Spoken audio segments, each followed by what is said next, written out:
taking what we're seeing as opposed to, what you see on the HPT episodes, where they take a 6 or 7 hour long final table and condense it into a 45, 50-minute episode with commercial breaks and, a little Doyle Brunson nuts segment. Let's get some, B-roll of the casino floor and the clubs and the restaurants. Let's do a little interview with the chef. Now what we're seeing here is the real story. This is true poker. This is what it is actually like to be at a final table, as opposed to just, let's get to the let's fast forward to the end, and this is the last hand that you see. Poker's not really about those big confrontations. Yeah. We haven't really seen a lot of big confrontations. We saw, a few times when players have to turn over their hand and run out the cards, but for the most part, what you see is blind stealing, followed by c-betting. You see, a raise and a fold and a raise and a fold over and over. This is the trenches right here. These are the poker trenches that we're watching. Well, and it's like Negrano says, the small ball poker, and it's profitable to play that way. Otherwise, you're really getting into 60-40, 70-30, 50-50 flips, and you're leaving so much up to variance, and you just want to take and reduce the variance as much as possible, and that's why you're playing these smaller pots. And even some of these raises, like, to me, were a little bit big. They're like opening raises almost 3x, little over 3x sometimes. Where I would probably be keeping it a little bit smaller, somewhere around, like if it's 16, I'm probably opening to 35, maybe even 32. So which players here have you been noticing have been making it like 3x or more? Because I've actually been noticing kind of the opposite of that. We've been seeing Duke making 2-point-X raises, and Robert making 2-point-X raises, and Neil making 2-point-X raises. Marty's opened several times with almost 3x, maybe even a little bit more than 3x that I've noticed. If you notice, David Brewer, when he does come into the pot, he'll make it a little bit bigger.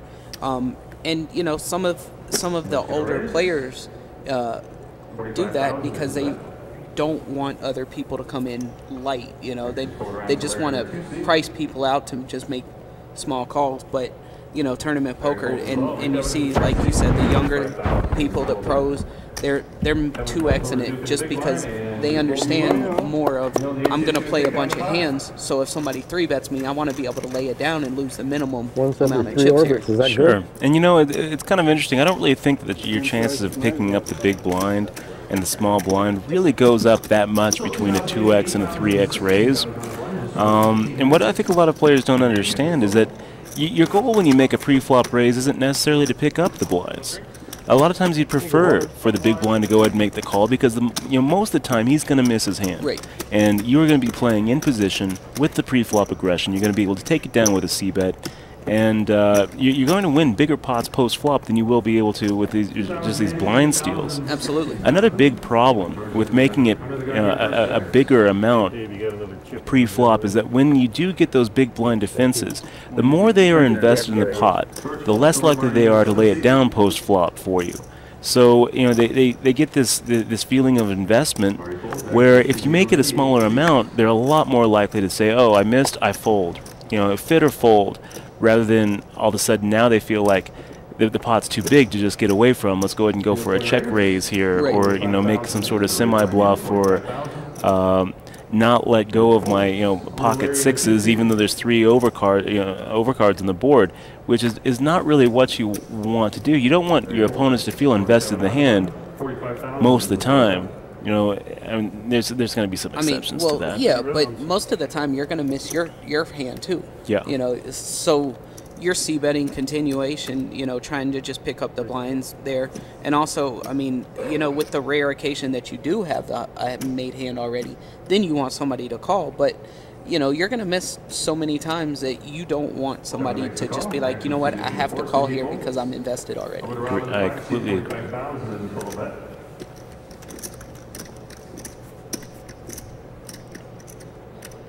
And I missed the pre-flop action here. It looks like Kevin's actually 3-betting here, right? Neil made it 29, and it looks, or actually it has to be more than 32, maybe. Yeah, maybe.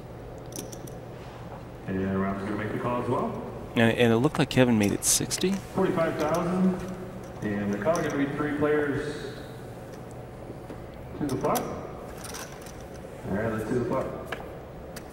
I have no idea what's happening here. I'm This is when the table graphics come in handy. But Yeah. what we saw was Neil opening, and it looked to me like Kevin made a 3-bet, but maybe it wasn't. maybe it was just a call, call. and Robert called here too. And this is an all diamond flop, so it changes a little bit of the aspect of how the hand plays out. With Neil opening, I mean, if he has a diamond here, he's probably going to check. See, I'm not so sure if I agree with that. I kind of feel like if he has like a single ace of diamonds here, that's a pretty good board to go ahead and make a little semi bluff. I think that usually when Neil checks on that board, it's going to be when he completely whiffed it and he's just willing to give up, or when he actually just flopped the world and is willing to give the free card.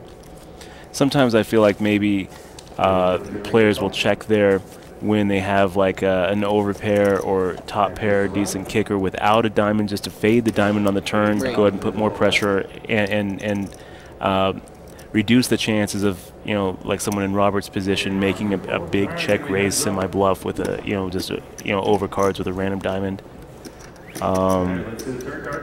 But I think that most of the time when you make a bet into that board, you're not really feeling that comfortable. Yeah, I mean, I agree completely with that, just for the simple fact that, unless you have a big diamond or you flop it, and then in that case you're probably checking to make sure, just give somebody else the rope to hang themselves. And this is interesting. So Neil makes the check, makes a very quick call too when Kevin makes the $140,000 bet, and once again Kevin announcing the amount as he's putting the chips in. I just don't really love it. I think that you don't need to say anything. Just put the chips in, and Neil here isn't really giving anything away. He's got a hand. It looks like Kevin. I want to see these cards. Kevin shows ace-10 for a pair of tens and is going to take on the pot. So Kevin not only had top pair, also had the ace of diamonds. I'm kind of surprised that we didn't. This pot could have gotten bigger. This pot could have gotten bigger. It looks like Neil, had the straight draw. I couldn't really see what he had, but it looked like he also probably had a diamond in his hand. So straight draw with a flush draw, and against top pair versus a flush draw. I think that if I'm Kevin there, I'm probably making a raise on the flop. Yeah, and if he did, I think that pot gets a lot bigger. And if he raises there on the flop, I mean, you still have, even if you get called, you have a ton of outs. You could still possibly be good here, and you can just extract more chips, because I think Neil would call a raise in that spot. I think he would too, especially if we didn't see what the queen jack was. But if he has like a queen of diamonds, he's definitely calling. He might even put the rest of it in. In which case you're loving your hand, top pair, top kicker with the flush draw, with the nut flush draw. Even against like two black kings, you're never going to really be in that bad a spot. So I think that might have been a little bit of a missed opportunity by Kevin to pick up a much bigger pot. As it was a big pot though. Yeah. I mean, that's going to take a pretty big chunk off of Neil's stack and give Kevin some confidence there. Kevin might actually have just catapulted his way into the chip lead. It looks like that might have put him above where Larry's sitting. Where Larry's sitting. Yeah, and I mean it was definitely a big one. All right, give me a heads up. Was it 40? 40,000 was the total. 40,000 was the total bet. All right, let's see the flop. Flop is 4 of clubs, 8 of diamonds, deuce of spades. George's first to act, checks over to Neil. Neil checks as well. Both players check. Let's see the turn card. Turn card is the jack of diamonds. George is going to be first to act. Checks over to Neil. Neil checks as well. Both players check. Scott Cooper in the Twitterverse saying, Boy. Let's see a winner. is that Indiana Jones in the 9-hole? That's what he just asked. I wonder if he's... I wonder who he's talking about. I don't think that he's actually talking about... It can't be David Brewer. It's got to be somebody else. Yeah, I think that he might be talking about Neil. He's got to be talking about Neil.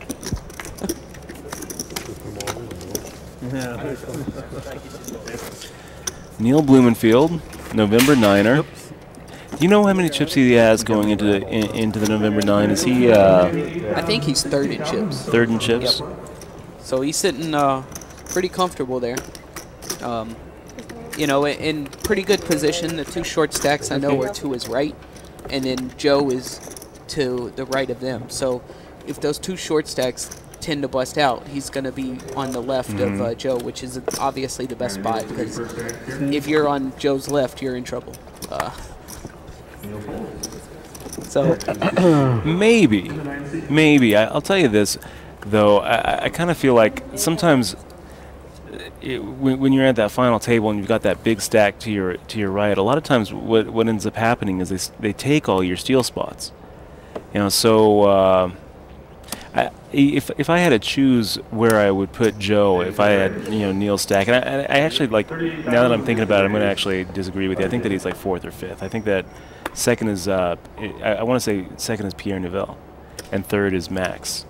I think that Neil's in fourth or fifth place. I could be wrong about this. Well, fine. I'm just gonna have to look it up.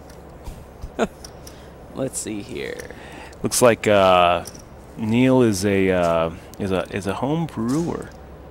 He's one of his hobbies and unique skills or talents outside of poker, among photography, choosing restaurants, and enjoying life and business, is brewing beer. His specialty is oatmeal stout, and sometimes with like a chocolate oatmeal stout, coffee oatmeal stout.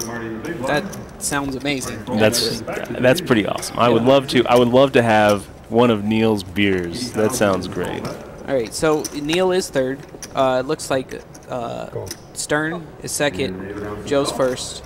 I'm so glad I didn't make this bet, because I'm pretty sure I would have made this bet and lost. So Pierre is fourth, Max Steinberg fifth. Wow.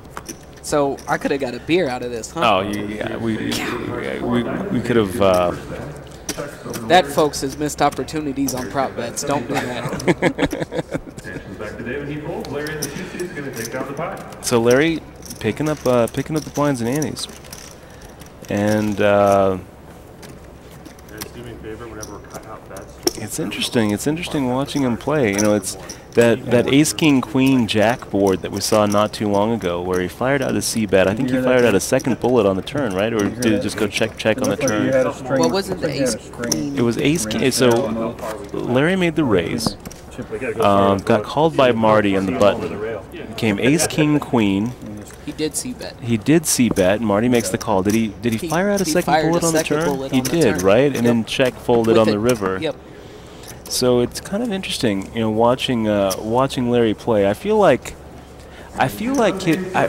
really feel like his range is wider than we think that it is here in the booth, and the other players at the table think it is. I mean, there we just saw him pick up the blinds and antes without having to see a flop.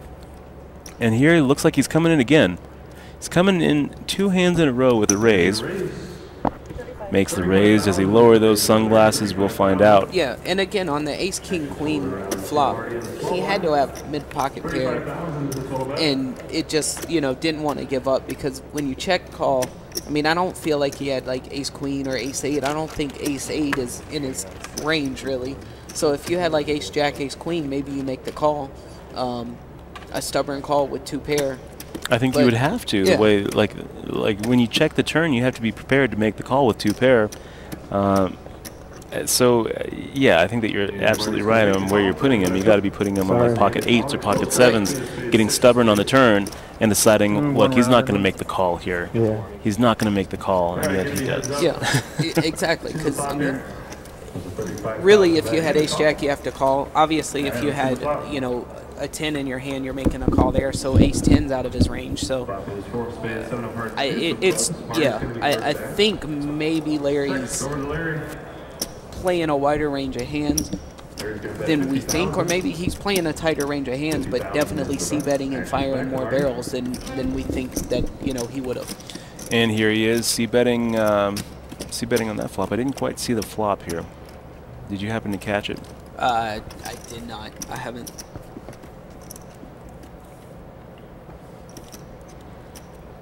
Is Marty going for a check raise? Is that what we're seeing? Marty's going to raise 125, 125,000. Marty does check raise here. Actions back to Larry in the 2C. Uh-oh. This is. I feel like this is going to get. This has the potential to get big. Total.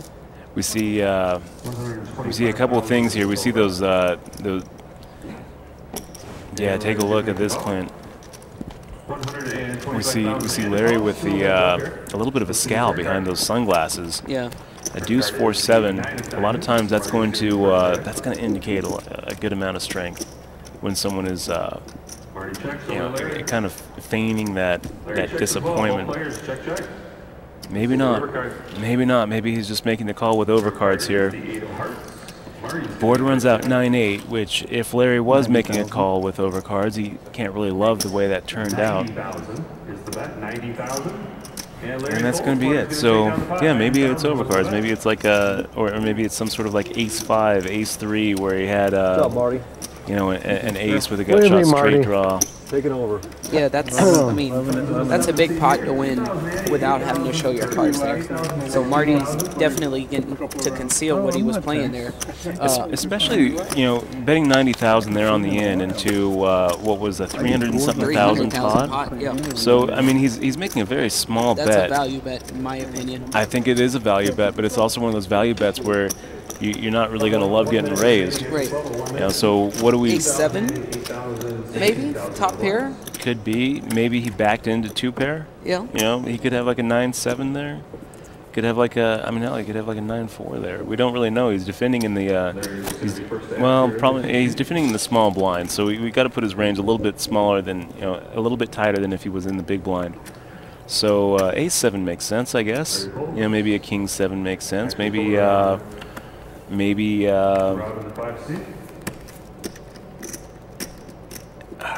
Who knows? He could have had something like a 5-6, suited, where he ends up turning his straight and trying to check, check the guy into a trap.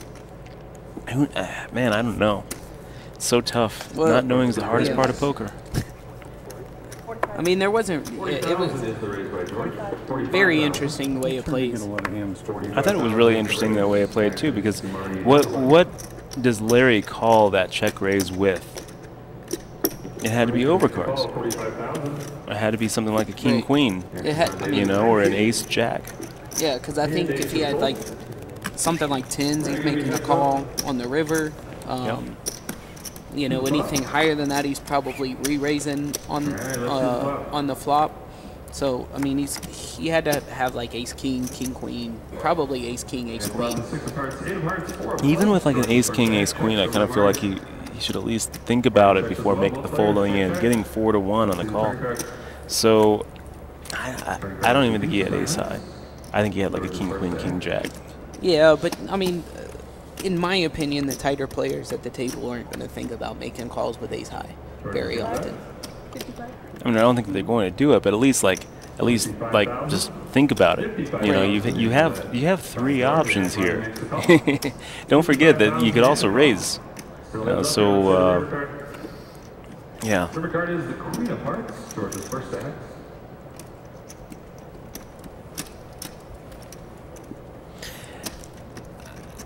I mean, if you're sitting there with a 6 outer, thinking, okay, now I need to hit one of my overcards, or I'm done with the hand, I think maybe it's better just to fold to the check raise. You can't really expect to make the call and get 2 more streets. A lot of times you're going to make that call and get blown off of your 6 outer on the turn anyway. So. 3,000, 10,000, 20,000. Let's give a hand for Jessica. Nice job, Jessica. Way to be Jessica. It's a longer arm. All right. 3,080 now, 10,000, 20,000 on the blind.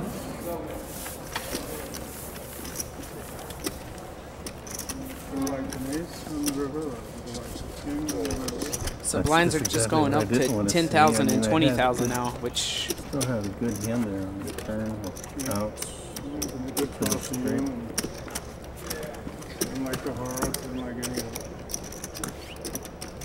I wasn't going to go anywhere until the Broadway showed up. Then the queen hand. 3,080, 10,000, 20,000.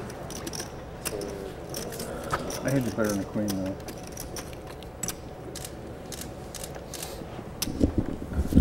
Kevin's going to be first act in the 3 seat.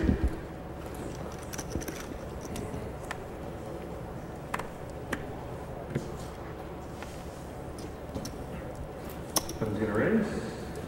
55,000 is the race. 55,000. Action pulled around to Neil. In the 8 seat, 55,000 is their total bet.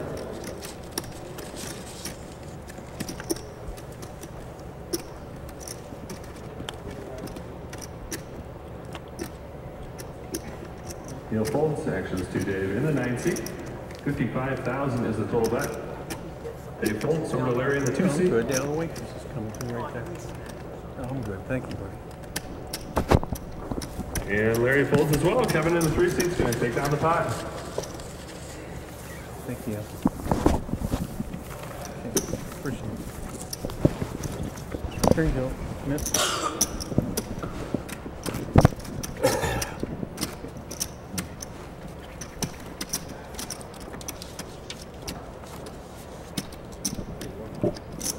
Am I in there?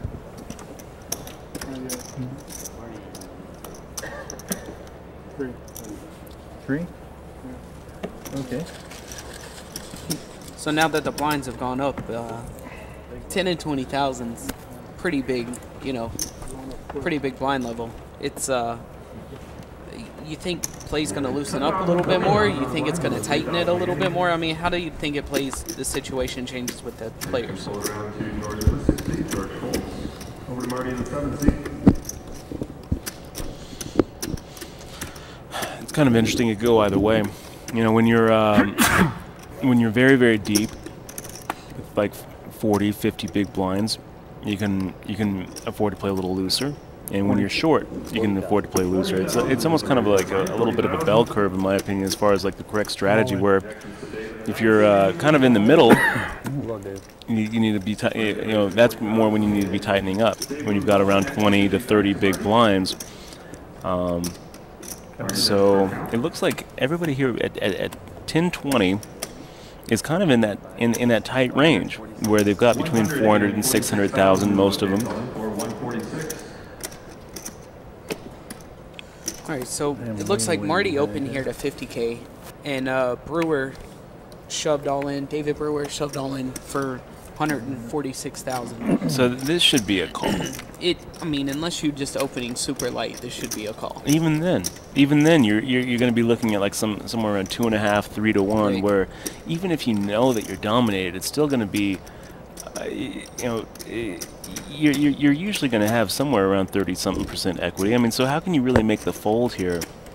Which is another thing, talking about making it, you know, the difference between... He's going to fold. He makes the fold. Wow.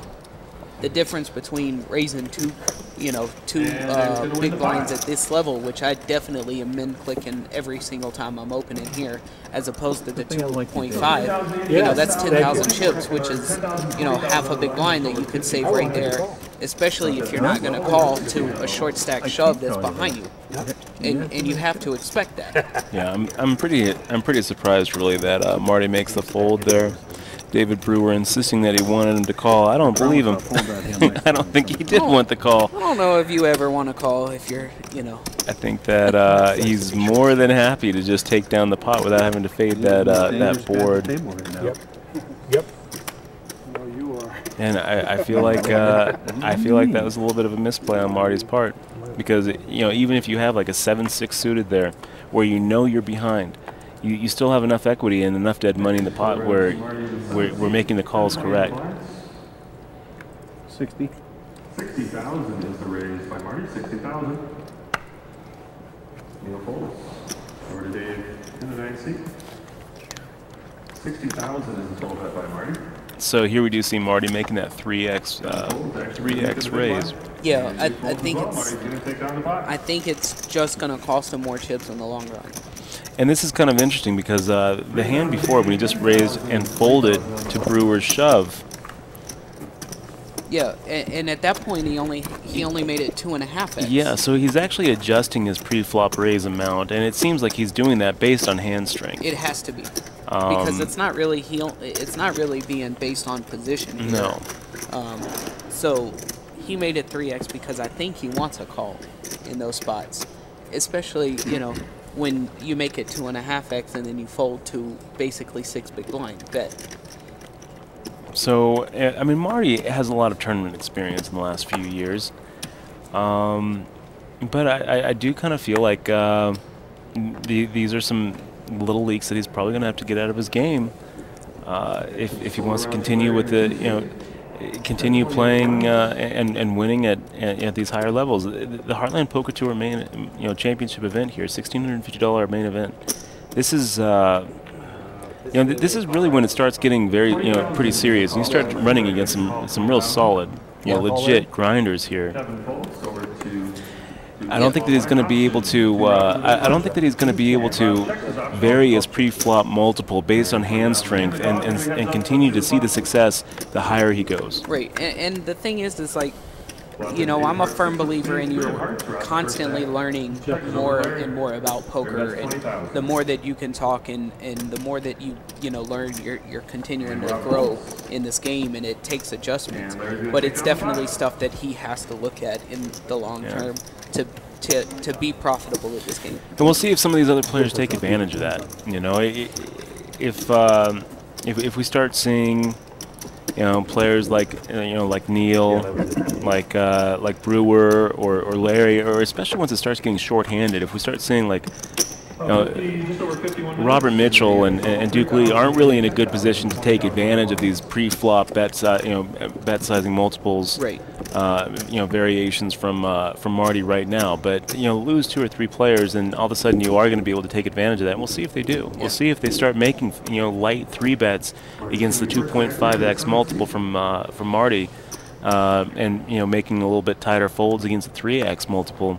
And the thing is if me and you are sitting up here noticing, there's guys at that table that are noticing the same thing. They have to be. There's some real legit pros here at this table.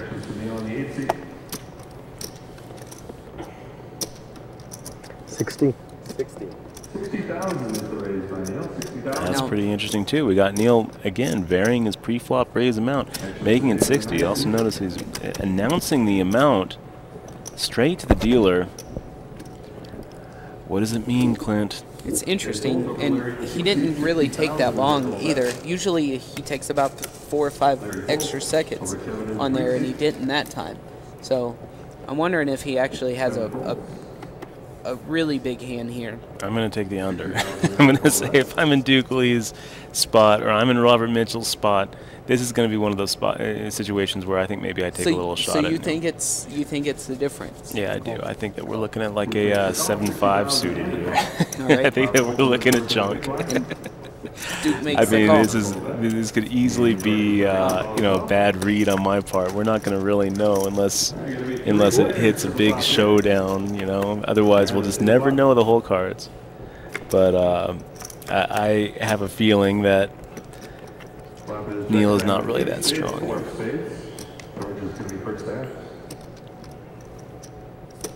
Checks over to Neil. I'm all in. Wow. Well, 7-5 suited makes sense. Yeah. 7-5 of spades Now makes I sense. definitely feel like it's a bluff. Oh wow! Look at this, Duke Lee making the call, So now we get to see whether I'm right or wrong here. Wow. Did we just see a Queens versus Kings Queens hand? versus Kings. So I was way off. So I was right. Way but off. You wrong. were right. I was wrong. If we made the bet here, then I'd be. You know what? I would have bought you a case of Neil's oatmeal stout for this one. So adjusting that pre-flop multiple, making it 3x with the pocket queens, And Duke has to love it. Look at Duke. What a beautiful this flat there on the button. Yeah. I mean, I think that it probably would have played out the same way had Duke Lee made a 3-bet. But they wouldn't have gotten George to come in and put those 60,000 chips in the middle. They wouldn't have. And there's going to be a lot of situations where Neil was. That's going to do it. Look at that. Does Duke have Neil covered? I think that he might. I mean, this is a real critical pot. That may be. That may be it for Neil. And if it's not, it's very close. Over 200? 320. 300? Over 300? Yeah, he's got me. Oh. Neil. So Neil going out in 8th place.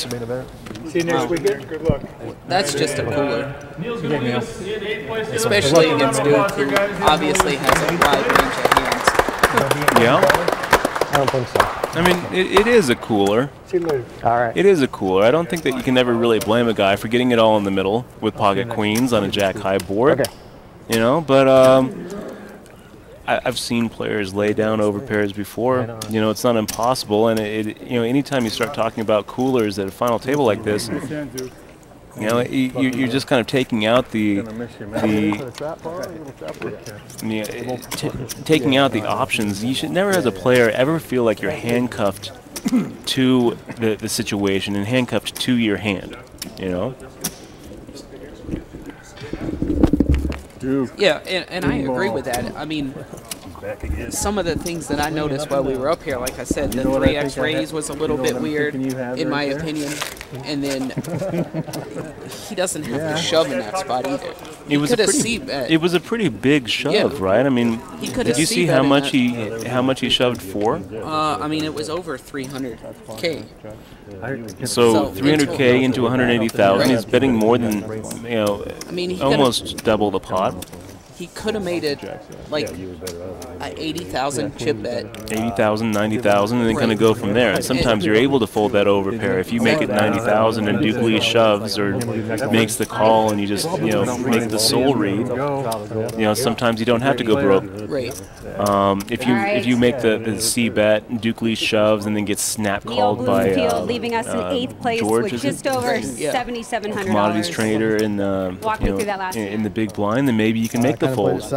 Queens against maybe. kings. It's going to take a real soul read to make make a fold with pocket queens there. But what's it like playing with all these guys? We both have seen I think better laydowns in our career. No, it's a good group. Yeah, but the other thing that we're kind of taking out of the mix is the fact that the person with any more kings that woke up HPT with for you in the kings is future Duke. here? Probably not the till fact after is November. I'm probably not laying queens Good down luck to to you in Duke. the WSOP, If he and shoves on thanks for that playing board, with us I'm here. not We'll be right back. I'm He not. could easily have 9-10 of spades there with straight flush, straight draw, flush draw. I completely agree. I'm not taking anything away from Neil's game. I thought they played great. I do think that I don't know. I don't like the pre-flop multiple variation. I don't like the overbet shove on the flop. But if I'm if I'm in Neil's spot with pocket queens up against pocket kings there, I'm going broke as well. Right. I'm just going broke a little different. Yeah, that's. I agree completely on that statement. I don't like the variations that he made, but I'm not folding queens on that board to Duke ever in any situation. I'm going to be putting Duke on a lot more random jack hands. Yeah. Then I'm putting him on kings or aces. Yeah, absolutely. And I'm going to be putting Duke on. I'm going to be saying to myself, if Duke had aces or kings, he's making a 3-bet. Right. You know, he's actually going to be raising pre-flop here. Duke played it pretty tricky, and he rewarded himself. Absolutely. You know, one thing that I don't like about slow playing, usually in those spots, is a lot of times the board comes out where it chills your action. You know, what would have been just a disaster for Duke is if the board comes out with an ace. Not because he's automatically going to have to give up on the hand, but because now he's not going to be able to stack Neil. Whereas if he would have made the raise pre-flop, then he does stack Neil. There's going to be a lot of boards like that and a lot of board textures. Let's say it comes, ace 10 9 with all of one suit. Yeah. Neil's not going broke there. He could easily, maybe he makes a C bet. If he does, he's probably not firing out a second bullet. He's not going to be losing all of his chips, but he's going to be willing to lose all of his chips if Duke makes that 3-bet and they can get it all in pre-flop. So I think a lot of times that's one of the problems and one of the reasons why slow playing so often is incorrect is because when you slow play and the hand develops, so often it develops in a way that just chills your action. But Neil, wow, going out in 8th place, all of these players just feeling that their equity took a big jump. Their EV just all took a big jump, and that was easily from where I'm sitting here one of the stronger players. That is also so is I think that's at NRB1 is Neil on Twitter. Yep. I think that this might be just like his maybe official corporate account, Menlo Park, ConnectionCloud.com, but his actual Twitter that he actually uses is at NRB1. I know he can't be feeling very good about that exit, but he's got a lot to look forward to in the next few months, going to the main event final table. He truly does. I think anybody would envy his position right now. And yet it doesn't matter. It's still going to be just so salty. I bet like right now he's doing his exit interview. We see him over there with Kyle. And I bet the last thing on his mind is the fact that he's playing for 10 million, close to 10 million here in the next month and a half, that he is in the position that everyone wishes that they were in. All he's thinking right now is queens versus kings, nothing I could do. And it's so salty, it's so weird how like the highs in poker are just so fleeting. Well, the other thing is like, does this affect how he plays the November 9? Like just getting cooler? I mean, how do you put that aside from this tournament and you're like, oh man, I just don't want to get in that same spot? I mean,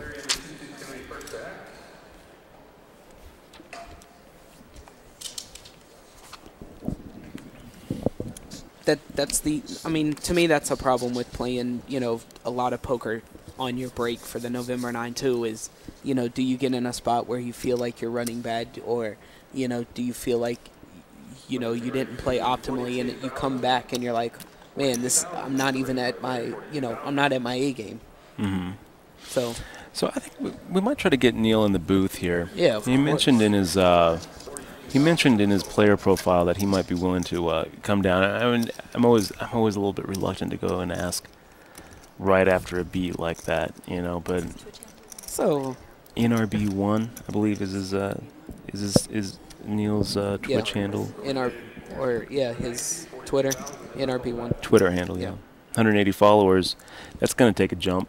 That's going to take a jump here in the next couple of weeks once the main event coverage on ESPN catches up to him. Do you want to add him and see if he wants to? Yeah. I mean, that's 180 followers, huh? That's awesome.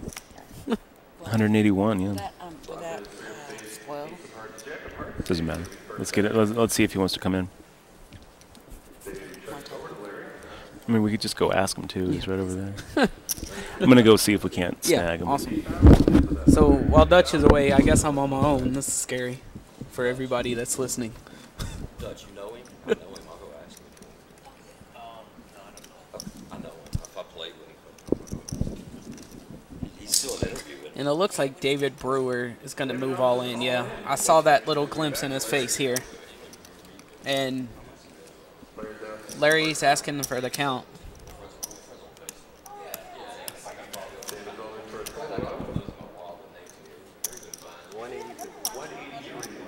Brewer all in for 183. And Larry calls. Dave shows Jack of Spades, 10 of Spades for a pair of jacks. And Larry shows King of Hearts, 10 of Hearts. Flush draw, straight No draw. hearts.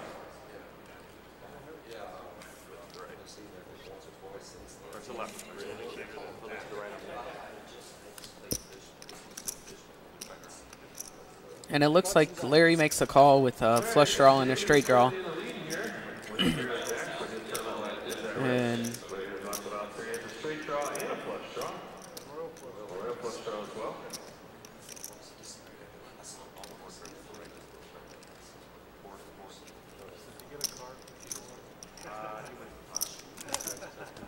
All right, let's do the turn card. So we got a royal flush draw against a middle pair, and pretty much turns him dead with the ace of hearts. It looks like Brewer will be eliminated in 7th. Wow, and then just a meaningless jack on the river just to make it hurt a little bit more. That's a pretty brutal hand. Not that I missed it, Clint. What did I miss here? Wow. Well, so this is David Brewer getting knocked out 7th. David Brewer's going to get knocked out 7. He flops mid-pair and shoves all in. Larry thinks about it on an ace, jack of hearts board, and obviously makes the call. Rolls over the king 10 of hearts for the royal flush draw and every other out that he could possibly have, and turns him dead. Well, turns him dead with the heart on the turn. Meaningless jack on the river just to rub it in just that little bit more. So David Brewer's eliminated in 7th place, and you know, I don't. But we can see that Larry's king 10, you know, he's playing suited king 10s, maybe a little bit lower than, you know, than I was thinking, but never going to fold on a royal flush board in that spot. I actually a little bit surprised he even asked for a chip count instead of insta calling, but that's, I guess, me, and I'm not Larry. Yeah. So it all went in on the flop. Yeah, it all went in on the flop. With Brewer not check raising, just shoving. Just shoving. He's getting his, oh, he's coming. I heard. Yeah, we might get It's awesome. we might get Neil in with us. We'll find out. The general. Oh, that's awesome. Larry. I think he is. Yeah, I think he's going to. I think he's going to come in. Well, I'll definitely give up my spot for Neil. I'm very curious to. I'm very interested in hearing what Neil has to say about the November 9, his thoughts about this final table, his thoughts about poker in general. He seems like a really interesting character, and he gives away so little at the table. I'm looking forward to seeing Are you going to seeing ask what his him thoughts how, are. why he changed his bet sizing? I am going to ask him that. I I'm mean, very curious yeah. to know. I am too. I just didn't know if you were going to needle him like that. No, right it's now. not a needle. We're all trying to get better. You know, this is a skill game, and he's playing on the world's biggest stage. Yeah, it's pretty amazing. And like I've talked to him several times over the weekend. Very cool, relaxed. You know, very informative. Will talk to you about anything. Just a very down to earth guy, and that's what I like. You know, I mean, we know he's walking around with $1 million in his pocket, and it still hasn't changed him, which is awesome.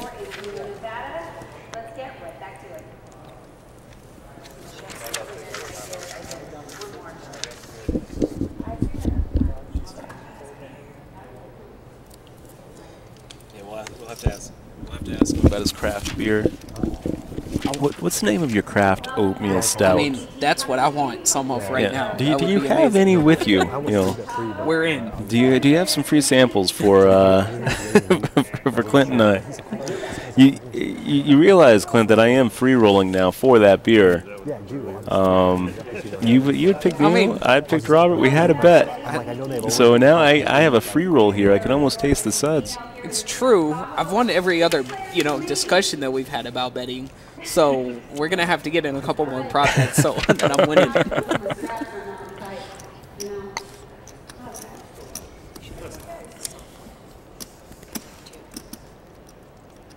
Welcome back to the HPT.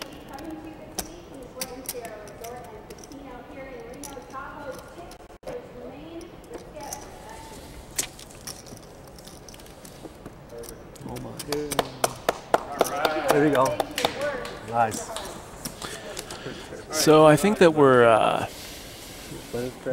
kind of waiting for David Brewer to do his exit interview.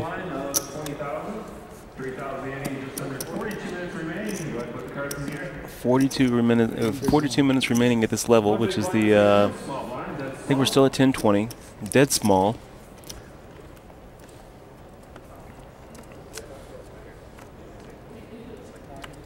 Kevin's first act? Correct. Big line, that's 40. Raise 40,000. Duke's going to raise to 40,000. 40,000 is the total bet. Raise 100. Brown's going to re-raise to 100,000. Interesting. 100,000 is the re-raise. So here we're seeing some fireworks. We're seeing Duke make the min raise 40,000. Robert Mitchell reaching into his stack and going for a 3-bet of 2.5x his original open, making it 100,000. Oh wow! Look at this, Clint. Look at this, George going for his chips. We're seeing the commodities trader. Looks like he's going to put out a 4-bet. And wow, I mean, what kind of range does George need to have here, where he's going to 4-bet Duke's open and Robert Mitchell's 3-bet? I mean, this to me looks like 3, maybe 4 hands. Yeah, it's not many, but I don't like the fact that he's not shoving here. Okay. He does all in. He does shove all in. So, you know, I feel like we're looking at one of 2 hands here. Yeah, it's aces or kings. So Duke gets out of the way, and Robert Mitchell asking for a count, so we can eliminate a few hands from Robert Mitchell's hand. You think he's just kind of figuring out if he's priced in here to make the call or not. I don't think that he's going to love this. 409,000. 309 more, right? Correct. 409,000 is how much George makes a shove for, and I think, you know what? I think that Robert can probably make the fold. I mean, what kind of hand do you have to have if you're Robert here to make the call? Are you calling with jacks? I'm not calling with jacks. I don't think I am either. Ace King is the worst hand in my range to make the call here. I mean, pocket queens even is a tough call, but I think that, you know, I've done the math on this. I think that pocket queens is still going to be a call if you can put Ace King in the guy's range. Because he's just going to have Ace King way more often than he has aces or kings. Right. Yeah, he's making the fold. Yeah. So I'm going to think that Robert's most likely looking at like a hand like jacks or tens. Yeah. And pretty easy fold, really. I think it is too, because you're just never dominating. He folded too quickly to have queens, in my opinion. Robert? Yeah. Yeah. So I think that he's folding ace queen there, maybe jacks, maybe tens, and I think that it's the right fold. George making the all-in shove there for 409,000 is, you know, Robert's not priced in. But that's going to hurt Robert. I mean, you can see the pain. Losing 100,000, that's a significant percentage of his stack. Really is. And George looks a little too happy here. He looks a little too happy here. I don't think that he had aces there. Otherwise, I don't think he's super happy just picking up the 140, 160,000. That looks like maybe it was ace king. Maybe Clint. ace king. Maybe that was the ace king suited. That's the only other hand he was shoving there with. Ace king, and he's really happy that he didn't have to actually fade or win a coin flip. Because it's like, what do you do with ace king when a very loose player raises and you know, another pro sits there and 3-bets? You're looking at ace king. Are you really just gonna fold that? Or are you gonna call and open yourself up to a squeeze play and most of the time miss? I mean, most players, when they look down at ace king, they know that they're never really that far behind. So making the shove when you have fold equity feels like the right move. And that really is the only hand I can really put George on where he's going to be happy to pick it up without doubling his stack, because aces or kings, I mean, you're really kind of more rooting for the call. Right.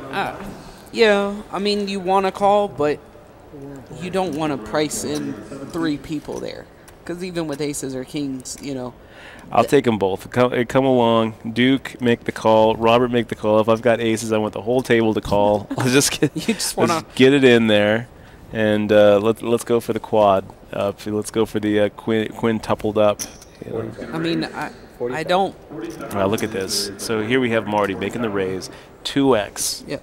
2xing it up. He's just all over the place with his pre-flop multiple. 2xing, 2.5x. I really want to actually see Duke 3-bet here and see what happens.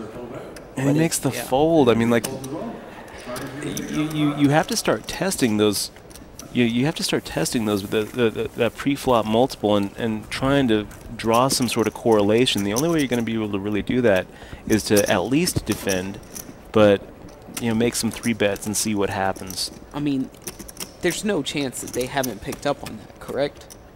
I'm going to say no chance. Yeah. No chance that Duke, Robert at least, and probably all of them. This is a final table of the HPT. These guys are focused. These guys are playing good. These guys are trying to pay attention to everything around them. They are, they're playing the best poker that they can play right now. I mean, if there's a time to bring an A game, this is it. So I think that every single one of them have to be noticing pre-flop multiple variations. And what does it mean? Well, we don't really know. We saw some pre-flop multiple variations with Neil, and then we saw that a 3x from Neil meant pocket queens. So it could be that there's not going to be a general correlation there. It's going to be very player specific. Absolutely. And a lot of times you're actually going to see kind of polarizing, where a 2x multiple and a 3x multiple could mean strong or weak, whereas a 2.5 means the opposite of that.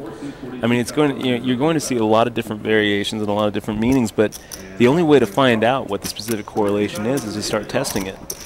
And that's really when you need to start 3-betting pretty light, or just to see what gets through. If you don't feel like 3-betting, at least you want to defend. At least defend and see if you can pretty much always count on a C-bet. Right. Maybe you can back into an actual hand where you get to go to the showdown and have him turn over a hand, and then the real leveling game plays if he is aware of what he's doing and conveying to the rest of the players. Right. Now the problem though is this: people always talk about table image. People always think that they're good at knowing how other people perceive them. And the actual science of this suggests the opposite. The actual science is that while we're very good at putting ourselves in others' situation, we're very bad at understanding how other people view us. Right. So anytime I hear someone talk about their table image and say, oh, well, the whole table thought that I was tight, or the whole table thought I was a maniac, it goes against what the actual science says of it, is that we don't know what other people how other people perceive us. So when you start trying to play this leveling game, you're really making the assumption that you are going to be able to know what other people how other people view you, and that's a dangerous assumption to make. It's a dangerous game to play, and I think that you're just so much better off not leaking any information. Right. Concealing everything and standardizing everything, rather than trying to play this crazy leveling game where maybe you know what they think, maybe you don't. You better know, because otherwise you're going to be bleeding chips when you make these kind of raises and just get 3-bet off of. He's grabbing more chips. 45. So here it is, 45, going from 40 to 60 to 45. He's just all over the place, and I think that let's run some tests. This is like my least favorite hand. He looks at it again, gives the show. He's going to show. So pocket kings, we see 45. we see a 2.25x multiple there, meaning pocket kings. I mean, we'll see if the trend continues. And that was under the gun too. And there's just no reason to show. No. There's just no reason to show. We're confused up here. Marty, what he was doing. Marty, you've had some awesome success on the tournament trail, and you have some awesome success here. I am very jealous of your stack. I'm very jealous of your position at the final table. I tried to make this final table, and I'm sitting here watching it. But I do think that you're going to have to re-examine these variations and decide if this is really something that is going to work for you long term. Because I don't think it's going to. No. I don't think it's going to. I agree. There's just showing in those spots, especially when he raised under the gun, and it's 2.25. I mean, yeah. So here we have Duke Lee raising 40K, announcing his raise. 2 little stacks here. And George making a 3-bet. To me, it looks like George has no respect for any raise that Duke puts in. Well, I kind of feel like this is a little bit of this is interesting too, because he announces his raise before he really knows what he's going to make the raise to. Right. Which a lot of times is somewhat polarizing. You're gonna, you know, we actually talked about this on an HPT review with Zach Elwood a few months ago, where when someone makes the raise and announces raise and then decides how much they're going to raise, a lot of times that's going to be pretty polarizing, and it's going to indicate you know, kind of a stronger range. It's rarely going to be a bluff. Well, he also didn't even make the minimum raise. Did you see that? Like, he raised and didn't put out enough chips to make it the minimum raise and had to reach back and grab more. And it actually looked like, it looked to me like they got that wrong. It looked like he said raise and then put out 60, and they were like, it has to be 80, but it doesn't have to be 80. It No, has to be 60. Yeah. So, I mean, maybe I misread what just happened, but is that what it looked like to you too? It did, because it looked like they said, no, you have to make it 80, but he could in fact make it 60, because that's the minimum you can make it. Right. Oh, nice. And then when check on the flop. Did you cash in that? Or? Yeah. So listen to this. We've got a hot mic here, so we can hear what this guy in the the ultimate shirt is saying. He's whispering. Magic of the hot mic. Don't tell anyone. That's a Facebook buddy of mine, David.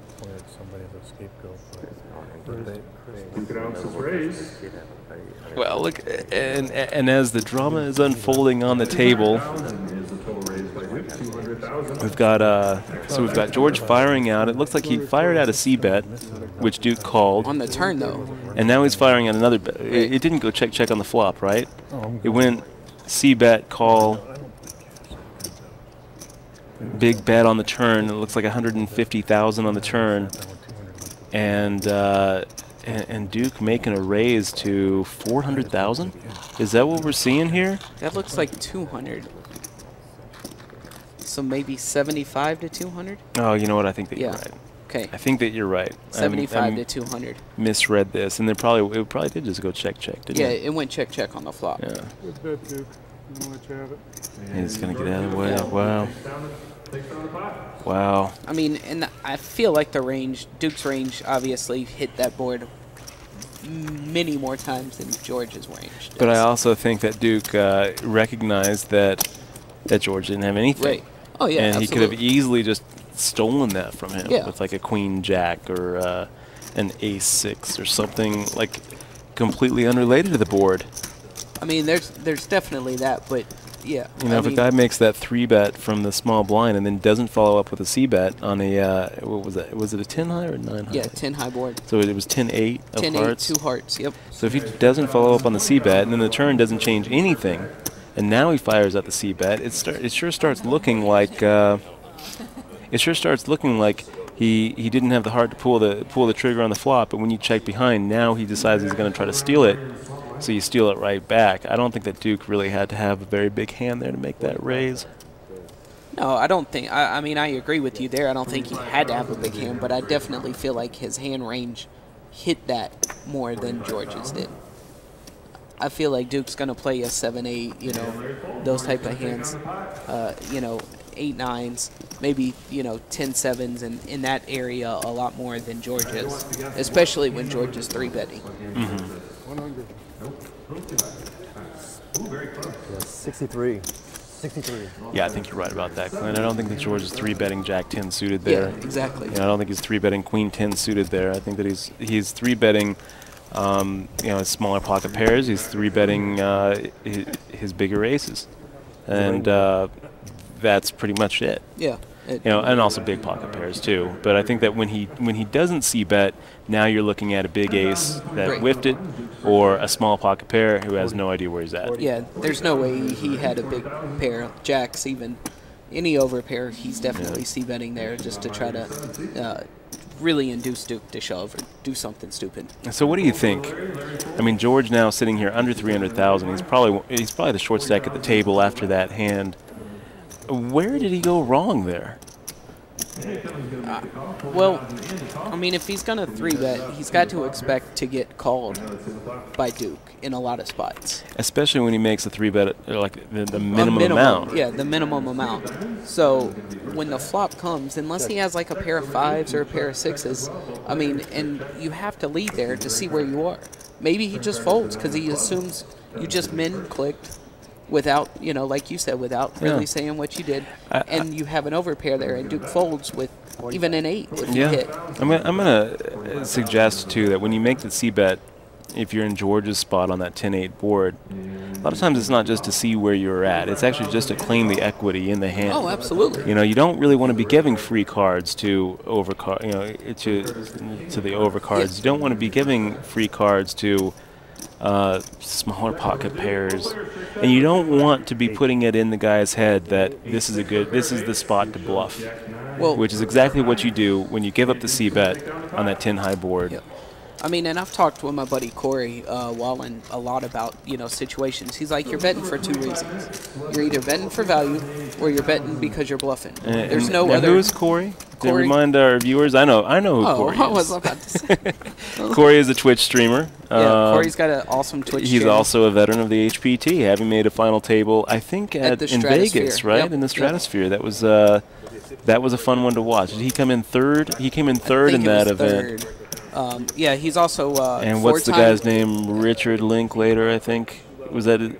I'm not sure. Something like that. I think kind of a younger kid ended up winning that. Yeah. And it was a real grudge match when it came heads up. I mean, it just was back and forth. But Corey, I thought, he's a lot of fun to watch. Very comfortable at the table. Maybe a little too comfortable at the table. There's very many times that he is very comfortable. He likes to call it the mouth magic, where he can just talk you into doing stuff for him. Yeah. But yeah, Corey's a 4-time circuit ring winner. Just incredible. Yeah, really cool, laid back dude. Hyper at times. So Corey, if you're watching, you know, yeah, I'm talking crap about you. And if anybody here is watching, you know, you're probably watching on Twitch. Yep. Corey is a Twitch streamer. I think it's Corey Binks. Corey Binks. Yeah. Yeah. So pretty entertaining stream. He always gets up and walks away from the camera. I'm pretty sure to smoke up. I'm pretty sure. I haven't yet seen him smoke weed on camera live on Twitch, but he takes a lot of breaks. A lot of breaks, and if you listen very carefully, you can hear something going on in the background. Yeah, and he plays a lot of online. He's a member of, he does teaching for Tournament Poker Edge, so. That's right. He is part of that group, along with Killing Bird and Big Dog Pocket Big Fives. Dog, exactly. There was a little bit of drama on the Tournament Poker Edge front with what was it? What was the name of the player who was overselling himself at the Venetian? You remember this? I don't. What was his name? We need to look that up. I think that's the most terrible thing ever. Oh my gosh! It was one of the staff over at Tournament Poker Edge. They ended up letting him go, but I think they still have his videos up. Well, I mean, you would have to. It's just one of those things.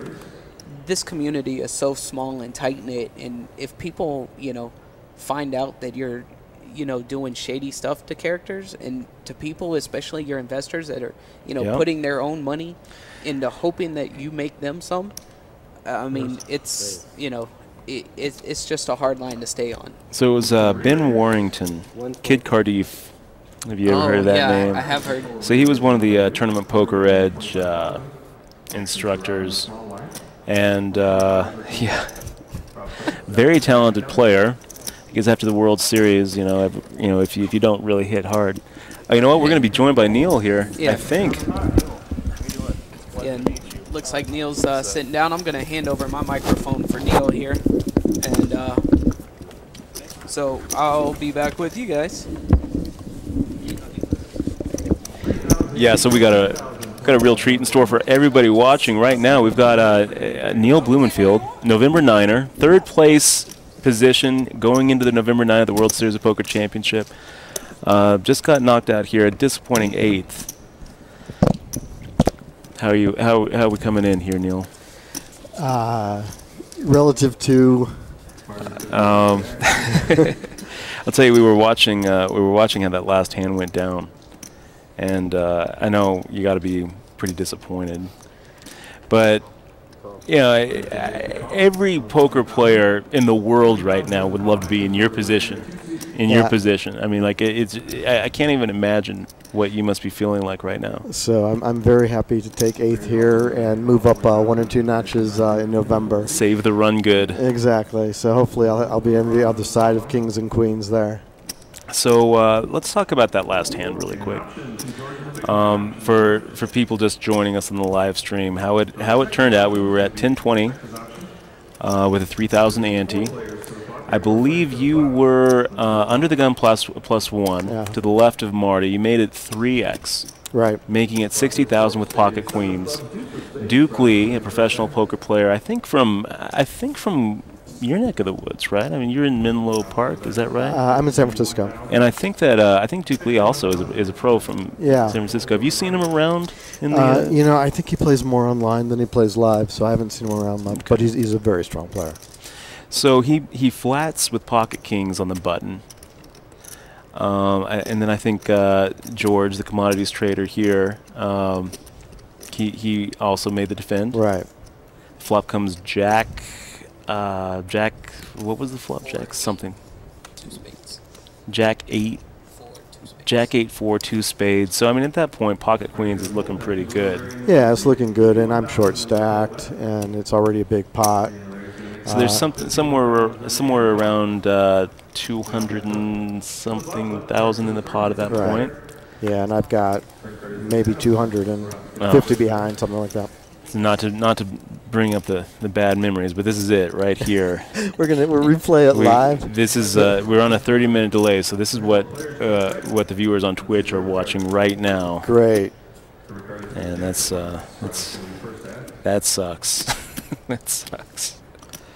I had a straight draw on the river, I think. Is that good? So that was pretty brutal. You fire all in on that flop. Somewhere it looked like around 300 and something thousand. Yeah, okay, that could be. One thing that we were wondering about in the booth about this specific hand is it looked like leading up to this, your pre-flop multiple was lower than 3. You were mainly making like at the 612 level, you were making like 27,000 pre-flop. And yeah, so as I got shorter, I just upped it to 3x. The pots were more valuable to me at that point, so I just upped it later. And I wasn't playing a whole lot of hands in between. So the pre-flop, like the pre-flop open multiple variation had more to do with your effective stack. Pretty much. Thinking that a 3 times big blind raise is going to just get through more often. Exactly. Yeah. Okay.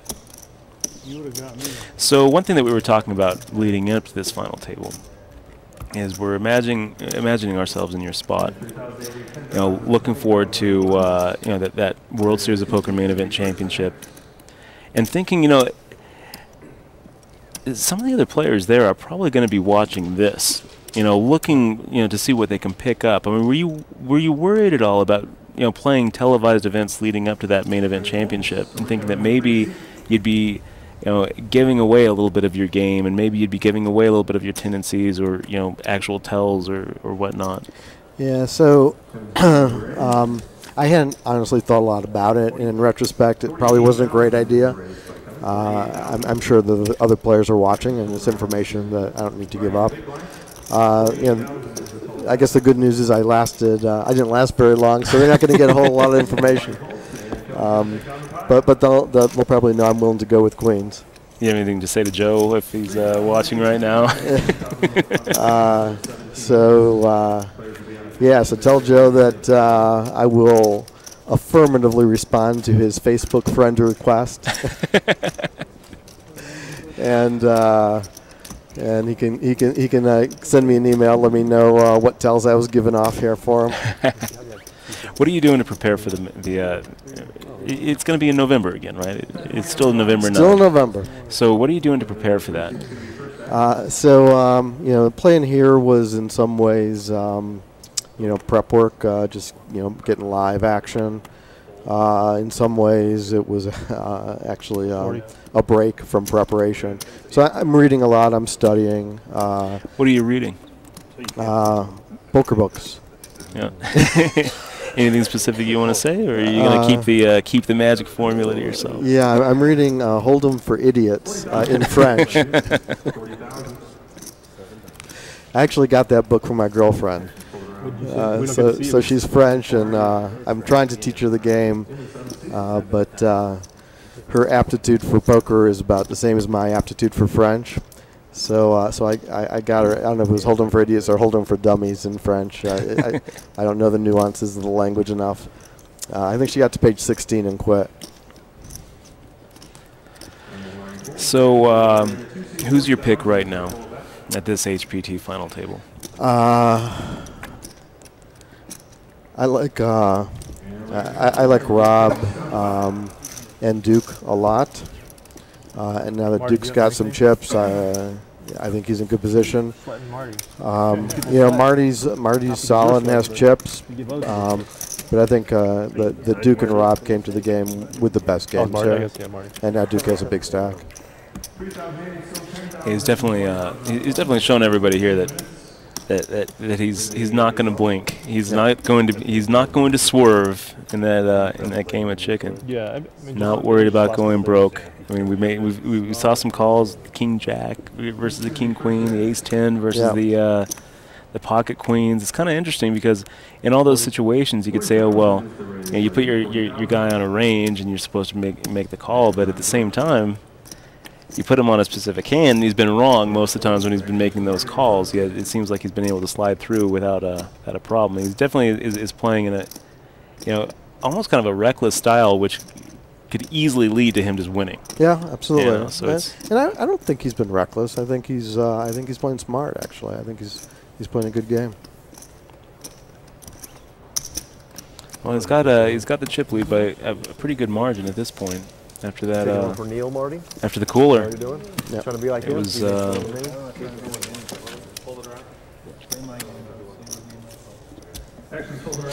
So the other big question that we have for you, Neil. Do you have any of your beer with you? So if you come back to Truckee, I do have a couple of bottles there. Brilliant. But most of it is resident in San Francisco right now. Do you actually have like a label and? Oh yeah. So on the ESPN interview they did a few weeks ago, we did a little brew session, and then we went to my girlfriend's shop, Pascaline Paris, and we drank. And so they saw the labels. So my labels are not surprisingly all beer labels. So I've got a Four Queens IPA and a Nut Flush Stout and a Trip Nines Pale Ale. So. Oh, it's awesome. Yeah. Gosh, I'm really rooting for you now to win this main event, so that when you do, you can spin off a whole.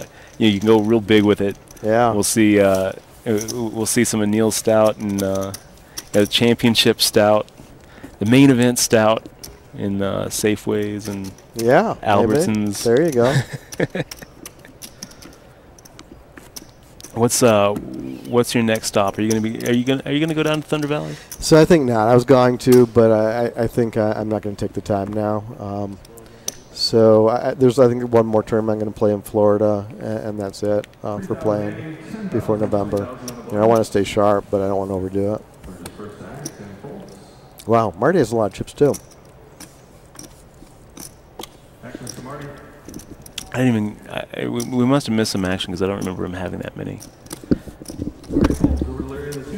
He did win a big pot from Larry earlier. Yeah, he won that big pot from Larry. And that was probably the biggest one. Yeah. That one where they raised pre-flop C-bet, second 43. So he's going to raise to 43,000. He raised 43,000. and then Larry called. When he made that check raise, then fired out on that 987 board. Is your girlfriend here with you, Neil? No, she's not. She's She has this retail shop, so she works 6 days a week, so it's hard for her to get away. She will be there in November, though. Now, have you been watching the main event coverage? Yeah, so it just started last week. It was the Phil Hellmuth show, I think. So yeah, I did watch it. And have you seen it? Have you made an appearance already, or is No, no. So almost none of us did. They showed. I think they showed Josh really, really briefly, and they showed one hand with Federico where he got a bluff through, and they showed one hand with Joe where he got gifted a whole bunch of chips. Joe had a set of aces, and the board not only had the ace there, but I think it might have had like ace, king, jack, or something like that, and the guy called him down with a pair of tens for all his chips. So those are the only November Niners that were shown. I think it'll change a lot this week as they get into day 5. I'm sure it will. It's going to be so interesting seeing how, I mean, your life is going to change. It already has. But, I mean, like there's so much power that television that hasn't caught up with you yet. Yeah. You know. So you'll have to give me the tips. I don't know that I don't know that I have any good tips for you. And there's nothing that's really going to prepare you for people recognizing you at just on the street or in like a men's bathroom. I hope not. It'll happen, Neil. It will happen. I promise you this. I heard that it's multiple times been peeing in some bar and some guy looks over from the other urinal. You should be peeing in the bar. That's the first thing. I saw you on ESPN. That's what they're going to say to you, Neil. They're going to say, I saw you on ESPN. Can I trouble you for an autograph?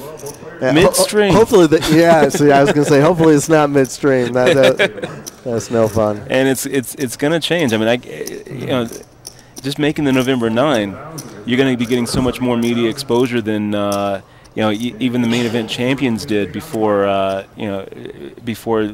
ESPN the explosion. And I think there's so much more value now. I mean, you look back at 2003, 2004, 2005, before they did this November 9 format, where I mean, do you remember who came in 9th in the Moneymaker year? No, I don't. I mean, I do because I almost made 9th. It was David Singer, but he didn't really get a lot of play. Yeah.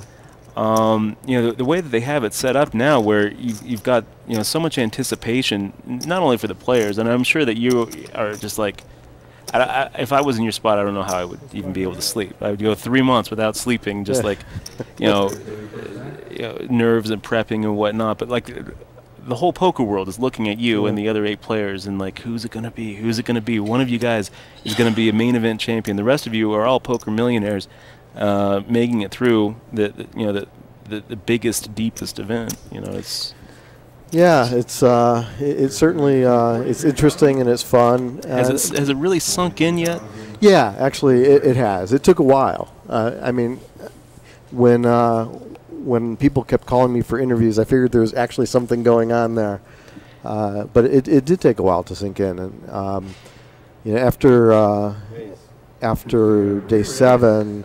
I pretty much immediately went to France for 3 weeks, and that was fun because Pascal has a friend who owns a restaurant in Paris, Laria, and he happens to be a poker player, and he hangs out with a lot of poker players. So that was the first time that I got somewhere, and it was like a celebrity. They were more excited about it than I was. And there goes Duke raking in more chips there. And then you show up at an event like this, you make the final table, and everyone at the final table is looking at you as the person to beat. Like when we were talking about on the stream, when we're talking about on Twitch. I mean, there's a couple of legit grinders here. There's a couple of real legit pros. Robert Mitchell. He was there with you at the main event, almost, right? Almost to the end. I think he finished 52nd. So he was, and amazingly enough, I never played with him. But I mean, he's a very good player, and like I said, Duke is. I respect his game a lot, and none of these guys are bad. Everybody's solid. I agree with you on that. I actually think it is a pretty solid HPT final table. I've seen a lot of HPT final tables. I've Yeah. done a lot of commentary on them. I've watched them a lot. I mean, I feel like you get to a point in your poker career where this is the best way to improve, is watching real players in the wild going for championships. But and I could say I feel like the quality of play at this table has been pretty high. Yeah, I think it overall has. Duke slow playing those kings certainly got my stack. It would happen regardless, though. It would have happened anyway. I was ready to get it all in with that hand for sure. One thing I really liked about watching your game, Neil, is just how much information you were able to get from your opponents before you even looked at your cards. I mean, like watching like Kevin raise into your big blind, and you saying things like, "Oh, you always have to come at me," and then just watching him completely like. It almost felt like you were just soul reading him. It felt like he kind of went into a little giggle fit. It's almost like he just turns over his hands. Says, "What do you think about these two cards, Neil?" Yeah, and that worked incredibly well. I lost every hand I played with him. Well, it was fun to watch those kind of interactions. Oh, we were actually live on Periscope too. Wow. So no delay on the Periscope. We've got a 30-minute delay on Twitch, which is a little unfortunate because there's no real interaction. But what's up, everybody? I'm going to give a little. So we're live right here at the HPT in Grand Sierra with November 9 near Neil. Just over 5 minutes. Really awesome. 3,000, 10,000, 20,000. Players will be on a 15-minute break at the end of this level. But so much to look forward to. Very jealous of those final table we have to look forward to. I'm jealous of this final table. Take 3 bullets into this thing. So, being here watching you guys and having to like play armchair quarterback and live vicariously through you guys is a little bit 40. 40. Yeah, so you should be jealous of the WSOP fountain. Not so much of this one. Anybody doing shout-outs, asking questions, or anything? Some cards. Do we have some cards? Come on, guys, say some cards now. I think they're watching this. Oh, we got some now. Oh, I forget it's exactly live. So.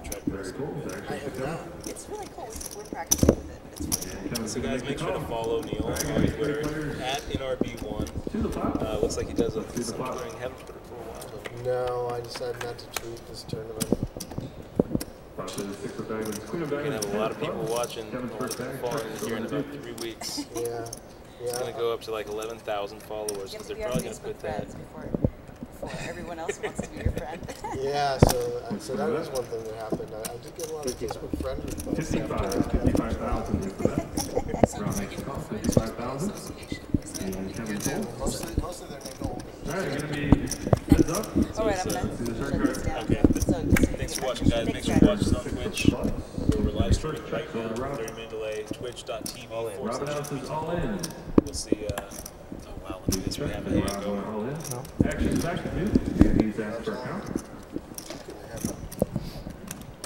And Duke deciding whether he's going to make the call here. We are seeing the a clash of titans right here. Well, it'll be huge for Duke if he can take Rob out. All in for 289,000. 289 is the all-in amount.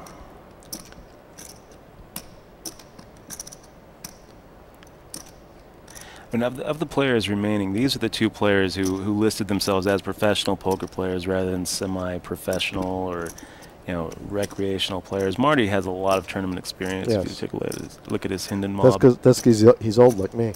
But I think that these 2 guys have a lot. They probably have a lot more hands under their belt than Marty. I'm sure they do. I'm 100% sure they do.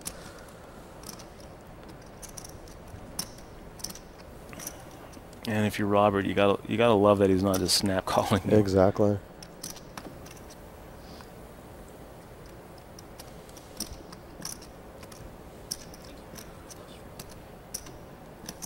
So Duke with more than 1 million chips in front of him. It looks like about 1.2 million.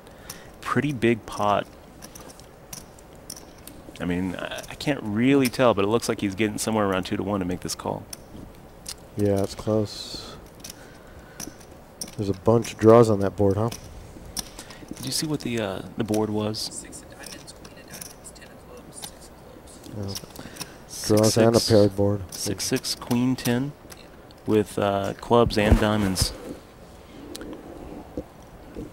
What do you think we're looking at? You know, what could Duke be? So I didn't see any of the action previous. I mean, I did see Duke make a call with a straight draw before for a lot of chips. That may be the one thing that was, I thought, a little borderline. But he would be thinking about it with a draw, obviously. I mean, I think if he has a 6, he's snapping. Yeah, he could have the queen, but I don't think, I don't know if he'd be stressing so much with the queen even. Yeah, I don't think he would either. I think that would be we get to see. Ooh, they both show queen jack. Oh, that's boring.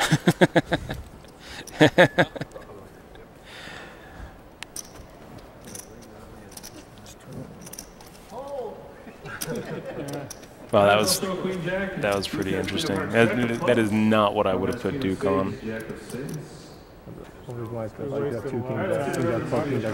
It's an interesting shove. I don't know what Rob's read was, but an interesting shove with Queen Jack there. I mean, the way that Duke agonized over the call really made me think that he was thinking about making a call with some sort of draw or a 10. You know, like he made that same kind of agonized call against, let's see, I think it was against Marty when he had the open-ended straight draw. Right. You know, just getting about the right odds to call. I mean, there it looked like it was kind of the same type of agony. Yeah, exactly. And then to turn over top pair.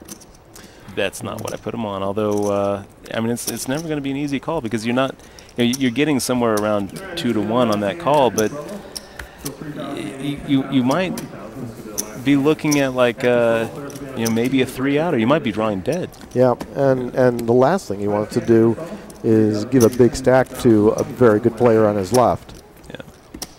So I'm sure that was, as enticing as it is to take Rob out, you definitely don't want to double him up here. Yeah.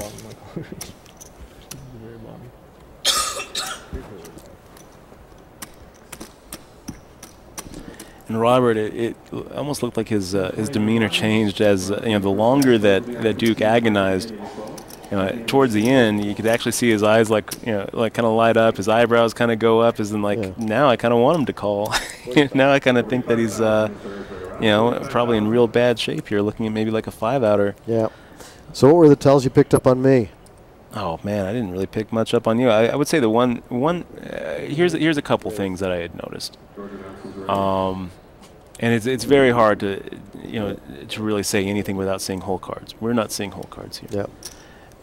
Which is actually, like, in my opinion, this is a really good thing for you because they're not going to be able to see these whole cards and correlate things. But I felt like one thing that you're really good at is actually standardizing almost all of your hands as far as your pre-flop routine, looking down, making sure it's your turn to act before you look down most of the time. Yeah, sometimes you slipped. There were a couple times when Marty, just once, once.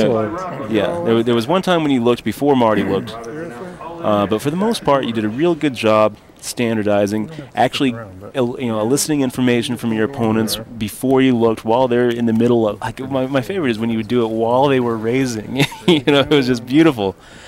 I would say that there was a little bit of a difference between the timing of of how long by the time you looked to when you acted. It also seemed to me, and I could be completely off here, but it seemed to me like there was a little bit of a whole card snap when you were weak. So you could actually hear the card snap on the felt when you were weakish. You'd still try to take a little bit of time, around 7 seconds before, making the fold or whatnot. Yeah. I kind of suspect that. That's interesting. I kind of suspect that there might be a correlation there between hand strength. Yeah, I also felt like there were some times when you look at your whole cards pre-flop, and it looked like sometimes they'd be vertical and sometimes they'd be horizontal to you. Oh. And I don't know that you were noticing, but usually when there's going to be a difference, any sort of difference is going to correlate to something. To something. Yeah, yeah. You know, so that, and then the timing, pretty much. I mean, sometimes you take 7 seconds before you'd raise. Sometimes it take 15 seconds, and it seemed like you were taking. Again, I don't know, because we didn't really get to see a lot of your whole cards. Yeah, I didn't show a lot of cards at all, I guess. One thing I would also suggest is that anytime you do any sort of pre-flop multiple variation, you know, the automatic assumption is going to be that it's based on hand strength. Right. And so a lot of times, you know, if you've been making it 2.x, and then all of a sudden look down at your stack and say, well, I'm short enough that I want to get through here, so I'm going to start making it 3x. Well, it's going to induce players to start making weird moves against you, because they're going to think that you're varying based on hand strength, not on chip stacks. So just, you know, be aware of that. That's not really a tell, but it's a perceived tell. Yeah, got it. You know? So I think a lot of times it's just better just to standardize it, and you know, a 2.x is going to get through. Yeah. You know. Yeah. So we see George getting knocked out here by Robert Mitchell. Robert Mitchell picking it up. Pocket kings. I think that's. You have to work all week. Well, we didn't really see what Robert Mitchell had against that big hand he had earlier, where he was able to get. Right, when he shoved against Marty and didn't get called. Yeah, and Marty saying he had the top 5 hand. I don't know if you heard that interaction. Marty said he had 9s, I think, and it was a 10 high board. Yeah. He said he had the 5th best hand, which we were trying to count here in the booth and trying to figure out what he thought the 5th best hand in poker was. I think he was saying the 5th best. Well, I don't know. I read that as 9s. Yeah, it obviously wasn't 10s, because there were 10s on there was a 10 on the board. So down to 5, and that's going to give some ammunition to Robert Mitchell, who I can't see how many orange chips he's got, but it looks like he's probably somewhere around 600 and something thousand. Yeah, I think right now he'd probably be my pick to win it, even though he's got an uphill battle against Duke. He's got an uphill battle against Marty. I just like the way he's moving chips. He seems like he's very much in control of himself here. Yeah, and he's mixing his game up too. So it's pretty clear he's picking good spots. Yeah, so I think he's got a good game. So you know, we've got some time here as they kind of go on. I think they might even be on a 10-minute break, 15-minute break. Can you tell us a little bit about what it's like? What is the process when you make the main event final table? What happens? Like, what does Caesars do? And like, tell us what happens. You know, we've got in 11th place, Negroni goes out. Yep. And who was the final table bubble? I can't remember. It was, the spoiler Russian alert. Chernevsky or something like that. So Chernevsky, the Russian, goes out in 10th place. The clock stops. Everyone gets up and claps except for the Russian. Yeah, he wasn't happy. And then what happens? So there was champagne in some quarters. Let's see. It's a little bit blurry. It was late at night, and and obviously after a major peak and then huge relaxation. So a lot of hugging, a lot of boys hugging, and I don't think we all got together that night. So everybody goes to the cage and gets paid out, and then we all got together the next day, and that was nice. So now, who organized that? That was WSOP. So so we all got together, and media was there, and we got to talk with each other a little bit. And where was that? It was at the Rio, in the Palazzo Suites. Okay.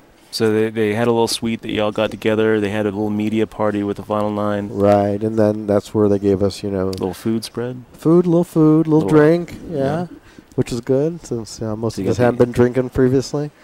Although I think some drank very heavily the night before.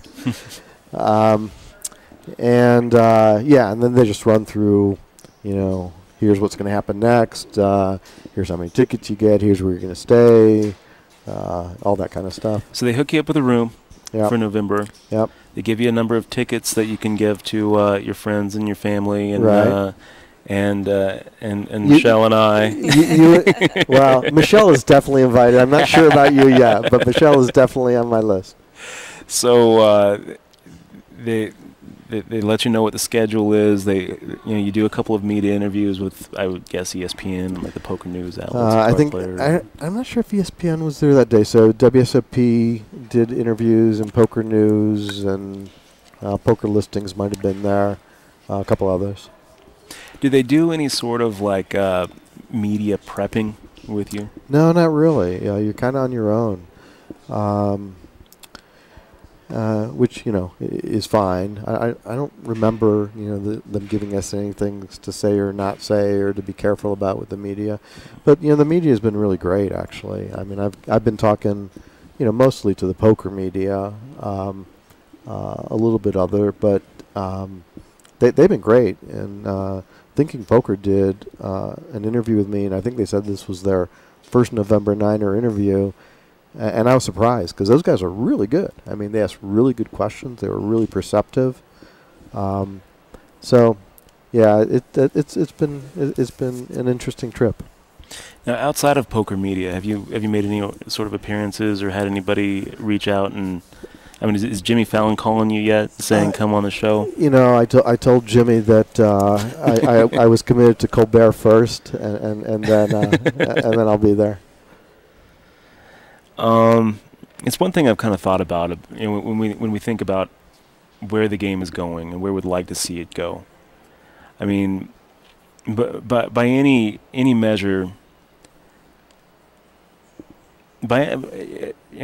Poker is somewhat in a decline when you compare it to pre-Black Friday numbers, and you look at like the Jamie Gold year as like that's the height as far as the World Series of Poker numbers have been. And even though I think that if we were to look at global buy-ins, it's increased every year. And so by that measure, you might say, well, poker's growing. I kind of feel like that gives us a little false sense of where poker's actually going, because I don't feel like poker is growing from 2006. I think it's somewhat in a decline, and we're maybe globally it's going into new areas, but when you look at the health of the industry, I think that the best indicator is the main event, which is still so much bigger now than it was late 90s and early 2000s. Yeah, but it's been flat for the last few years, and we just got to fix this problem about online poker in the U.S. It's absolutely absurd, and the fact that you can put together a fantasy team and bet on that, but you can't play poker online is just, it's totally ridiculous. It makes no sense to anybody. I completely agree. And the other reality, to get up on my soapbox is that it puts American players at a big disadvantage.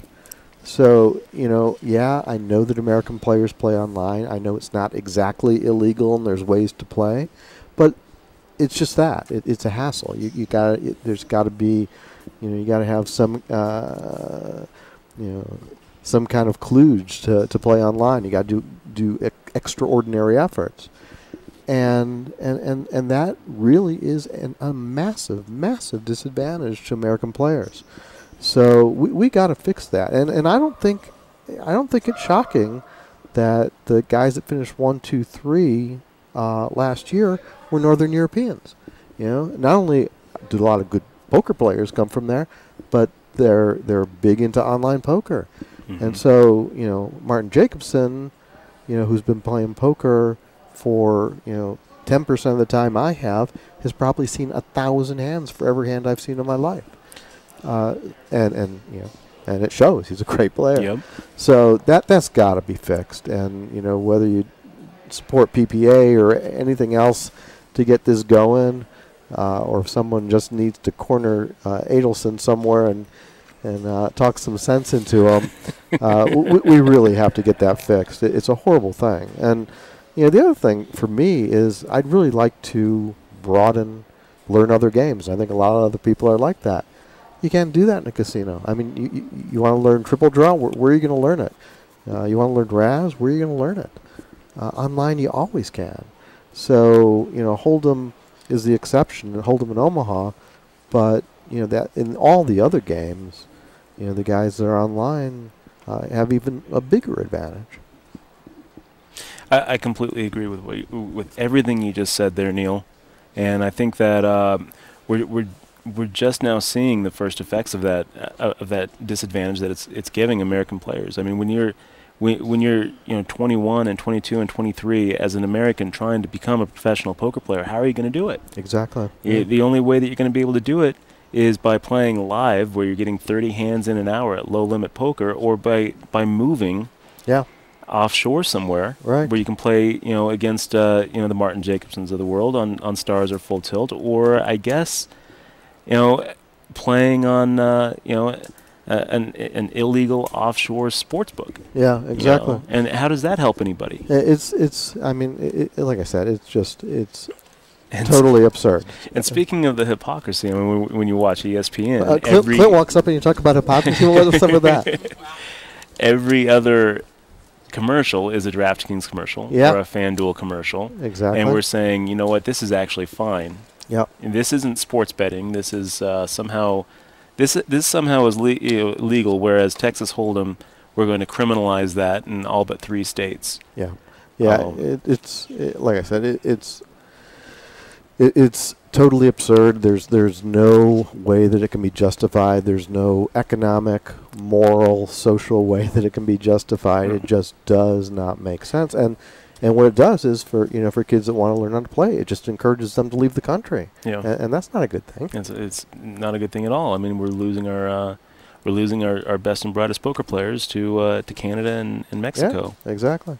So you've obviously thought about this before. And you're from California, which most people in the industry see as this is the gateway state. If we can get California to legalize, then other states will fall behind. Yeah. And how does that happen? I mean, when we're seeing California trying to legalize online poker, it seems like people talk about the stakeholders, the racetracks, the Indian reservations, and the physical card rooms all don't really have an interest in making it legal because they're also worried about protecting the little niche that they've been able to carve for themselves, and they don't see online poker as helping that revenue, which I can't say I blame them, because why would anyone actually go play at Hollywood Park if you could play on PokerStars? Yeah. So I think that question has already been answered. I mean, if you look at when online poker was peaking in this country, and you looked at card rooms in this country, that's when all the poker rooms were being built, and they were full, and there were games all the time. Mm-hmm. So the more people you introduce to the game, the more action the live games are going to get. I think that was absolutely proven, and if it's just incredibly short-sighted for the guys who have vested interest in live poker to not support online. It's just absolutely ridiculous. And I think what's going on is the big money that doesn't have a piece of online now is pushing against it until they can figure out a way to get a chunk. So you think that it's just a matter of convincing the people who are dragging their heels and trying to stop the legislation, which pretty much are the stakeholders. Yeah. Which are like the brick and mortar guys. Yeah. It's just a matter of convincing them that you aren't going to be hurt. You're going to increase your own revenue. Right. And it's it's kind of parallel to blackjack card counters. The casinos were horrified that people could count cards and have an edge. And what actually happened when that became public knowledge was that a lot more people started playing blackjack without counting. Yeah. With the same disadvantage. Or doing it wrong. Yeah, or doing it wrong. So the casinos were making more money on blackjack because people knew it could be beaten, even though they weren't playing the way to beat it. And it's kind of parallel to online. They're trying to hold this surge off for fear that it's going to eat into their clientele, and it's exactly the opposite. It just breeds clientele for them. And if you're in, if you're in Florida, and you have a casino there, it's much easier to bring players in from Miami than it is from Amsterdam. I think it's kind of interesting when you look at all the proposed legislation in California. So much of it has been making sure that the brick and mortar card rooms are the only ones who can operate. Yeah. Where it's like, okay, well, if you're going to deposit money into the online system under a regulated California environment, you actually have to walk into the Commerce or walk into Pachanga or wherever and deposit it at the cage rather than just using your credit card. Or, I mean, it's so upsetting to me as as a poker player to see to see that progress. And when we talk about the stakeholders of poker, talking about just the operators, because it shouldn't be them making the law, right? It should be everybody in California saying we're the stakeholders here. We're the poker players who want this. Yeah. And we don't want online poker where we have to drive to Gardena. Right. We want online poker where we can just pull out our MasterCard and start playing. Yeah, and I think the other reality of life is that if we were software engineers and there was legislation which was brutally discriminatory towards us, we would get some support from the legislature. But we're poker players. We're kind of pariahs to start with, so it's a bigger uphill battle for us. I think that's absolutely right, and we see that the Venetian Deep Stack is going on right now, which has a lot more players than we're seeing here at HPT. Yeah. Poker has always been this me against the world sport where it doesn't matter who if you're putting money into Sheldon Adelson's pocket, that's going to go directly to the fight against your own interests. Yes. Well, as long as there's EV in that event, let's go ahead and play it. And I think that there's been so much talk in poker about we need to band together, form a poker playing union. The closest we've ever gotten is a PPA, right? Which, let's face it, is a lobbying group for the operators, the online operators. It's basically PokerStars funding the PPA. Yeah. It's not really the Poker Players Alliance. It's the closest thing we have to a players lobbying group and a players union association or whatnot. But in the end, a poker player's interests aren't really the same as an operator's interests. It's there's going to be a lot of crossover. Right, exactly. But it's not really going to be the same. Yeah, you're right, and I don't know. Maybe you and I can sit down and figure out how we solve this problem. But you're right. I mean, it's the best we got now, and it's like you say, it's not really a poker players group. It's much more of an industry group. But the guys that will profit the most are generally the ones that will push the hardest. Yeah.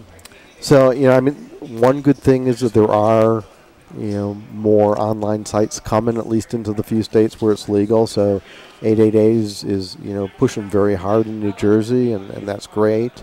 So at least if you're in New Jersey, you can play a little bit, but. The state-by-state thing is crazy. I'll tell you, Neil, as someone who's living in a state, I mean, I live in Vegas. Yeah.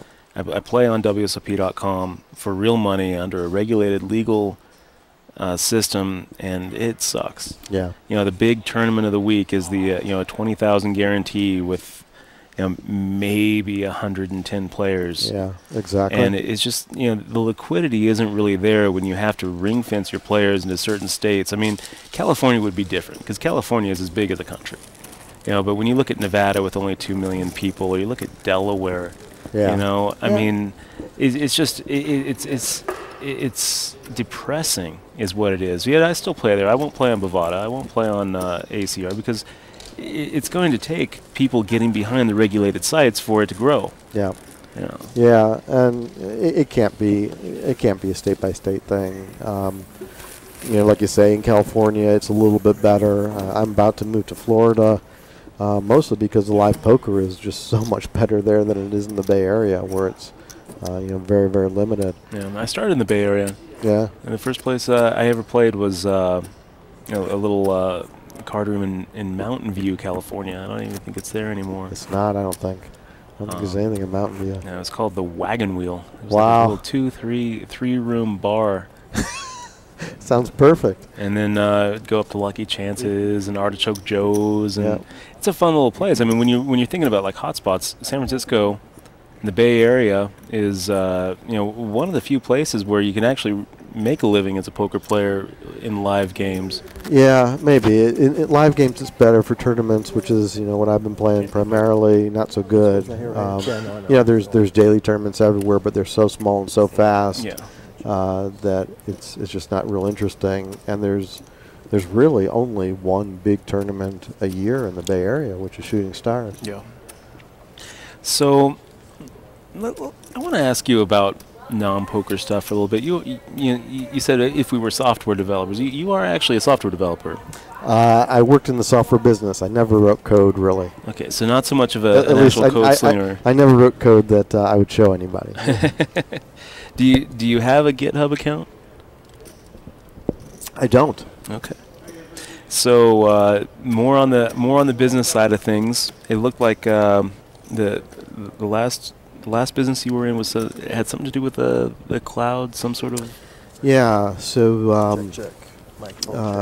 a couple of buddies and I, who've worked together a number of times, started a company now a little over 7 years ago, which was focused on accessing cloud data. So the idea is that as businesses put a lot more of their data in the cloud with Salesforce.com and Intact and Zendesk and Zuora, it was kind of almost reminiscent of the 80s when there were little silos of data everywhere, and it was just hard to get the data together.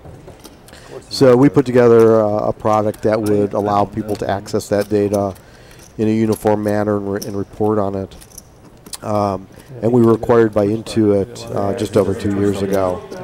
So that's the last place I was. And so you grew that company from scratch. Right. A couple of buddies. And then eventually getting acquired, you got the exit strategy going, and now it's play poker for a while until what? What's the plan now for you? Yeah. So first of all, nobody made any money on the deal with Intuit. So it wasn't like I was set with that. And when I was there, I was actually running a couple of teams on the East Coast, one in Virginia, one in Cambridge. So I was doing I got a lot of miles on Virgin America. It didn't make a whole lot of sense for a long time for a guy to be sitting in California when the group that I was in, Intuit is California-based, but I was in the QuickBase group, which was all in Cambridge. And so for a guy in California to be running teams in Cambridge and Virginia didn't make a whole lot of sense long term. And I kind of balked at moving. So I actually got laid off between trips to Las Vegas. So I went and played 3 events, went home, and was going back for the main, and I got laid off. So I was jobless and deciding if it actually made sense for me to go and put down 10K on the main. And I decided I couldn't pass it up because I'd been so looking forward to it. Not at all with the idea that it could make the rest of my decisions a lot easier. But for those out there listening who are in the software business, you probably know that a 61-year-old guy does not get hired very readily into software. And the other reality is I've been doing startups my whole life, and I just wasn't sure that I had the heart, the energy to do another one. So when I went to Las Vegas in July, I wasn't real sure what I was doing with the rest of my life. I think I drove Uber for a day to see how that would look. In Vegas? No, in San Francisco. Okay. I think I made $20. So anyhow, needless to say, the fortunate run in July was the timing couldn't have been more incredible. It was borderline miraculous. I think it's kind of interesting how poker seems to work that way. Sometimes you always get the scores when you need them the most. Yeah, well, this score definitely came when I needed it the most. It was very, very good timing. So speaking of Uber, one of the one of the early investors in that company, Jason Calacanis, out in. I guess he's up in the Silicon Valley too. He plays a lot of poker. Yeah. And I know a lot of those Silicon Valley types play a lot of home games. And did you ever get into any of those kind of Silicon Valley home games with? So I got my first invitation like on July 16th, and my response was, "Let me know after November because I'm not playing any cash games between now and November." But yeah, there's some big money games in the Valley, and then a lot of these guys go down to L.A. and play big games down there too. I have a buddy that plays in those games and plays in the games in Phil's room at the Aria, which the reports I hear about are pretty amusing. Do you have any advice for people in the software industry looking at doing startups? I mean, what have you been able to take away from your startup career? So I think the first thing I'd say is that it's a lot like poker. There's a huge amount of variance, and only the top 10% cash, and most of them don't cash for very much. So it's really you got to get to the top couple of percent before you're making any real money. So you got to do something that you love doing. That would be my first advice: is you got to have real passion for it. And when the passion's lacking, nothing else works. So if you find something that you really do have a passion for, and you're willing to, really work the grind to do it, then go get it. But I think you need, if you're looking, just for an idea to make money, just because it seems like it's something to make money, it's not likely to be successful. I think Marty says he hit that flop, huh? It looks like it. I forget. We're watching a tournament. So top heavy here at the HPT too. It's like if you look at the difference between first, second, and third, with first being more than second and third combined. Right. And going from ninth all the way up to fifth, it's basically 1K jumps. Monday, right? Yeah. Which makes me feel much better about finishing eighth. Yeah, absolutely. Absolutely. I mean, there's not that big of a difference between eighth and sixth or eighth and fifth. Exactly. Even eighth and fourth. I mean, it really is just so top heavy where, you gave yourself a real good shot at winning it.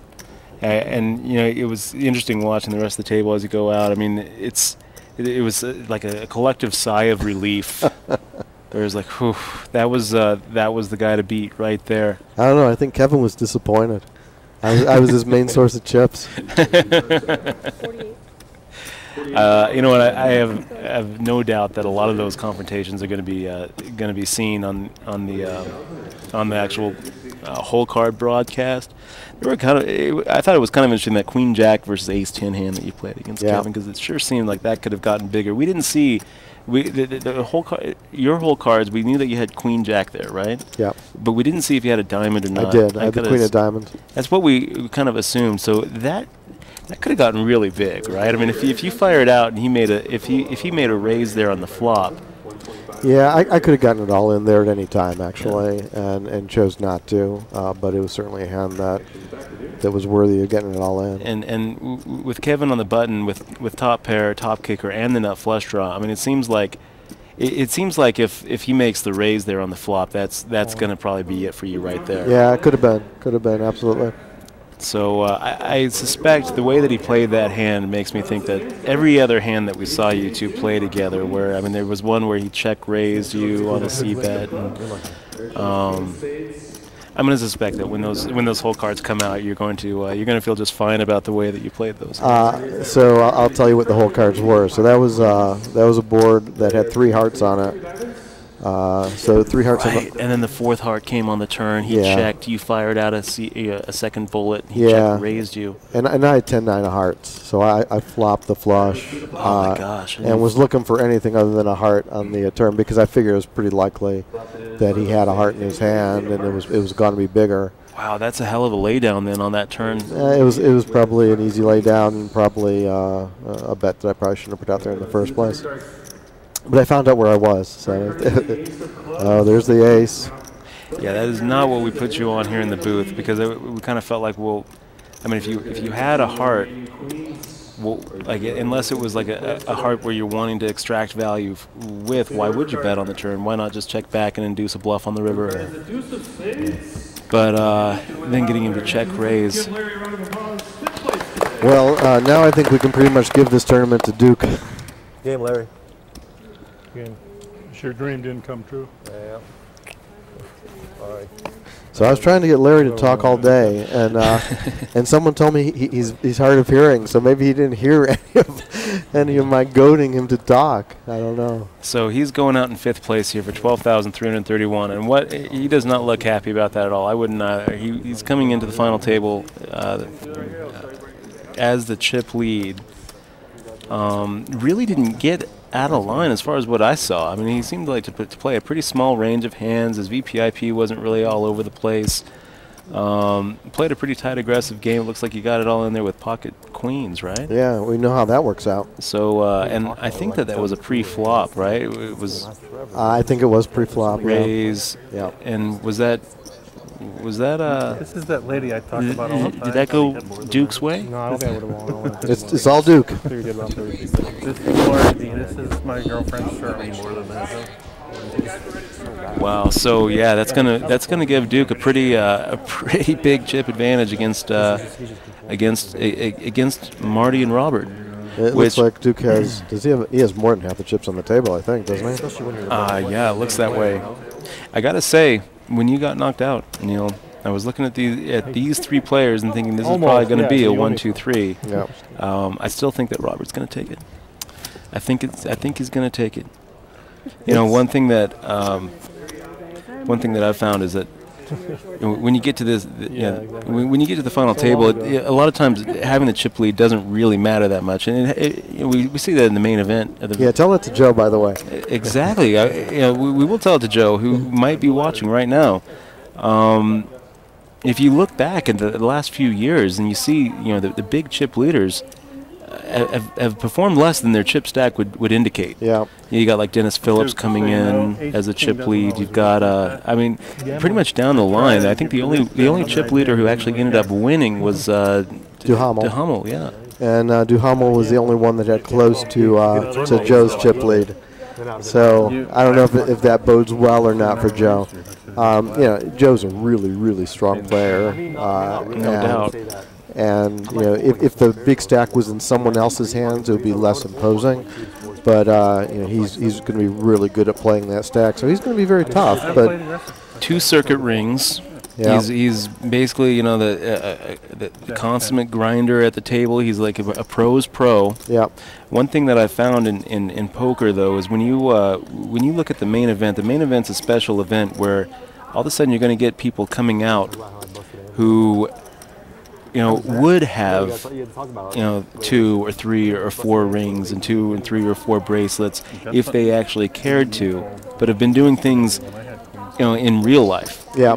You got Pierre Nouvel's a great example of this, where I've played with him a few times during the World Series of Poker. And the first time I played with him, here's some random older European guy that I've never seen before. So of course this guy's going to be horrible. Yeah. He's going to be a tight knit. And I'm playing with him, and I realized, wow, his VPIP is kind of all over the place. He's actually raising quite a bit. So I'm going to take it back. He's not a nit. This guy's a maniac. Yeah. He is a maniac, and he is just a rich guy who has way too much money and is here just to dust off his chips to me. And then I realized, wait, that's not it either. This guy's legit. How have I not heard of him before? I do a little Hendon Mob. I realize, oh, wow, I didn't hear him. He's been tearing it up in Europe, and I haven't heard of him because he actually did something with his life besides grinding away on a poker table. Exactly. Made a ton of money selling a company to Hasbro.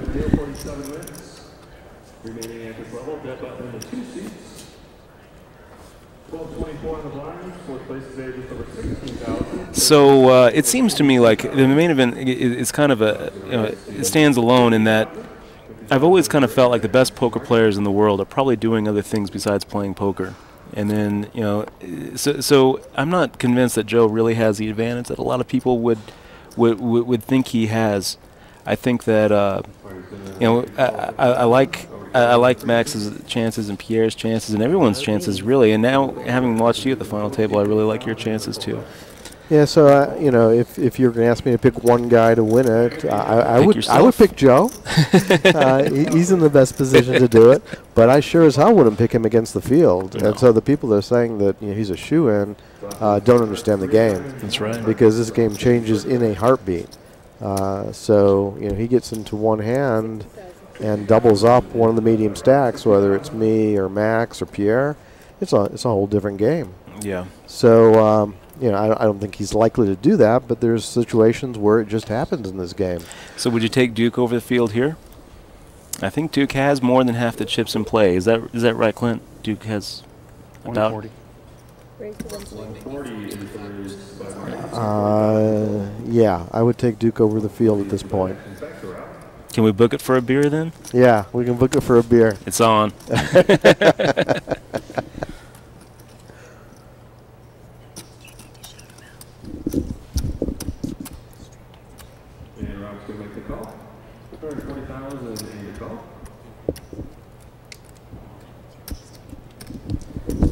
So I guess we need to have a big shout out to Marty. I think we've got Marty watching the stream with us, and want to give him a big shout out. Thanks for hanging out with us here. Not this Marty. Oh, so who's trying to shout out? D is saying good luck. Oh, yeah. Which D? D nuts. Oh, D's nuts is giving a big shout out to Marty.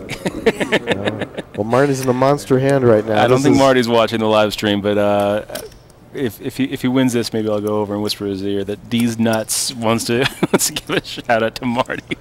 So these are the two challengers for Duke in a big one. Wow, it doesn't look like Rob's going away here. It doesn't look like it. I mean.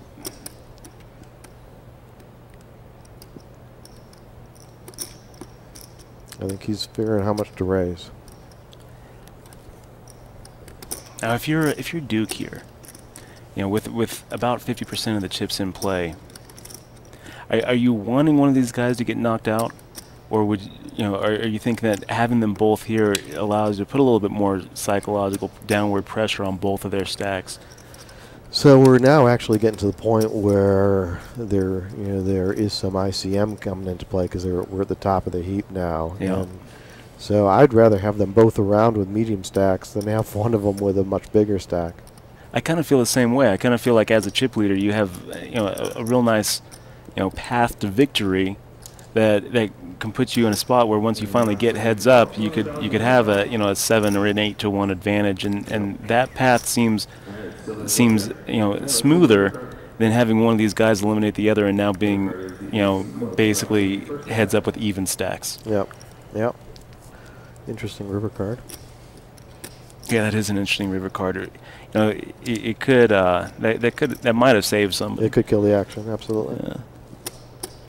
You could also, if we were up against the same pairs with now, like if they both had queen, I can't really think that both of them would have queen, but we don't have kicker problems anymore if they both had the same pair. Exactly. Wow. Very quick all in too. Really quick all in. What do you think that means? A quick all in like that? I didn't see the action up until the turn, but he could well have a 3. He could, right? Or he could have pocket 9s. I've talked to Zach Elwood, who wrote the Reading Poker Tells and Verbal Poker Tells books, which if you haven't read them, I would suggest them. Yeah. They're pretty good. And just to throw it out there, if you were looking for, like some people to analyze other opponents, Zach Elwood and Blake Eastman would be my picks if I was in your spot. Yeah, I don't know Zach. I've heard a lot about him, though. I've heard very good things about him. He was on a couple of, I think he was on a November 9er team a couple of years ago. But he has something to say about this, where a person very immediately makes the bet, and he says it's polarizing. Right. It either means very, very, very strong or a missed flush draw. Yeah. It rarely means kind of the weaker hands. Like you wouldn't really expect Marty to wake up with like an ace jack here or like a queen. It's nothing. Nothing. It's not even absolutely a flush draw. Nothing. Wow. And was that a big river or what?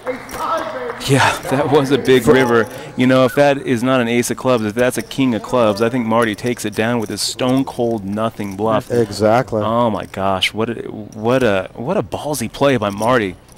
And you know, I think that I think he gets away with it. Yeah. I'm sure he gets away with it. If the ace doesn't come, he does get away with it. Or a heart doesn't come. I think if the board pairs again, if there's a 9 or a queen, then maybe maybe Robert can do a hero call with like if it comes like a 9 or a queen, maybe, but most likely that's getting through.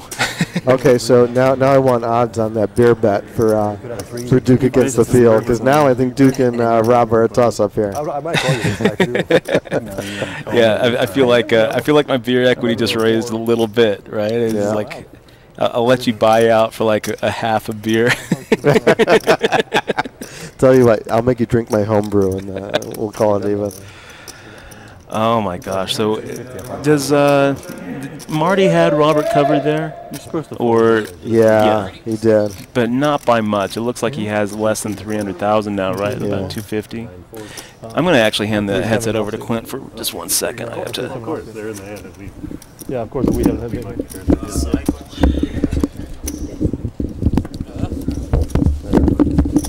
You would have snap called. I had to think about it. Yeah, so that was a pretty big hand. Yeah, so I guess the Zach scenario that snap shove was very polarizing was dead on. And honestly, I missed a lot of the action up until the turn when you saw, so I didn't really see, the opens or any of that stuff.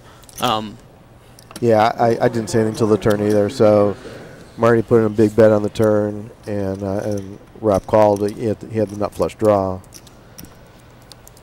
Yeah, and that ace on the river.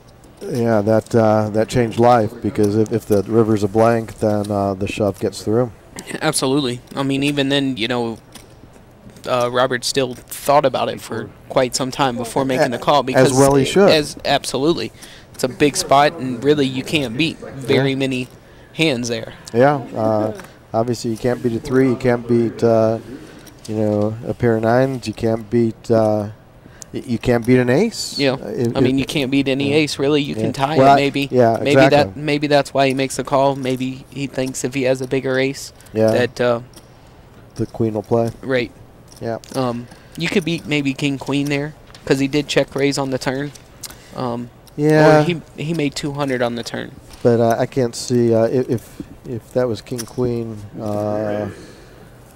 Marty checks with value. Marty betting the river doesn't seem to make a whole lot of sense to me. Exactly. Marty checks there because he's got a little bit of value there. He's got some showdown value. He's got a lot of value. He doesn't have to bluff at it to take the pot. Right. Whereas if you have 5-6, you're not going to win the pot otherwise. You're not winning any other way.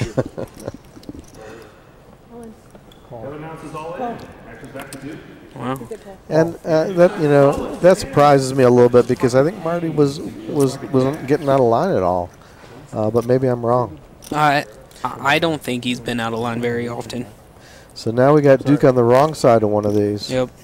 Kevin's got kings. Duke's got jacks. That's it. And what's Kevin got? He's got 304. 3, 4, 5, 650-ish. Yeah. Maybe almost 700. Enough to hurt. Always. Kevin's currently in the lead with his turn life. Is that risk here? All right, let's see the thought.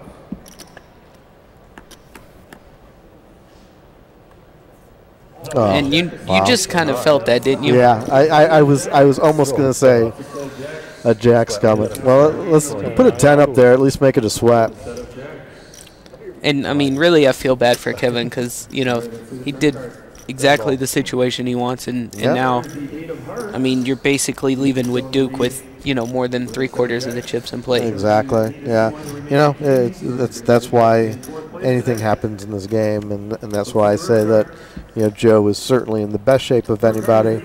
but you can't take him against the field because this exact thing can happen. Yeah. You get it in good and lose. It does happen a lot. And I mean, and there's really nothing that you're gonna do there. Yeah.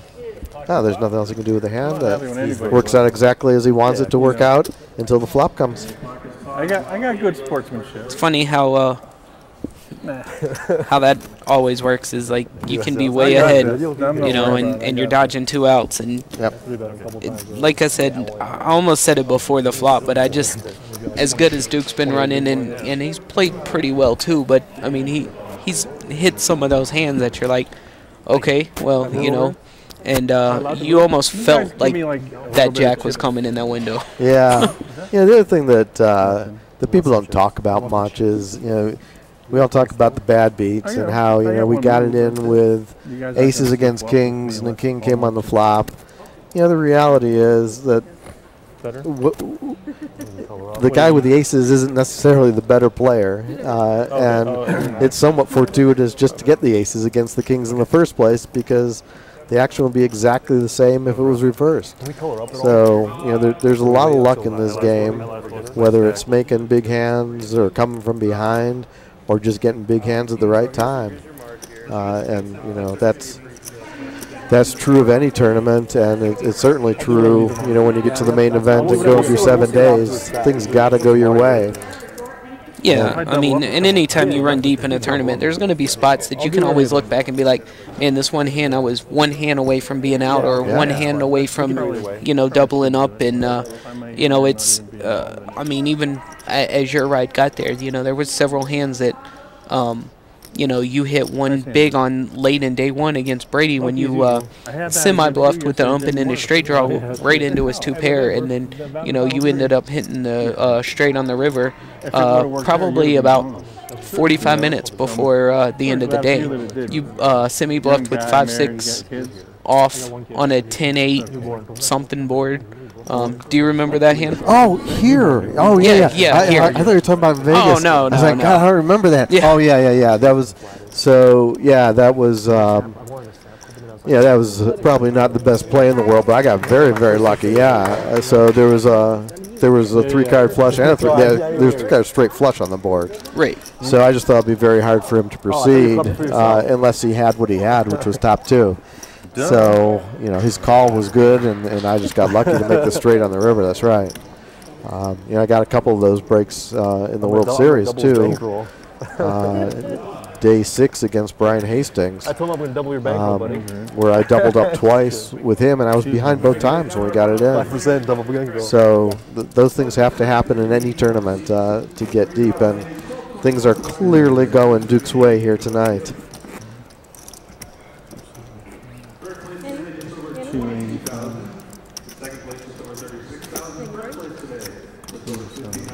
Yeah, and again, as everything's going Duke's way, and it looks like we are going to get the Duke and Robert heads up matches. Marty's pretty short stacked here, so he's going to probably end up having to pick a hand pretty soon. Yep. So it's going to be an interesting heads up match because both of these guys have that aggression, but they can be passive. Definitely have tendencies to bluff at spots that you can pick up. Okay, here goes Marty. It's around 280. It's around 280. So Duke opens. Should be around 287, maybe. Yeah, it's like 300. And Marty 3-bet chips. An orange, so I could be wrong. It's 3 something. I missed an orange. Well, the fact that Duke is taking so long indicates that he is not very strong. Because he's going to be calling with a really wide range here. Sorry for the overbet. I didn't realize. It's okay. It's okay. 332,000 is what Marty's on for. Did he just apologize for the overbet? He did. I don't know why, but he did. I mean, even if he's sitting on like 500K, that's still, Oh, is it kind of fold? He must have been really, really weak. Do I have to? Oh, yeah, but I didn't really want anybody to see this. What do you have, Marty? Come on, show one card. Will you show a hand once? I'll show one. I promise. 100% show. I promise. Go ahead, look if you want. Marty's inviting them to look at his cards. So you guys owe a show. Yeah, whenever you want to ask, I'll do one. Whenever you ask for a show, I'll give you one. Yeah, thank you. I don't even want to see shows. You're like, damn it. So, Dutch, while you were gone, they got it all in. Kevin with kings against Duke with jacks, and a jack right in the window. Wait a minute. Who got it? So Kevin had kings all in pre-flop against Duke's jacks, and Duke flopped us out to knock Kevin out and have the overwhelming chip lead now. Yeah. So what does he got? It looks like 1.7. What is that? 1 million? No, wait. Like even more than that, isn't it? That's oh, way 3 more. million, 3.5 million, something like that. Is that what we're looking at? 1, 2, 3, 4, 5. 1, 2, 3, 4, 5. 3.5 million. Yeah, he's got. Looks like he's got robbed 2-1 almost. 4 million maybe. What is the chip count there, Clint? Do you know?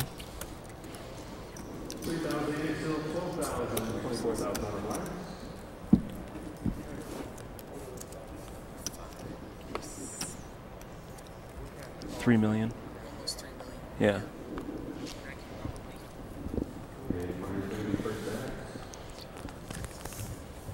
Next player going out, getting 22,460. Second place getting 36,000. So, gosh, if you're Duke, I mean, I think that you really need to be playing, putting the screws on these two guys. Yeah. So he just raised and folded to Marty's shove.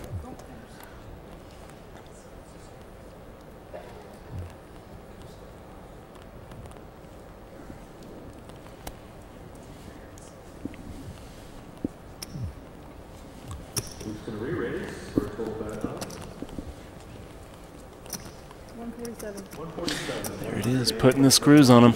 Yeah. Putting the screws on him, basically, saying to both of these players, I mean, a double up for Marty doesn't put him in the chip lead. A double up for Robert doesn't put him in the dip lead. Robert and Marty both have a lot more to lose here than to gain. I mean, the chips that they are putting at risk for both of those players are worth more than the chips that they're getting. Yeah, and it's just interesting. They both called there.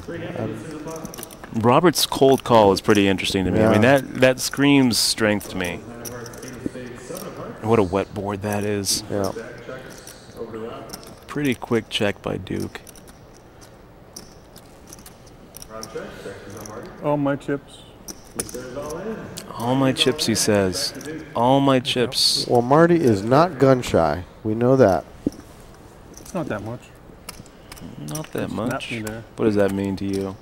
When a player goes all in and says, not that much, as he puts out 400,000, is that what that all-in shove was? Call.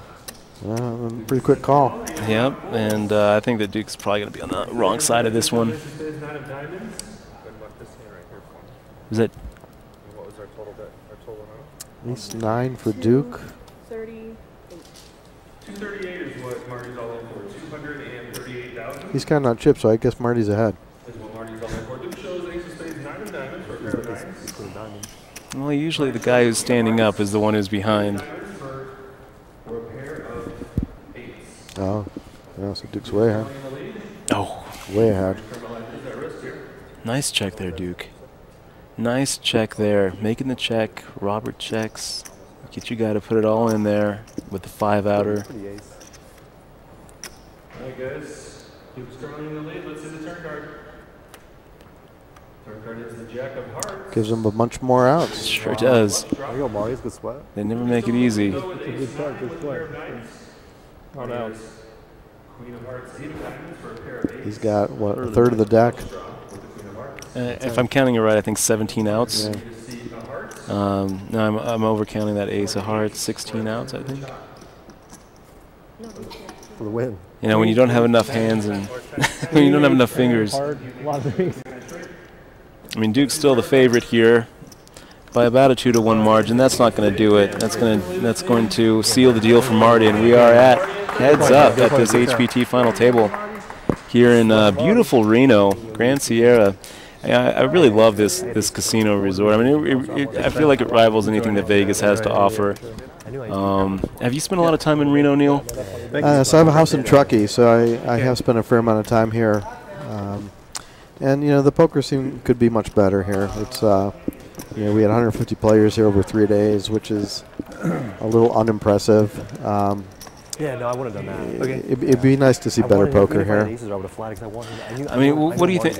It seems to me like, you know, I'm check calling. maybe the reason why this didn't have the numbers that it has had in the past has more to do just with the timing. I mean, you've got the another HPT just 2 hours away this weekend. Yeah, Thunder Valley. You've got the Venetian Deep Stack down in Vegas. I think there's also a WBT going out on the East Coast, right? There is the Bellagio, I believe. Okay. I mean, at the All right. Borgata, yeah, the other B. Yeah, so I think a lot of people in the Bay Area were at Thunder Valley playing the 200K guarantee rather than coming here. It actually might be Maryland Live. Anyway, it doesn't matter. We're focused on the HPT here, and we'll forget all those other tours. Yeah, I don't think that it has. But as you know, as someone who actually spends a good amount of time here in the Truckee, Reno area, Truckee's like what, 20, like it's 35 miles. 35 miles. So what are the other big events that roll through Reno? There's not much else. There's there's the All-In series comes through here,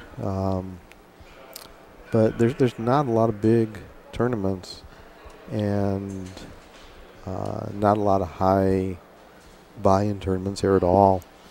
I can say the only other the only time I remember coming to Reno for a tournament that wasn't an HPT was back before Black Friday. I believe they used to have a WPT here at Grand Sierra. So there used to be bigger tournaments here, and I don't know what happened. It kind of died down, and Peppermill used to be more active. There's been some stuff going on in Atlantis, but not a whole lot. You know, it's a hard draw, I guess, because, you know, for most people, going to Vegas is just as easy or easier, and there's inevitably going to be more interesting action there. So we see the HPT championship bracelet being brought out. Is that bracelet worth $500,000? I think it is. Yeah, I think it's actually. What do you?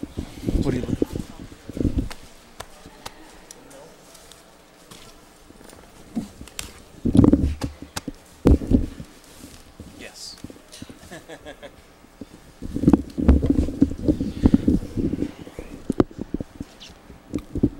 And I think this is the third HPT bracelet they're awarding. This is kind of a new development brought by the new head of the HPT, Kenny Lambert, who, if you've been around poker for you know any amount of time, you've probably run into this guy. He's basically been you know seen poker grow from from Binions when he was a teenager all the way through. I mean, he's yeah, I just met him actually when I was cashing out. So I was telling him he should write a book. He must have some very interesting stories. The problem is, I think a lot of those stories he can't tell. You know, a lot of those like Texas mob stories. Yeah. Marty? Yeah, sure. We're gonna see if we can't get Marty here in the live booth with you, Neil. If you don't. Sure. Do you mind sticking around for a little while? I'll stick around if you want me. Seeing how this plays out. Oh, now wait! You got to fix this. You can't bring the cash in a cardboard box. What's up with that? Yeah, they need to work on their presentation. Really, we need to see. That's weak. We need to see chrome suitcases and evening gowns. Even like a sterling silver bowl, but kind of a raggedy cardboard box. Is that like an Amazon box? Well, I guess the nice thing is you see a guy walking around with a cardboard box, you don't think to jack him. Right? Yeah, well, there is that. It's security by obscurity right there. That's awesome. So, yeah, I'm eager to take a look at that bracelet up close. I might have to go. You know what? I'm going to actually do it. I'm going to go look right now because I feel like that is one glaring glaring hole in my poker resume is an HPT championship. I've made an HPT final table before, but yeah, I want to go take a look at this. All right, bring back a report. I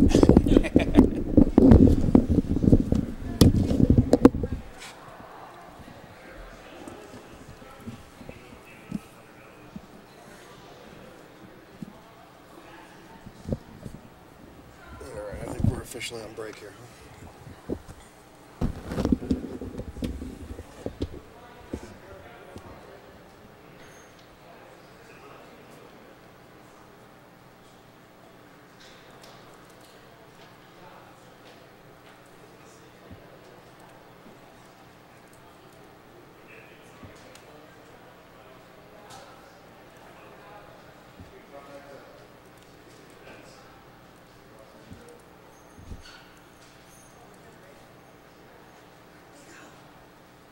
Where'd they go? I think to look at the bracelet up there. Oh, I want to look at the bracelet too.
Okay, we're back on, and we are at the most important part of a tournament right here. The heads up. This is the biggest jump in the tournament. Both of these guys, just real legit grinders. I think that we've got Robert Mitchell with a pretty big chip disadvantage here, hailing out of Salt Lake City, Utah, and we've got Duke Lee. I think he's got him what, 6-1, 2-1. Oh, well, that's not really that insurmountable at all. I mean, 3.19 versus 1.45. Oh, not so bad. A little worse than 2-1, but that's not so bad. No, I mean, anything can happen when it gets heads up. So, do you have a lot of shorthanded experience, Neil? I mean, when you get to this stage of the tournament, what's your game plan? So the game plan first is to get to this stage of the tournament. Yeah. That would be nice. And this is actually part of my game that I need to work on because it's another disadvantage of not having online available. Online you can go play heads-up tournaments all day, and for most of us you got to get through a lot of players to get to a heads-up. So I have a little bit, but not enough. And again, there's more than anywhere else. Heads-up is an area where the mathematical part of the game comes in. So that's something I do need to work on for sure. I think both these guys will be very good.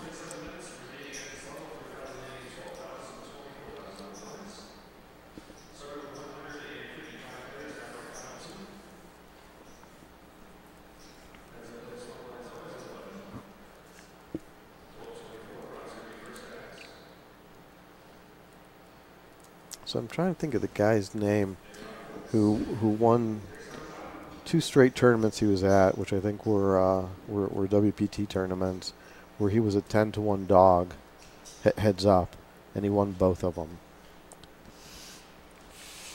That guy's name?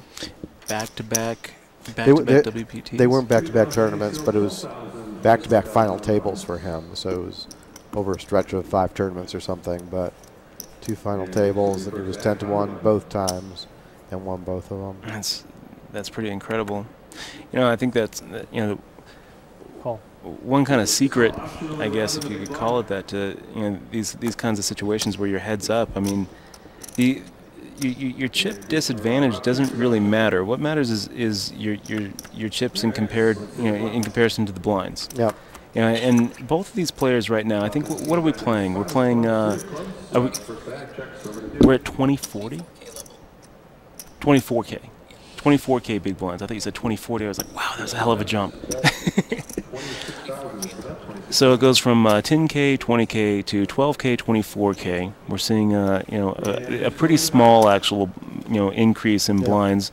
And both of these players over $1 million in chips. Is that what we're seeing? Yeah. So.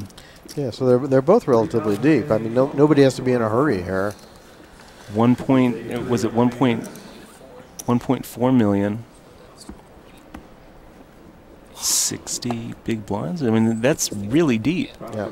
So you pretty much, when you're at this spot with 60 big blinds, you're not looking down thinking, oh, I've got such a chip disadvantage here. Yeah. You're thinking, I've got 60 big blinds. How many does the other guy have? Well, he's got 60 as well. Yeah. And that's how you have to really look at it, is effective stack sizes, and you pretty much disregard everything else. 60 big blinds is a lot of play. Yeah. And as long as you keep the chip stack rising, it doesn't matter if the guy has you 10-1 or 20-1 or $1 million to 1. You keep the tide rising, and you're going to be fine. So what I don't understand is, why does Rob have one long sleeve and one short sleeve? It's very confusing to me. I think it's a new Salt Lake style. It does kind of blend in, doesn't it? The jacket with the t-shirt. 60. Raise 60,000 is the raise by Duke. 60,000. This is one thing we were talking about earlier too. I'm not really the biggest fan of announcing your raise when you don't have to. You know, when you fire in just more information. Yeah, I mean, whether you're leaking or not, whether you have any sort of voice inflection or not, or any sort of difference between, you know, when and how you say your amount, I just feel like the less potential you have for leakage, the better. Yep. Yeah, I agree. And so at 1224, he's making it 60, which is 2.5x. We'll see if that multiple changes at all. When I'm heads up, I like to make it a little bit smaller than that. I mean, at this point, I've tapered down to a straight 2x. But as long as he's keeping it consistent, I mean, they're deep enough, 60 big blinds each, effectively, where it's okay to make the pots a little bit bigger than you normally would. I mean, a normal heads-up match is not going to be 60 big blinds deep. So given how deep they both are, how much pressure can Duke really put on Rob here? Well, not a lot. You know, it's really hard to put it's especially when your head's up with a chip advantage. It's really hard to put any pressure on him because he's the one who has really nothing to lose. He's the one who's like, you know, it's kind of expected that he gets second. So that, you know, there's no psychological pressure on him. There's actually more psychological pressure, in my opinion, on Duke.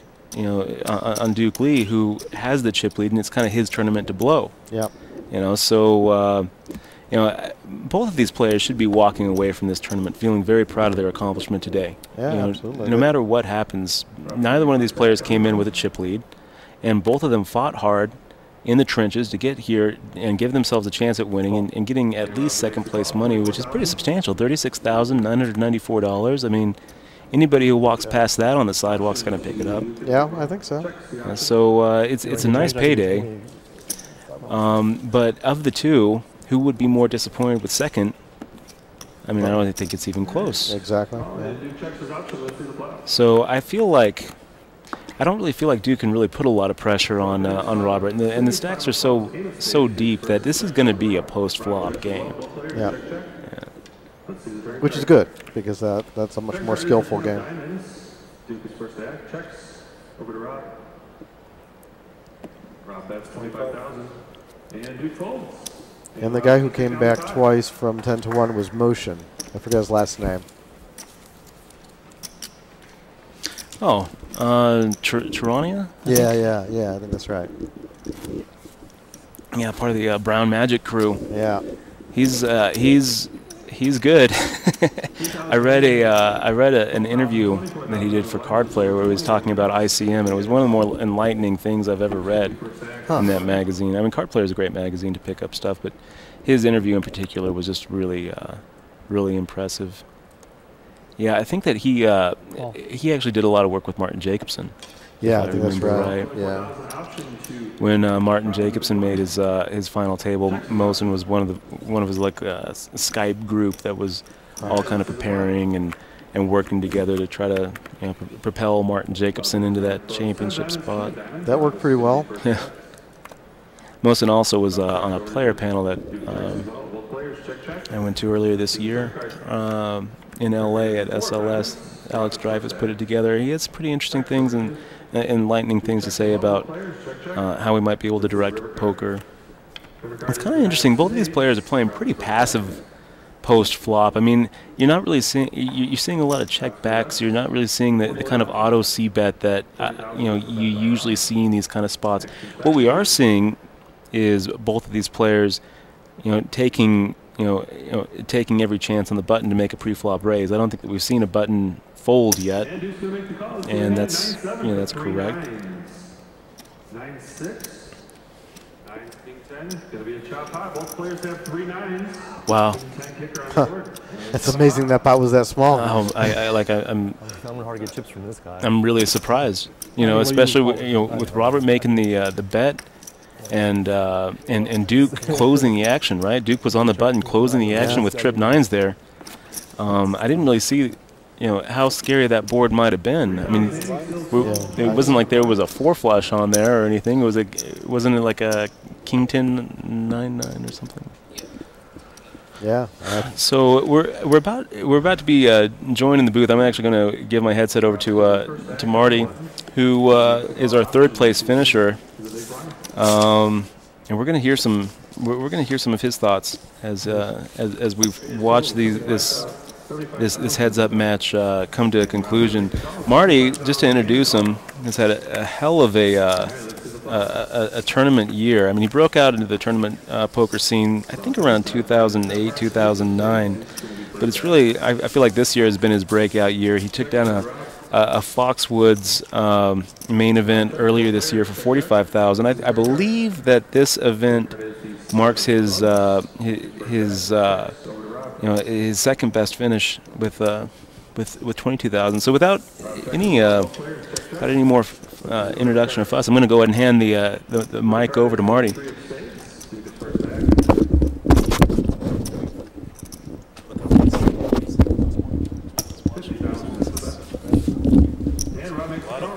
A lot of numbers up there. You're going to have to get closer, Marty. Hey, Neil. Hey, congratulations. Put those on. You got to take your hat off. So, Marty. Yes, sir. You're playing awfully nitty, getting it all in with that 5-6. Yeah, well, I tried to put him to a difficult decision. Yeah, the ace was a horrible card on the river for you. It made his decision a lot easier, huh? Well, I was quite frankly very surprised that he called the turn bet. Yeah. What's he beating other than a bluff? And maybe he had me on a bluff with some sort of a tell. I'm not sure. Yeah, I mean, he had the nut flush draw, but it's a tough call. And if the river blanks, your shove absolutely gets through. It was just an unfortunate ace on the river. Yeah, I agree. It's part of the game, and we have to accept it and move on, and maybe not play that hand next time around. So what do you think about your play overall here? I think maybe 50-50. I apparently made some mistakes. I had a few good plays that made it through. A couple good hands as far as the actual cards. But as you know, Neil, sometimes we just we play the player and not the cards. So yes, indeed. So speaking about the players, Duke has been running incredibly well. He's been playing well and been on the right side of everything. Yep, I have to agree with that. He's playing very good. He has lots of courage, which is important to succeed in this game. And playing fearless, and with his stack now, he's going to be tough for Rob to come from behind, I believe, here. But anything can happen, as we know. Yeah, Dutch and I were just talking about how Rob is deep stacked enough that he doesn't have to. He can still grind. He doesn't have to. Is it easier if I throw out 3? He doesn't have to be in a position where it's an urgent matter to double up so he can play. He can play for quite a while, so he can grind it up, and he just needs to get a little closer. Yeah, I believe Rob has a great game. I looked into his profile, his results. The entire table, actually, I was surprised by the, for lack of a better term, lack of more results as far as cashes. And I don't believe any player at the table had a first place finish at this point in their careers. Interesting. Including yourself. Actually, I have. Okay. You got to go far back, but there was one. All right. Well, I just checked on the Hendon site, and I may have missed it, but I was quite surprised at that. And one of these guys are going to break that barrier tonight. Yeah. Well, I think both these guys have a lot of online experience, so I think you'll probably find a lot of first place finishes for both of them online. Yes, apparently so. I mean, they're both playing very well, and Duke exhibits that certain tenacity essential for success in the game. So yeah, I expect we'll be seeing much more of him as well. So it's been a little bit quiet here, heads up. Not a lot of fireworks. When they both hit trip nines, seemed like that was a hand that was made for fireworks, but it was pretty slow. Well, I think your analysis is on point, Neil, with they both understand that there's no hurry here. They can play this out, and this could grind out for several hours. I could be back in San Francisco before they're done. Yeah, you're right about that. I look forward to observing for a while and seeing how these guys play this out. And it's an exciting spot for both of them. So you don't know this, but Dutch and I do have a beer bet. I do have Duke for a beer. Well, Dutch might be ponying up by the looks of things here. Just based on stack sizes, and that's the only reason for that statement. Yep, absolutely.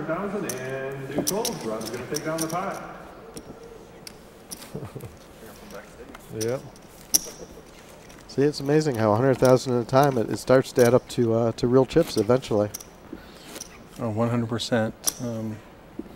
Rob definitely has capabilities here to build that stack up and give Duke a run.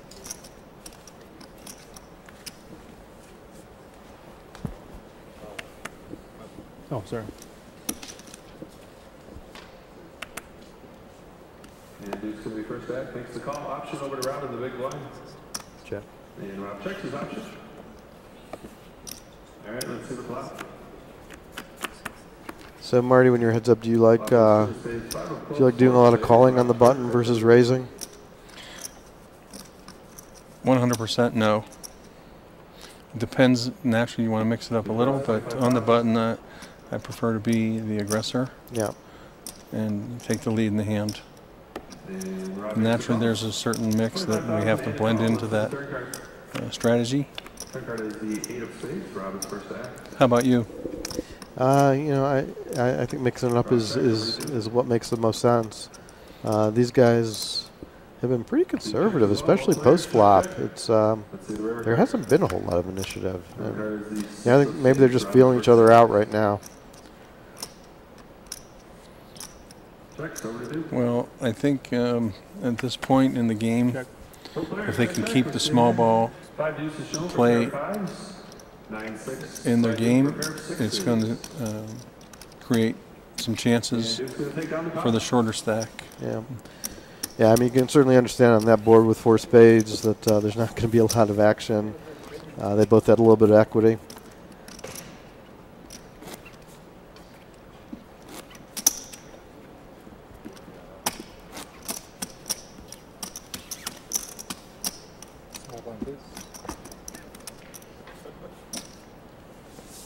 And Rob's going to be first to act on the button. And Rob makes a call. Option to Duke in the big blind. And Duke checks his So that's been kind of the pattern, calling on the button and not a lot of raising out of the big blind. They've been seeing the flops pretty cheap. Flop is king of clubs, 7 spades, deuce of clubs. Duke checks over to Rob. Rob bets 25,000. And Duke folds, and Rob's going to take down the pot. Yes, it's interesting to see that that there isn't a more aggressive line taken there from the button. 3,080, That may change too. I'm sure that these guys both have a lot of game and a lot of ways to play it. And I think these guys both have a lot of heads-up experience. Online. 60. Raise 60. 60,000 is the raise by Duke. Actions back to Rob. Call. And Rob's going to make the call. 60,000 and the call. Let's see the flop. So does that tell you anything when there's a raise now, when it's mostly been called before? Does that tell you something about strength, or is it irrelevant? I think it's just naturally could go either way, but it's going to signify a little different spot in the range that Duke is opening there.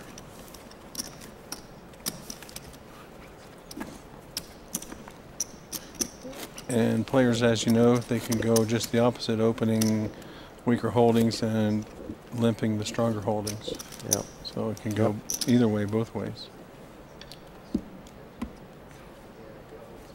So Dutch and I were ragging on the fact that it's so hard to play online here in the States, and this is another area where it's such a disadvantage because if you're playing tournaments, live tournaments, it's really, really hard to get heads-up experience, whereas you can go online and play heads-up all day if you want. Yeah, this is definitely a disadvantage now to the new players coming in and to those of us who are continuing to play live. Flop is 7 of clubs, deuce of clubs, 10 of clubs. Duke is first act. Duke checks over to Rob. Rob bets 25,000 and Duke folds. What we've seen a little more of recently with the tournament series is that the venues are offering the heads-up tournaments at a affordable buy-in to allow players to get that experience. Yeah, but those are pretty rare. They're hard to find. This is true. And Duke's going to be first to act on the button. And in a lot of cases, players, depending on the player pool in the game, will elect to chop when they're 3, 4, 5 handed. Exactly. That heads-up play really doesn't come into effect much. Right. So the rare opportunities you can get to heads-up, you actually don't actually get there. Right. Well, this could be interesting. So we had I don't know if Duke is just changing up and raising pre-flop, or if it's just different cards. But pretty wet board.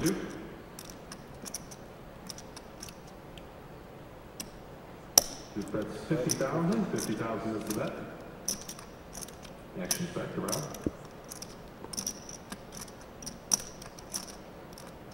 And Rob's going to make the call. 50,000 and the call. All right, let's see the river card. River card is the Queen of Diamonds. Rob is first to act. Checks over to Duke. Interesting river. Got a double paired board now. Makes the straights a little bit less exciting. Yeah, Duke's going to check as well. Let's see a winner. King Jack is shown for Kings and Queens of the Jack Kicker by Rob. And Duke folds. Rob's going to take down the pot. Just over 6 minutes left. Just over 6 minutes left. In the game today earlier, I was impressed with both of these players making correct calls. It goes 15, in some really tough spots. 20, after that? Yeah, it was pretty clear that these were two of the stronger players at the table. They, I think they were both picking their spots well, both playing well, and yeah, I think they deserve to be here for sure. I agree 100%. 50,000 is the raise by Rob. Over to Duke in the big blind. And Duke's going to make the call. 50,000 and the call. All right, let's see the flop. Flop is 3 of diamonds, 6 of hearts, 10 of clubs. Well, that's the opposite flop from the last one, huh? Checks as well. Both players check, check. Yes, it is. Turn card is the 7 of clubs. Duke checks over to Rob.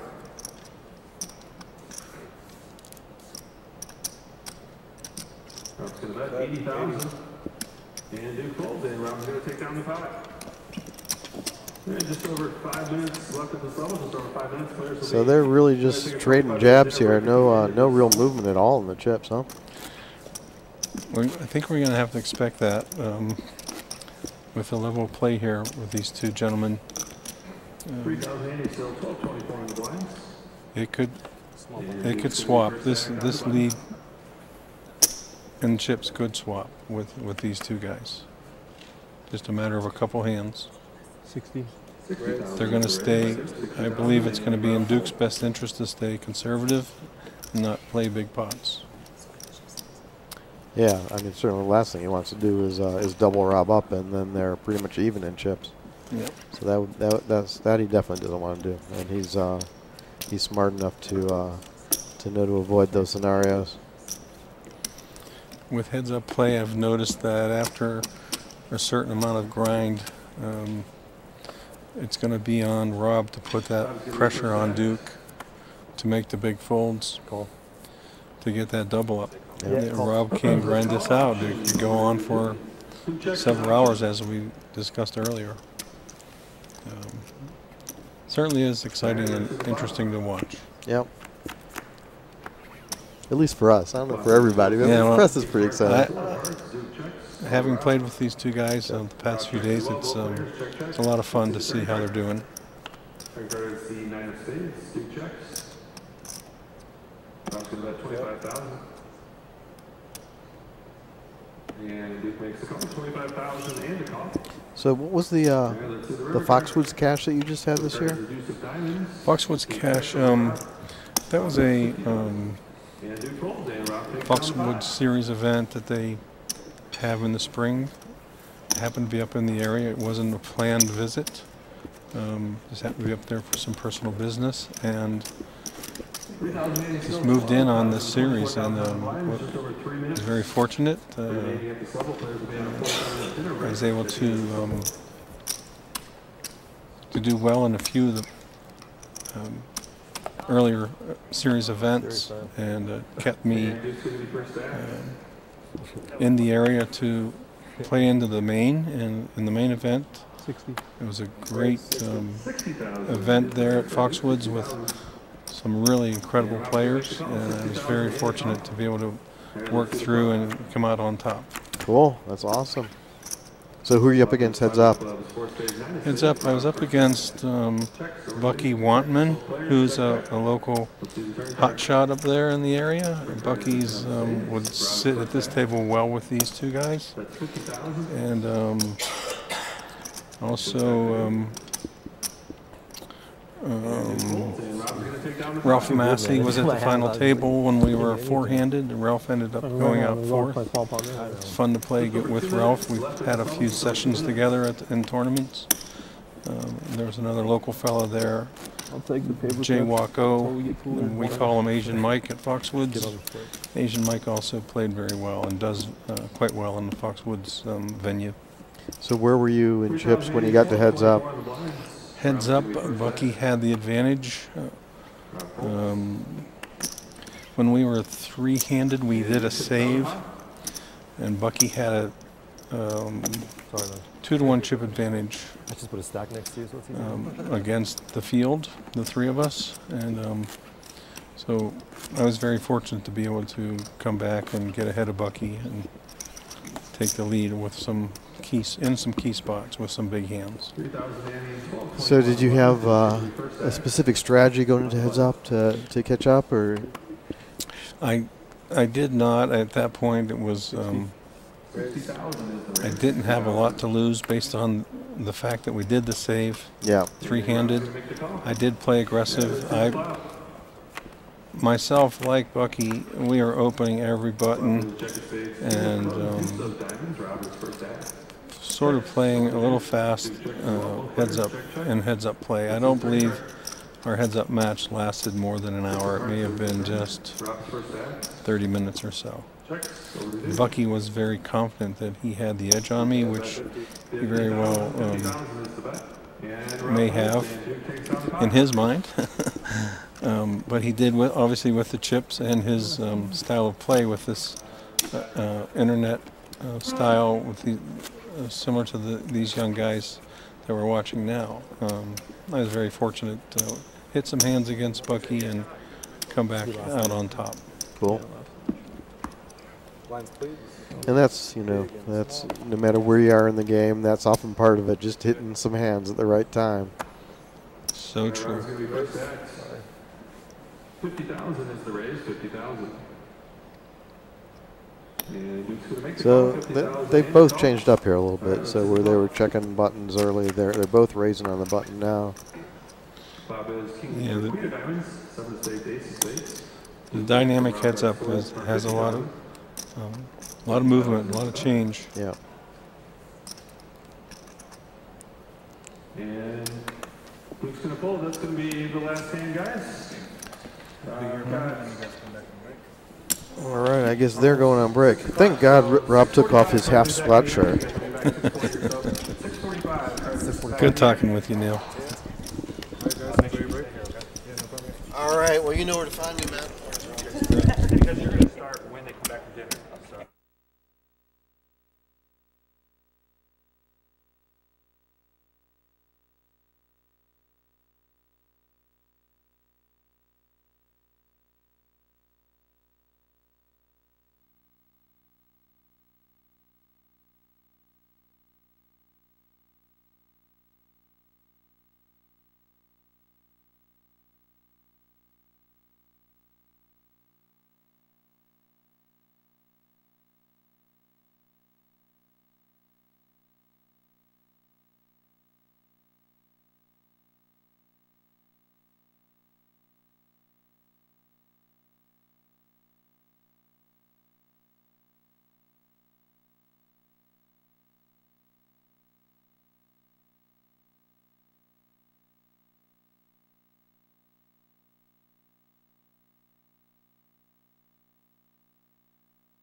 front, guys. Right up front.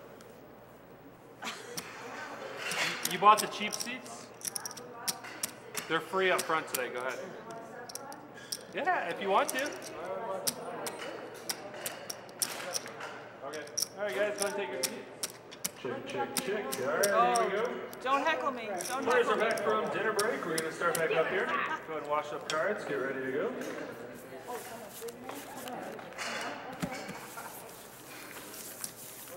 Heads up play, we're actually at 30-minute levels now. 30-minute levels heads up play.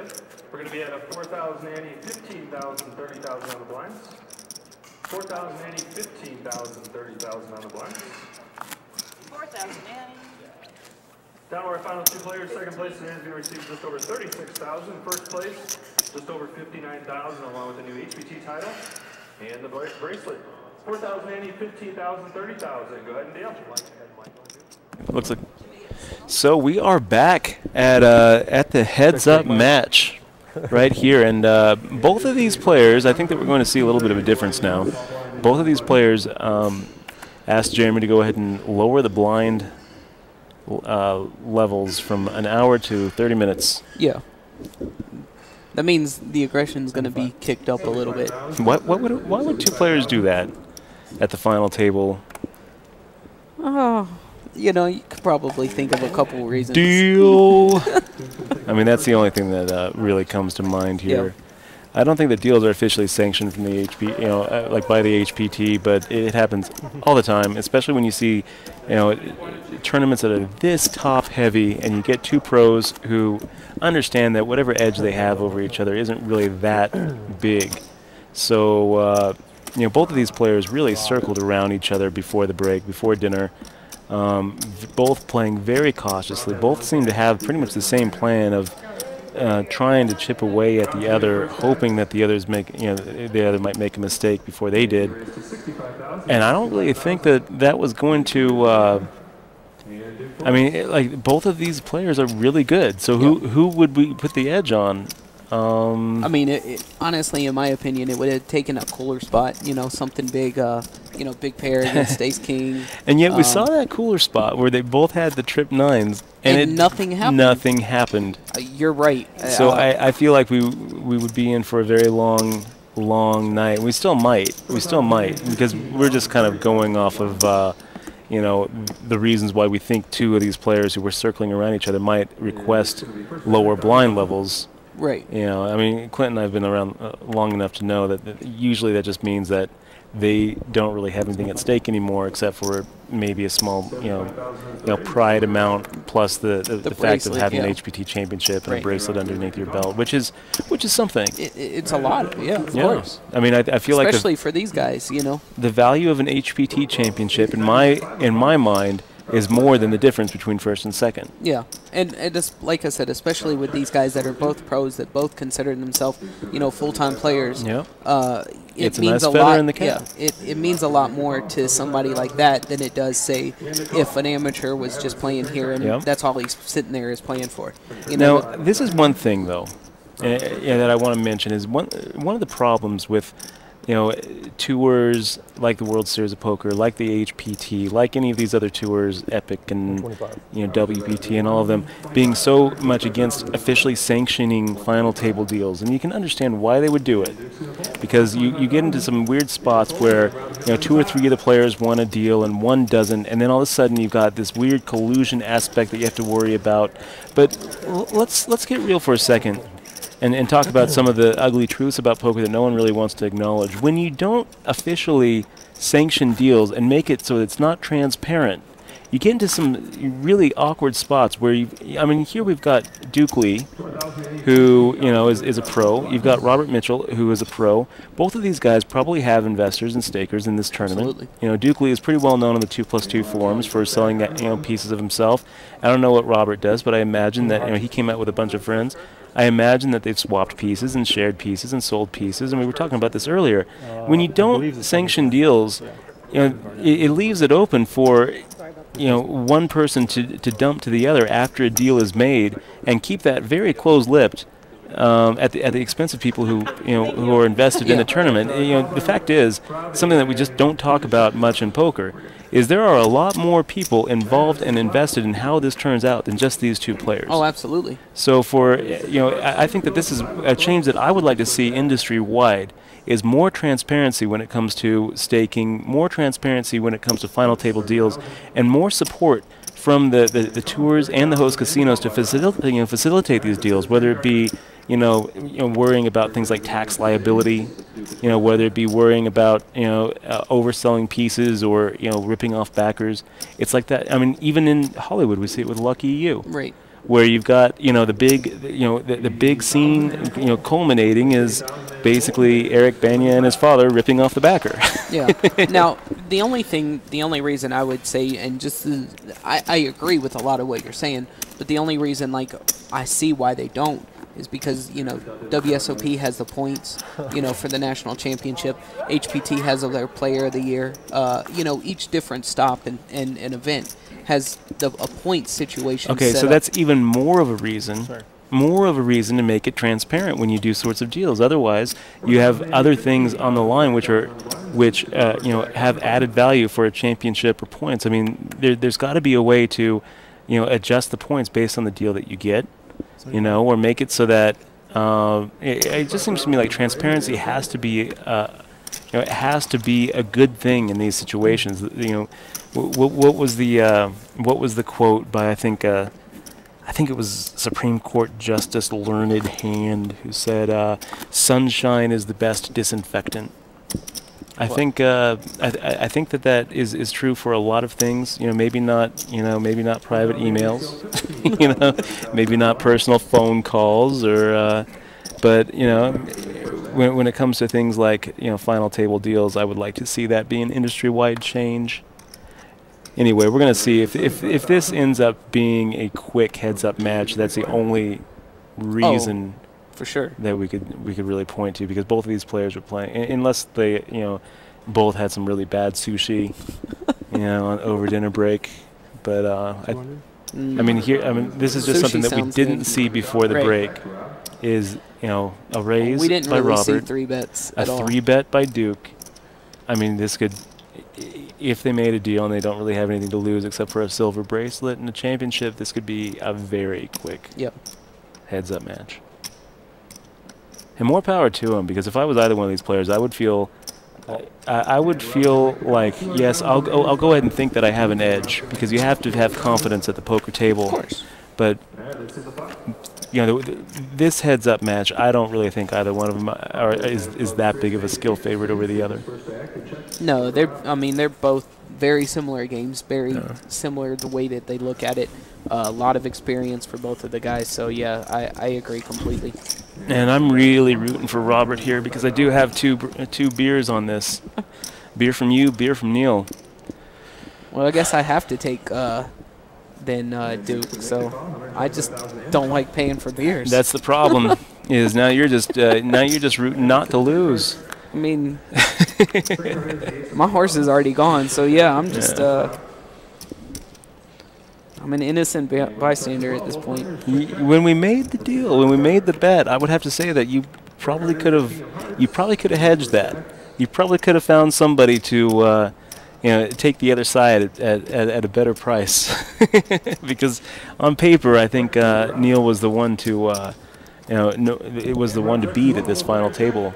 Well, sure, but I mean, honestly, I like the way that Robert played yesterday and the several days before, and I like the way that Duke was playing. And we knew he had a little more aggression in him, a little bit more wide range. But Duke has been very aggro, very impressive as far as his fearlessness goes. Oh yeah, of course. And he got lucky with the jacks against kings, but I'm not going to take the same side as you do. I'm obviously going to pick a different horse. I mean, it's no fun to be like, oh, let's agree that the same person's going to win. I think one thing I really liked about my side on that bet was when I'm looking around the table, the one that seemed to me to be the hungriest, to want it the most, the eye of the tiger seemed to me to be Robert. And Robert if you noticed, like on some of the side shots and stuff, when he wasn't in the hand, he was the one that was paying most attention to what was going on for sure. He also has the rail.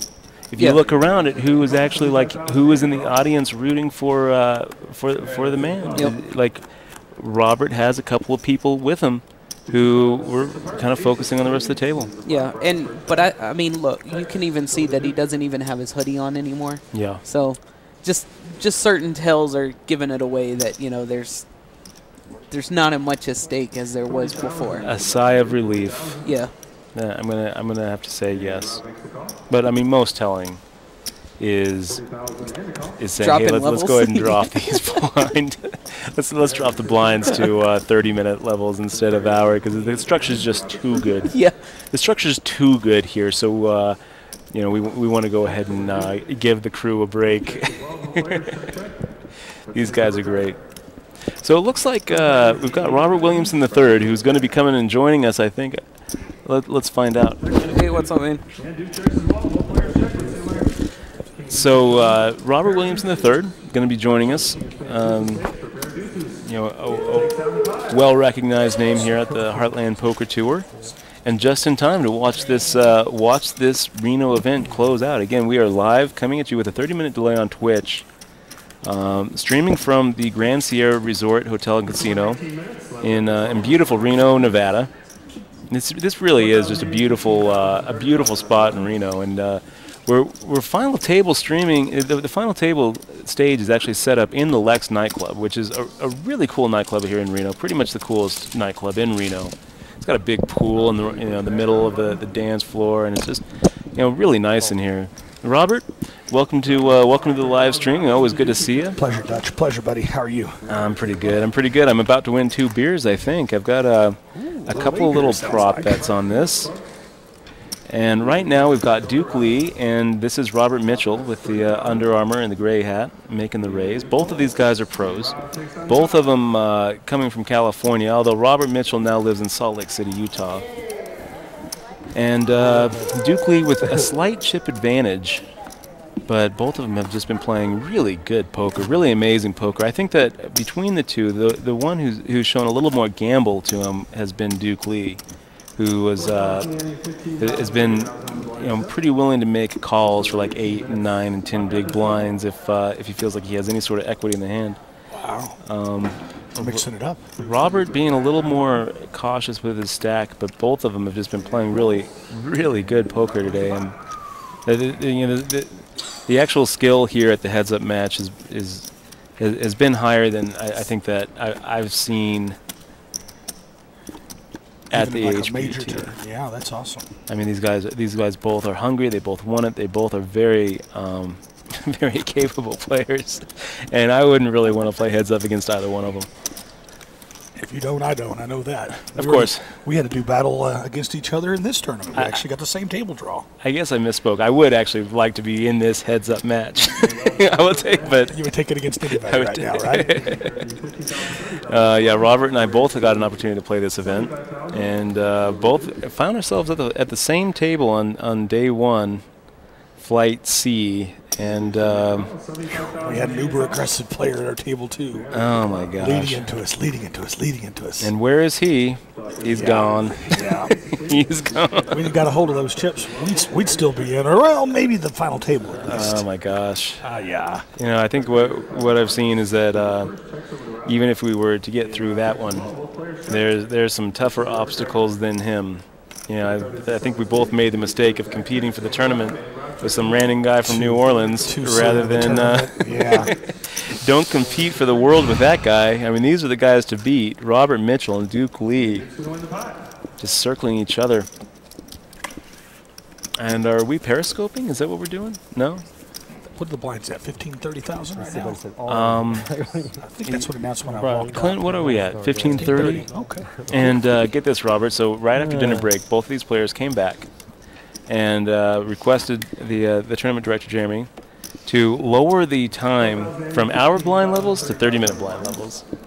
I love these two guys. Yeah, you gotta love them. They might be my new heroes. This is better than Guitar Hero. Which is going to make it much easier to, for the powers that be in the editing room to come up with the key critical hands. It's always so hard once you get to this heads-up match to peg down the 3 or 4 critical hands over, a 6 or 7 hour grudge match. You know, they're still playing for a pretty significant difference in prize money. $23,000 difference, almost. Yeah. 22.5. It's very top heavy. This is one thing that I think, I do love the HPT, I love the structures. The one thing I think I would change is just how top heavy first is. If you look at first place being more than both second and third combined, I feel like that's just a little too heavy. I mean, to be able to get to a final table is a real accomplishment. I just think that, maybe we give a little something more to the 9th and 8th and 7th and 6th and make it just a little bit flatter. Just a little bit flatter. Because I think that you're right. Industry-wide, it should be that way. I think a lot of places have gone to that. But, I kind of have the home run theory, built like Babe Ruth. I don't hit quite as well as him. But I've always thought when people said, hey, Robert, let's make a deal, I say, let's put the money together and play for it. Let's put the money together. Let's deal the cards. All or nothing. I've done it a couple times. I won both times I did it. Oh, my gosh. And someone looked at you and said, okay, you got it, Robert. Yeah, what do you say at that moment? I might have been bluffing. But it was like first place was like 12,000 versus. It wasn't. I guess if you've got the chip, if you've got the chip lead, maybe you should. I don't know. I don't know. No, one time I had slightly less chips than him, but I felt like I was a better player. The other time I had definitely a little bit of a chip advantage. I'm trying to think of whether you're giving up more equity as a chip leader or giving up more equity as the chip disadvantage. I think the disadvantage is because you're both guaranteed. Like both of these players are guaranteed 37,000. So they're not playing. You probably just changed my mind about the whole deal. Yeah, I'm actually probably taking the worst of it. We'd have to actually get out the paper because this could be one of those counterintuitive moments where actually doing that as a chip leader might actually be a big mistake. I'm sure that I'm sure that the viewers at home will correct us right away once the stream catches up. I will say this: I'm not one to make a deal, but I wouldn't make that deal with you, Robert. Well, thank you. I would not make that deal. I wouldn't want to get backed into a corner. Sometimes you offer something you don't really want. I think I'd probably just say, okay, just give me a second. Let's go home. So he has this for a deal, Robert. Back in 2006, my little brother Robert, Bobby Boyd, was out in Aruba for a tournament. Oh, I used to go to the Aruba tournament every year. For the UB stuff. The Ultimate Bet, yeah. Yeah, so he was out there, and he just gotten off the plane, and he was tired. He'd been up too long, but we were out there with Scott Fishman, who convinced him to go ahead and play this prelim event. Scott very well. I wish I had so Bobby sits down. He's like, okay, whatever, I'll play it. He plays this tournament. Nowhere close, and he's tired. He doesn't really want to play, but sure enough. As happens, 11 hours later, he's at the final table with 50% of the chips. Oh, wow. And 6 players left. Wow. So the other 5 players are like, hey, let's it's late, let's chop it up, let's make a deal. And he looks at him and he goes, I've got, 55% of the chips in play. The only way that I would do a deal is if you guys just give me first place and you guys can, chop up the rest. That's happened to me one time, too. And Kenny was actually the tournament director. Happened to me in Tunica, Mississippi. 5-handed, same thing. I had 55, 60%. And they bought it. They agreed it. And they gave me first place. How can they do it? I know. They did it there in Aruba, too. And a bracelet. Oh, my gosh. I shouldn't say that because some of my bracelets, all the rest of them, but that one, we didn't even play it out. It's amazing. They gave me the bracelet and the cash. When Bobby told me that deal, I was kind of laughing about it because, anybody who has studied ICM deals and all that knows how bad of a deal that is. If you have 55% of chips, the chips in play, you have nowhere near, 100% shot at winning, the tournament. So, everyone knows that's a really bad deal, but Bobby came back. He was... But otherwise, the other players can't make a deal. Everybody has to agree to it. And that's the key. You can be the sour one, but a lot of times when you're the one souring the deal, they all start gunning at you, and it's like a whole table coming at you, and that gets a little tricky too. Yeah. But I remember him coming back and telling me that. And I was like, well, Bobby, you left money on the table. What you should have done was say that, give me first place, and all of you also chip in another $20. Give me first place and $100, and I'll let you guys do the deal. You give me first place and buy me dinner. Thank you, darling. You're welcome, Robert. can you hand me one of those? Thank you. I wouldn't want to wake up in the morning when I say, I love you, honey, and hear your voice say, I love you, too. That'd be just my luck. Oh, thank you. It's 400. Wait a second. I loaded him 200 twice. I guess he was drinking last night. I got half the money. That's worth better than a whole man. Give you one of these. That's not what I put in my pocket, is it? I know, right? So what are these chip stacks now, Clint? 200. I mean, not much has changed, really. Still pretty close. Still looking at about a 3-2 with Dukley having the chip edge against Robert Mitchell.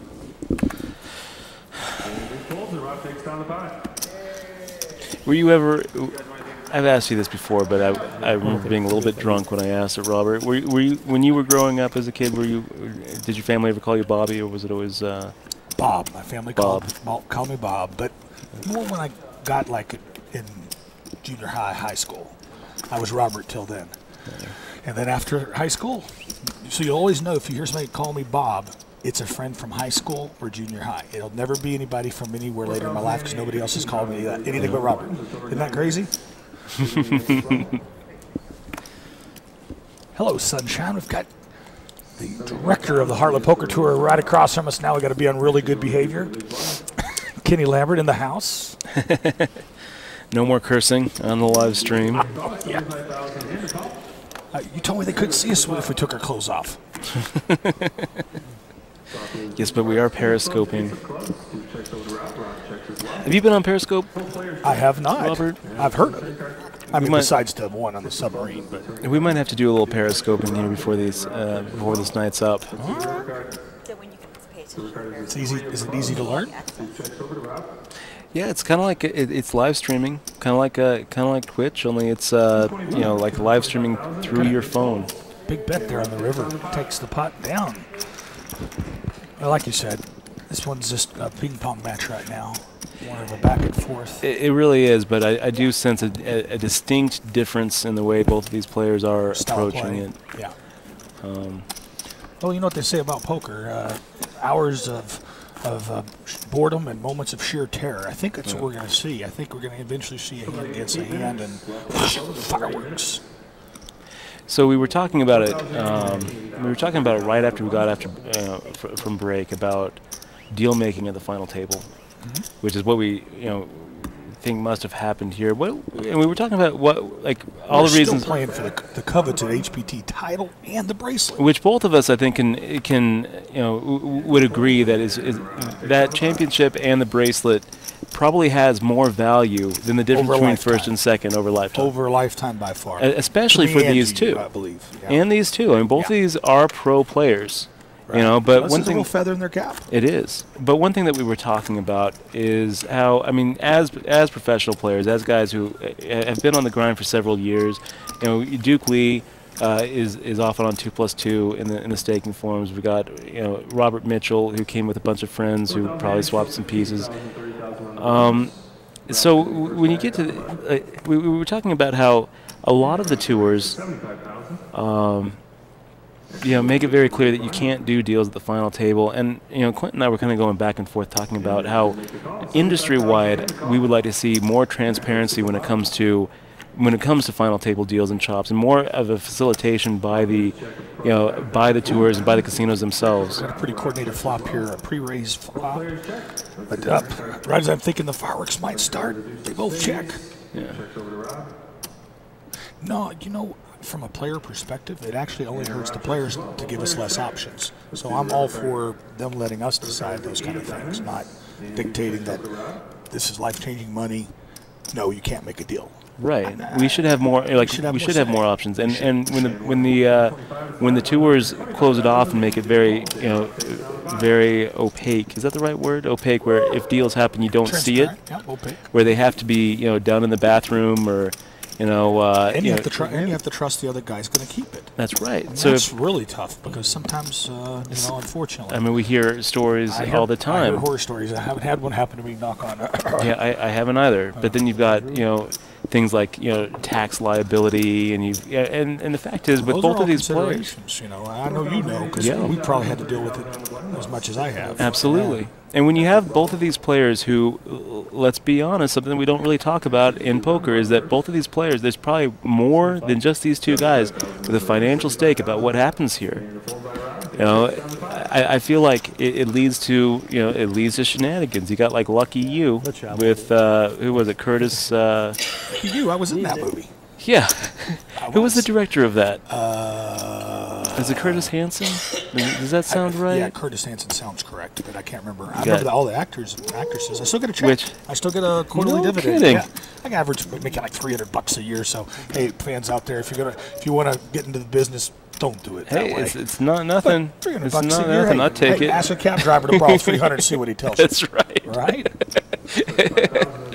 So I loved that movie because it rang so true. Almost as much as Rounders. I felt like Lucky You, with Eric Banya doing all the crazy prop bets, stealing money from his girlfriend's purse to go. Drew Barrymore. That's right. I mean, and then you got the final scene where he chip dumps to his father to rip off the backer, and then his father then gets the bad beat. Do you remember who the father was? Robert Duvall. Robert Duvall. Yeah, another great role for him. Actor, yeah. And I thought that it was well acted, and I thought it rang very true, but it didn't necessarily put poker in a good light, which is why I think that it kind of got some. It didn't really get the full support because it painted Eric Banya as kind of a degen loser who was willing to take advantage of the people who were closest to him. That's the one thing I didn't like about Rounders. It really cast poker in a bad light. That it made people really think twice. If you won, you must be cheating. And I had kind of a real problem growing up because I was really competitive. And from a very young age, a few times I got accused of doing something like that.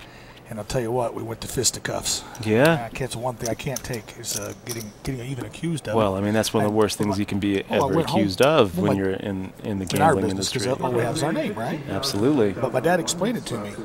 My dad says, "Son, they were cheated."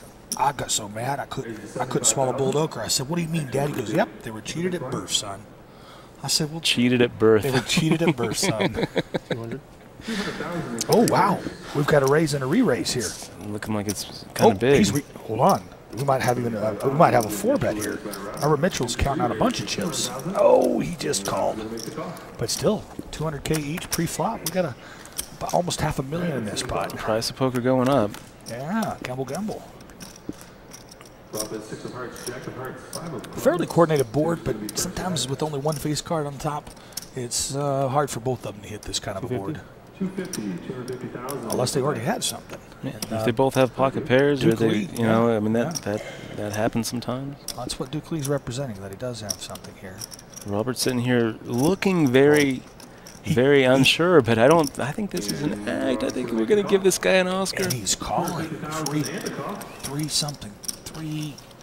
300,000, 325. I heard a good line the other day. When your opponent is about to make a mistake, don't interrupt him. That's what I kind of feel like we're seeing right here. I feel like Robert making the call there. Bernard Lee just go ahead and induce Duke Lee. Robert's just announced all in. Yeah. Ooh, that might have changed the momentum right there. That's a million chip pot. Did that get the stacks close to even? Had to be, not quite. Pretty close. I think they're back to. Oh wow. What I think that Duke Lee still has the chip advantage by about 2.7 to 2.3. 2.5 to like 2.3. Yeah.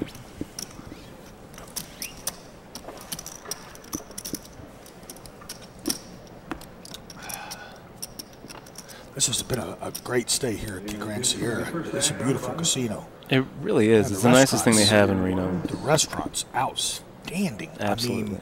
I mean, the Charlie Palmer Steakhouse, you used to go to the Four Seasons to go to the Charlie Palmer in Vegas, which I have indulged in. That's where I actually had my celebration party when I won my bracelet in 2002 at Charlie Palmer Steakhouse.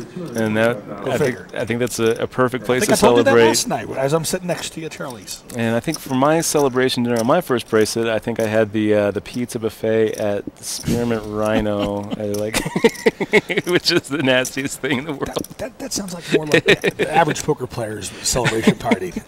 See, that's what I like about you, Robert, is you got good taste. You know, I get 2-hour-old cold pizza at a strip club and it tastes delicious. Can't tell the difference. Ooh, another big pot already. I think we had a raise and re-raise pre-flop again here. You're starting to get a little feisty here. Robert Mitchell, first act. Let's see what he does. Kind of interesting. We're seeing a little bit of an increased blink frequency on this pot right here. I mean, it's 225,000 he fires at this pot. What do you kind of feel like that means, Robert? The guy's blink frequency starts rising, and instead of 3 or 4 a minute, it's probably one of the extremes. It's definitely either a bluff or a really good hand. A little bit polarizing. A lot of times it polarizes. That's what I've known. That's been my experience. Even if I can't tell which one, I usually know I'm up against one or the other. Which, kind of feast your family when you've got a middle of the road hand. There sure is a lot of truth to that. I mean, it's so rare that you have physical tells that are just going to be true across the board, meaning strength or weakness. So much more often you run into things which are going to be specifically coordinated to hand strength for that specific player. Where one guy, his blink frequency goes crazy when he's bluffing, the other guy, his blink frequency goes crazy the same way when he's got a strong hand, and you really have to correlate it first. Can you increase and decrease your heart rate? Can I at will? I guess just think sexy thoughts. I've learned to. I believe it or not. I think I could increase it. I don't think that I could decrease it. The decreasing is definitely harder than the increasing. The increasing, I know how to, sometimes you want to throw out false tells. Sometimes you actually just want to hide your own actions. You're not really trying to put out something false. You just don't want them to see into your soul. That's it. So I've really worked hard on controlling my breathing, and I try to do the same thing whether I'm dead on a cold stone bluff, triple barreled, or whether I've got the stone cold nuts. That's pretty impressive if you can Wish I get down to the rest of my game a little better. I mean, now that I got that down. 15, 16 years as a pro, and I still can't look down at pocket aces the same way I look down at 7-2 offsuit. Yeah. I still get that little jolt, and I mean, it's a little giddiness. Absolutely. And it's not as strong because now we've all had aces cracked, so many times that we know it's not. It's not unbeatable. A lot of times it's just like, oh no. I got 2 jacks, flopped a jack, got busted out on that. That was my final hand of this tournament. Oh my gosh. Be careful what you ask for. That's pretty. I remember you telling me about that hand. He had Queen Jack 6, 2 spades, and he had King 10? 6-way, a King 10, 6-way action pre-flop. I led at it. He's the only caller. Yeah. So I see him reaching for chips as the card comes rolling off the deck, and I'm convinced he's going to bet. So I check. He thought he wanted the take. He checked behind me. Gave the free card. I gave the free card. And don't worry, ace on the river, and that's all they wrote. All she wrote. I jacked the last time. He could have had aces and queens there, or aces and jacks. He could have had something else. Come on, just one time. Well, I mean, it's not like you're going to be able to bet, and he's not going to call. It's going to happen the same way. It's just you're going to feel better about it instead of feeling like he tricked you. He tricked you, Robert, into giving him the free card. Yeah. No, I didn't. No, he clearly did. Oh my gosh, like the player grabbing defensively for chips. If you bet, I will call. Yeah, putting it up there. That's what I usually bet. Yeah, I don't absolutely. I don't go for that too often. But this guy didn't look like he was capable of pulling that kind of move off. He was throwing the reverse. Oh my gosh. They say the easiest you leveled yourself. Easiest person to hustle is a hustler. That's true. what they say. It's true. You leveled yourself. Oh my gosh. Oh, well. 5,080. It's so interesting how the same thing can either be really good or really bad depending on what their motivation is. You know, it's a level 0 play or a level 2 play, and it's so hard to figure out which one sometimes. You know, I was noticing last night after we came back from a little nightcap out, but there was a couple of raging games going in the poker rooms. I delved in there, played a little $1, $3. I don't remember the last time I played $1, $3. Hold'em or PLO? Hold'em. Yeah, it was totally fun. We had a ball. Matter of fact, I think Derek and I were the only 2 winners at the table. I didn't know you played Hold'em. But it was mainly the PLO. And most of the games I play in Houston are half and half. Oh, yeah? Different places in Cali, half and half. So, yeah, I play quite a bit of Hold'em. Don't tell everybody. Oh, wait, I think I already blew my cover. It's kind of interesting. We haven't played that many times, Robert, but the few times that we have played have all been non-Hold'em games. Mixed games. We have played some mixed games, and then limit games. Yep, and then this year we had a chance to play real briefly during the Deuce to 7 triple draw. Triple draw. That's right. The one that what was the guy's name? Some guy named Billy out of the UK ended up winning that thing. Oh my gosh! I got 11th in that. Congratulations. Thank you. Almost enough to get me even for that week. Right. My cash games basically financed my tournament habit this summer. Started feeling like that's what it was. 200? 200,000. So Robert Mitchell, he's engaged. He's saving up for a wedding. Which how sweet is that? Hey, I kind of love that. His fiance is not in the audience here, I don't think. I think that he's been FaceTiming her while he's been here. You know, ironically enough, at our last event, the winner, same thing. His girlfriend had been wanting a ring and had been wanting to get married. And I think he kind of got pressured into it. I mean, I think he wanted to marry her for sure, but I don't think he was going to do it right there on the spot. But when you get that pressure put on you sometimes, but that'd be 2 winners in a row for the HPT. Hey, this is like the love connection. Now you're married. I am. You've been married for 11 years. 11 years. How does it change your perspective? I mean, do you feel like it helps your game or hurts your game, or it doesn't do anything? 250. I would say that it's definitely like life itself. There's highs and lows, and I think it does affect whether you want it to or not. I think it does affect if things are going really well at the home front, and sure, you play a little better, a little more inspired, and things aren't quite as good, or when you're traveling alone. Unfortunately I am right now. It does affect you a little bit, absolutely. And that's kind of going back to what you said about, you still look at a pair of aces different than a deuce to 7, a deuce 7 off. So I guess in that perspective, I haven't got quite the ability yet to block it all out. Like sometimes I noticed it does definitely affect my demeanor more than my actual play, just my demeanor at the table.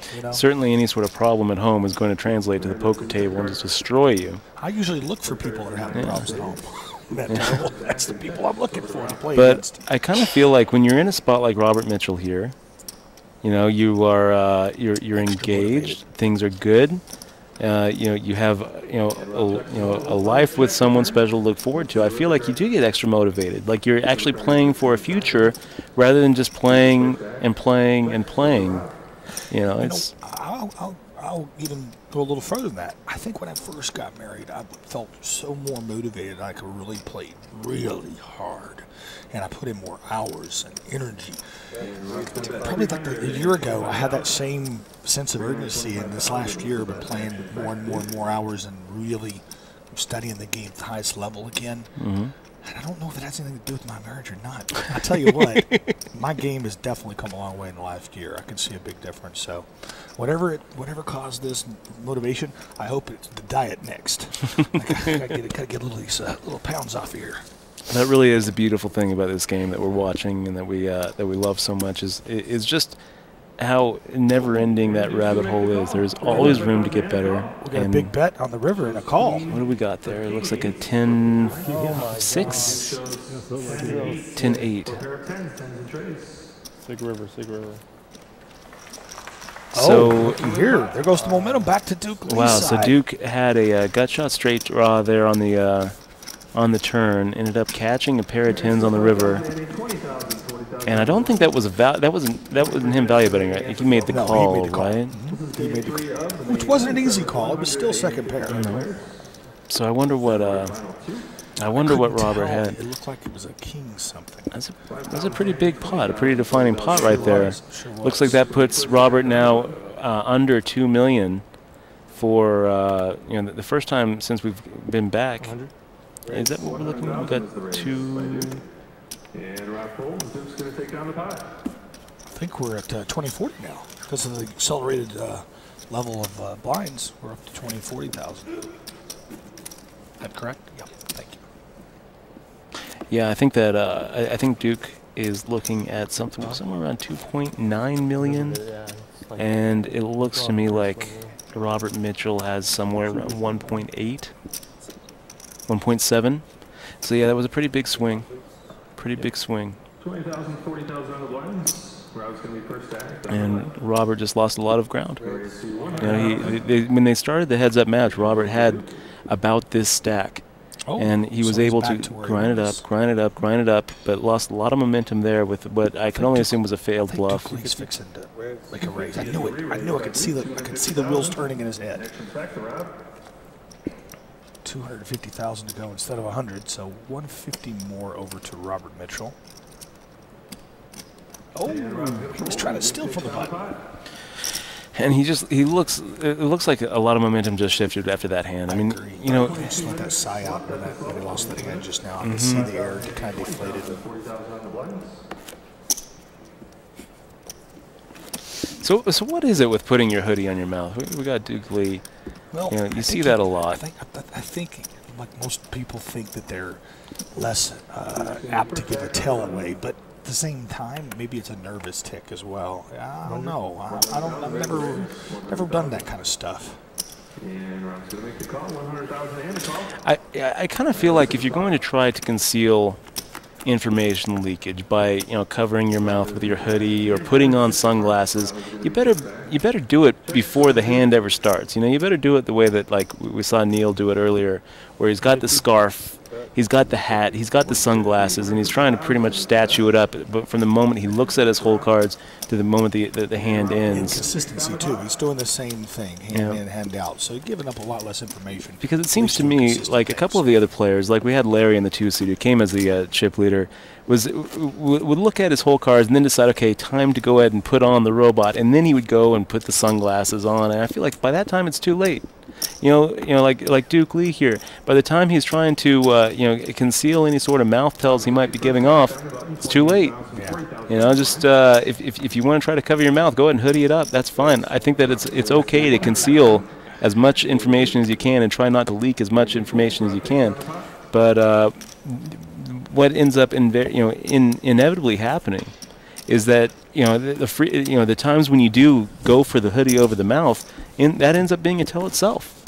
And I think that a lot of the literature out there, like the Navarro book, for example, talks about how. There's a nice shot of the balloons on the ceiling. Oh, isn't it? That is nice. That is one unhappy 5-year-old somewhere here in Reno. Well, I was thinking it might be an unhappy club goer last night. I hope so, because who brings their 5-year-old to Lex?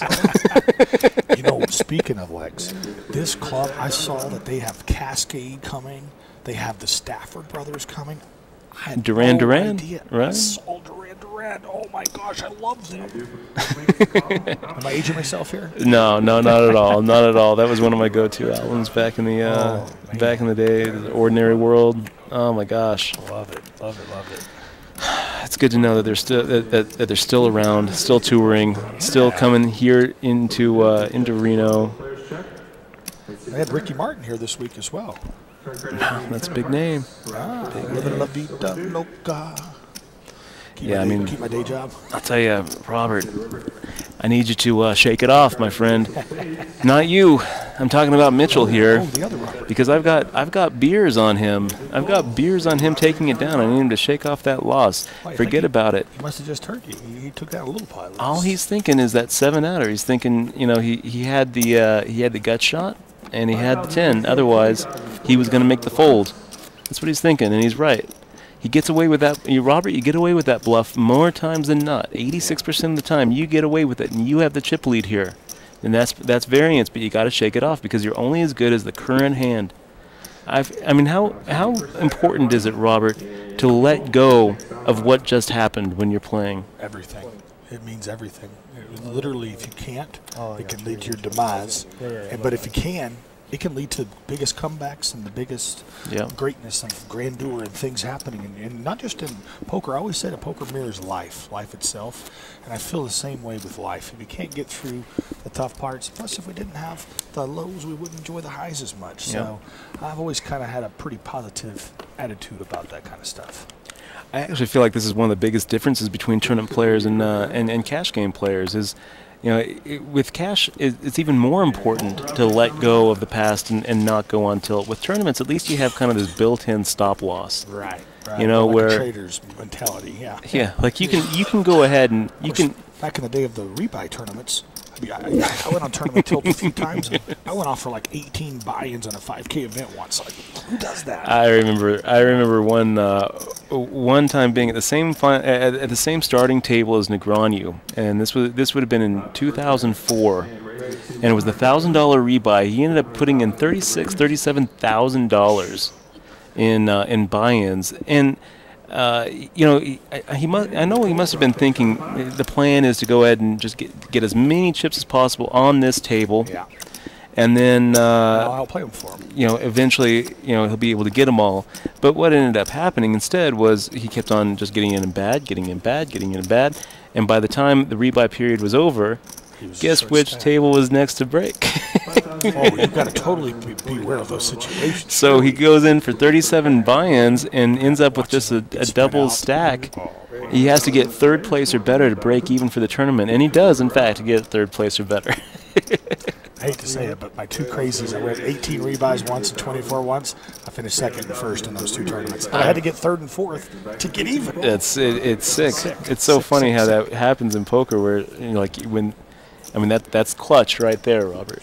That is clutch. Yeah, well, throwing a little bit of luck probably too, but thank goodness it happened. So I guess that is one good thing for tournament players with tilt problems and emotional instability is the disappearance of the rebuy tournament.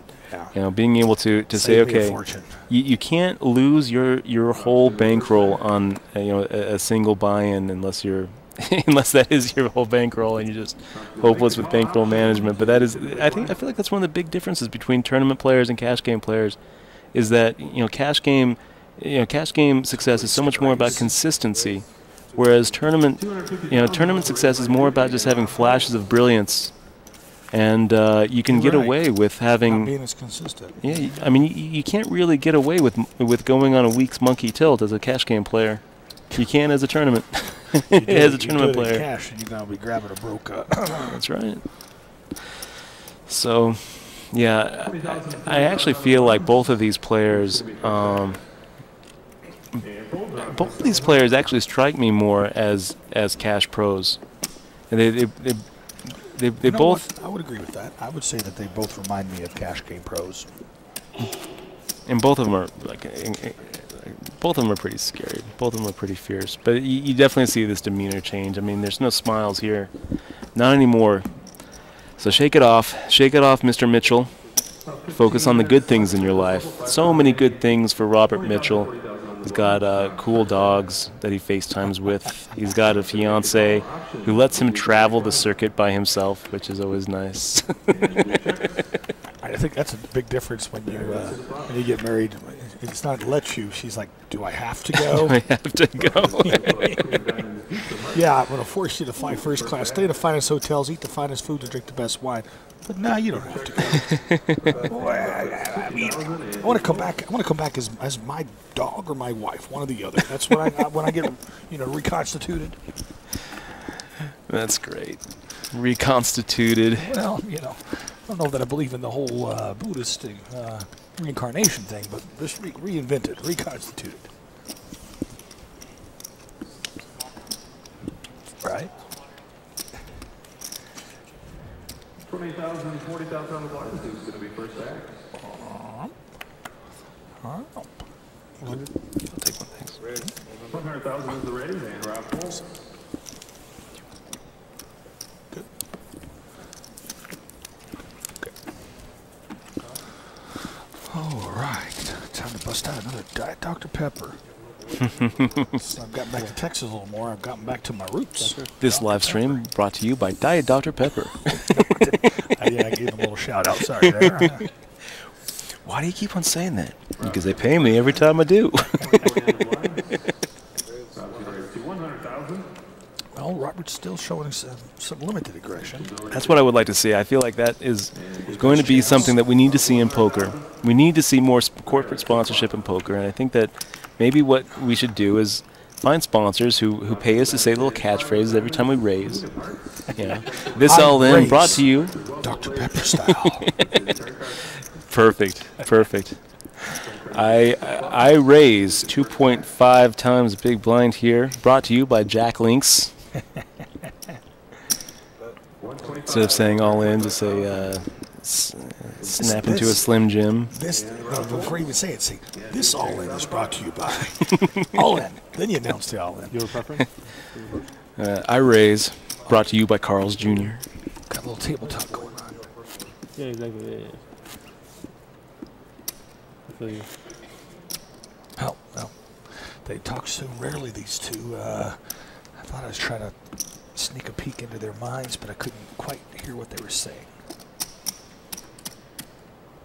You know, speaking of our advertising and our what we should be promoting now at HPTpoker.com, you can go out, find out what the next event that fits in your schedule, and join us. And you could be playing with the likes of Dutch Boyd, Robert Williamson III. Hey, you know, let me ask you, what is the next stop? I think it's Thunder Valley. It is Thunder Valley in Sacramento, California. Next weekend. I can't make it, unfortunately. I'm going to Annie Duke's 50th birthday party.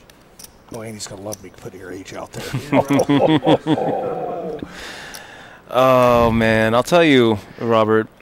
You know, but I am going to go to Daytona right after that. Daytona is the first one in October. And then Vicksburg, Mississippi. I got to go back to Mississippi. That's where all my relatives are. So we haven't seen Annie on the trail ever since the Epic doesn't play poker anymore. Blow up. She doesn't play poker at all anymore. I was actually one of the players who was, had my Epic Poker League card. This was a couple of years ago, and one of the qualifiers for that $1 million free roll. It was so devastating. Oh, that didn't have it. Yeah, it really was. But I gotta say, I feel like I don't really hold Annie accountable for that, even though her and Pollock walked away with quite a bit of money from that whole failure. It's because I feel like she was really trying to do what poker needs. She always had the best interest of poker in heart. I feel like she did. I always felt that way too. I feel like she did, and I feel like she's gotten a lot of unfair criticism from people who don't really have any business criticizing her. I feel like when you look at like Epic, for example, I think that there are a handful of players who really did lose out quite a bit there. I'm one of them. I'm one of the 27 players who basically got $40-something thousand in equity just taken from us. Even so, I don't really expect. I wouldn't expect an apology from her because I don't really think she did anything wrong. I think that her heart was in the right place. She was trying to do the right thing by poker, which helped us all out. Ultimately, and it's just really unfortunate that nothing ever came of that. Oh my gosh, because that's what poker needs. Poker needs to have. Same thing when Chip Reese came out with that league. Were you part of that? Was that PPT? Was that PPT? That's part right. of? Yeah. So now we've got. I mean, we see the same themes over and over. I mean, we've been around the block enough to see it over and over. I mean, now we've got Alex Dreyfus kind of doing the same thing with the GPL. Eventually, maybe it'll get going. Something. Deuce 4 for a pair of deuces. And Deuce 4 is going to win the pot. 8 and deuces for the 10. So little stabs, back to little stabs. Yeah. And Duke Lee kind of breaking away. It looks like I actually think after that hand we might see Robert Mitchell with the lowest chip position that he's had in this heads-up match. When they were four-handed, Duke had something like 50% of the chips in play. So when they were four-handed, and they were like, Robert, Marty, and Kevin were all pretty much even, playing for second at that point. And if I'm in Duke's spot with the chip lead in that situation, you kind of want to keep it four-handed as long as possible. You don't really want to be in the spot where now you're heads up against a capable opponent like Robert Mitchell here. But it really is showing just how much momentum can change and just how much attitude matters. Because I mean, you look at these two players, and it's almost like it almost looks like Robert Mitchell has already lost. It does. It looks like he opened up. It looks like he's a little kid opening up his Christmas present, and it's not the video game he wanted. It's like, he wanted Mortal Kombat and instead got Lego Land Hobbit or whatever. That's kind of what it looks like. It looks like, and I need him to shake it off because I really need to win these beers. I mean, he's in it. He's in it. He's only one of two players in the world right now who have the opportunity to take down what is probably the biggest final table going on right now. We got a race pot here. Oh, pardon me. A bet on the turn. Pardon me. And a monster board? Not really. I mean, it's pretty polarizing. 88532. There's some clubs. Missed. I think a 5 will win this. Oh. I think Ace High wins it. King of Hearts, 10 of spades is shown by Rob. King of Hearts, 10 of spades. Wow, look at that. He checks back. He doesn't even, he doesn't go for the... It was not a scare card. He called turns. That's kind of interesting. I don't really think that Robert was going anywhere. I think that if... he said he would. He said he was calling. I think that he would have. I think he calls with King High there. Well, if you float on that turn, sometimes you have to follow it up with a call on the river too. I mean, sometimes you're not just floating. You feel like you might have the best hand, and he thought he did. Every time I make that kind of call, I always think, oh well, am I gonna? Should I try to bluff here? No, and then the guy turns over like King Jack. Yeah, right. Or in that case, King 10. Maybe that was a little bit of a momentum shifter. Robert's. Oh, it looks like it was. Look at that little smile. Yeah, Look at that little smile. A little more pep in a step. His feel, remind yourself you are playing really well. The hand that got away was usually going your way, Robert. So that might have swung it right there. Man, how good does it feel to make calls with King High and be right? Doesn't happen all that often, but yes, it does feel great making those hero calls. Making the check behind, knowing you're good with King High, turning it over with confidence, ship the pot. I tried a couple of those hero calls last night and kind of broke off in my the 1-3 cash games, huh? Yeah, Maybe not the time to do it. That was about 15, 20 drinks in me too. Woo, Another one of those. Bulletproof. Another one of those either really, really good or really, really bad moves. Sometimes they look so similar. And this is kind of what we saw before the dinner break with both of these players, just kind of small pots circling around each other. I think that I do feel like we saw kind of a change post dinner break, but now both of these players have kind of set into the reality of the situation that this championship is important. It really is. You just don't have this many opportunities to go heads up for a title. When I can, over a lifetime, you don't. Really. Over a lifetime, over a career, I think I can count mine, in both hands when it comes down to it. For a big score and a championship. And every time it happens, you always have to kind of wonder, is this going to be the last time? You got to make the most of it, and you got to live in the moment and enjoy it. That's so funny. I never think or worry about it being the last time. I always have that mental attitude of charge. I don't know why. I feel like I'm bulletproof and I'm going to live forever. Those kind of things. Well, maybe you will. Maybe you will. Yeah, if I can just live as long as Methuselah, I'll be fine. So far, so good. Yeah.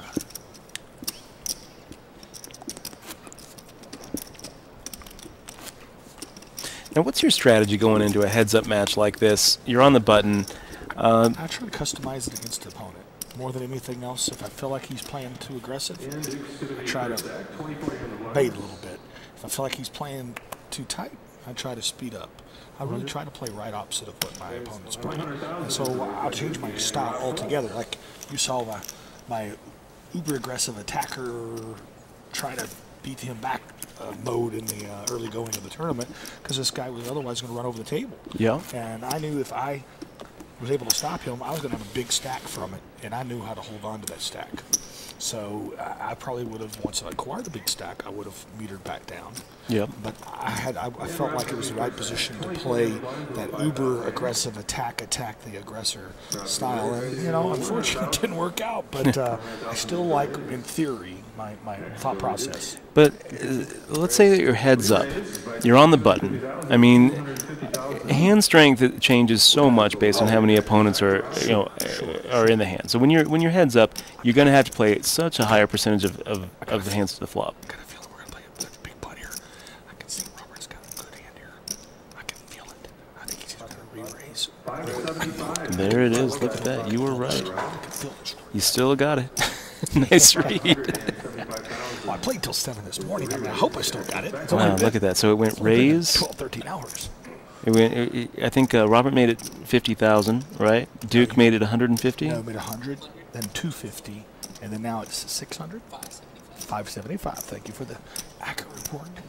So we could see, we could be watching the final hand right now. Yeah. If Duke wins this, and they get it all in. I don't think Duke's strong here. I think he's semi-strong, not really strong. I've got a feeling he would have already called by now if he was really strong. Or I could be dead wrong and he's going to shove on him. But I just got a feeling. I got a feeling that Duke is going to fold this hand. Oh. I don't think he's even going to call the raise. Went from the 3-better to 4. Wow. Bam, baby, bam. I can feel it. I don't know why. I knew it. Looking down at his hand, looking down at his hand. Yeah, for sure. I think the audience just went wild. Was that the audience that went wild there? Wow. I thought you might have picked something up off me. So that's fine. Annie's place. And the seesaw battle continues. Momentum shift. What's your next event? Dutch, what are you going to be doing next? Where are you heading after this? Well, I'm going back home to Vegas, and I do quite a bit of Twitch streaming these days. I hear that. Word is, wait, that's what we're doing right now, isn't it? Yeah, we are doing the live stream right here on Twitch, which is pretty cool. A lot of our Twitch buddies and friends on Twitch are watching right now. So big shout out to all the people who join us, Thursdays to Sundays when we live stream on Twitch. We've been doing a pretty full schedule, 4 days a week. It feels like a real job. Oh wow, that's something I couldn't understand how it feels. It's a lot of fun. I like the perspective of that. I don't know if I would like it for long. I mean, it's not really like a real job though, because it's playing poker, and it's basically like, So we're doing. It's a work of love. Been playing on WSOP.com, which is one of the few regulated options that we have here in Nevada.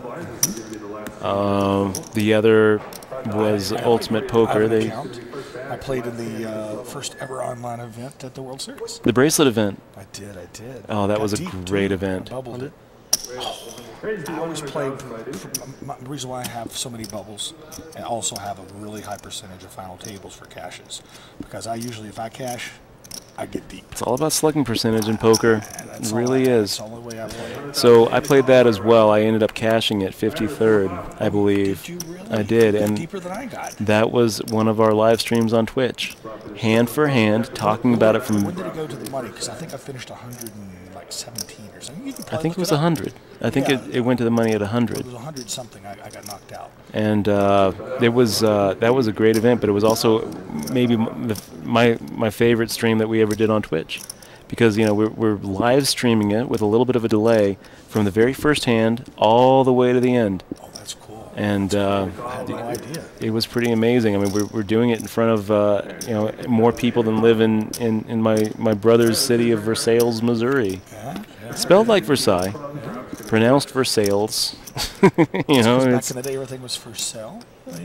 I think that, you know, a lot of people in rural Missouri just don't understand how to pronounce Versailles. Yeah.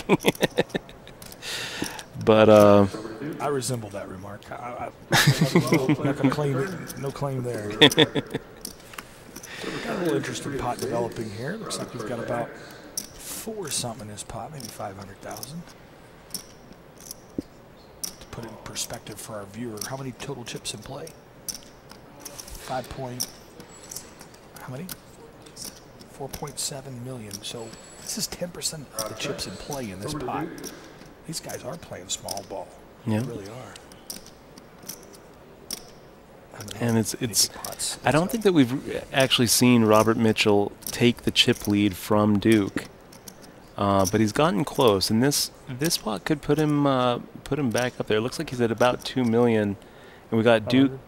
Oh boy! Why did you say that? Wow, a big bet by Duke. I think you might be the Black Plague. Duke Lee firing out 500,000 in chips, which yeah, this is going to be like whoever. If Robert wins this pot, then he's going to be the chip leader.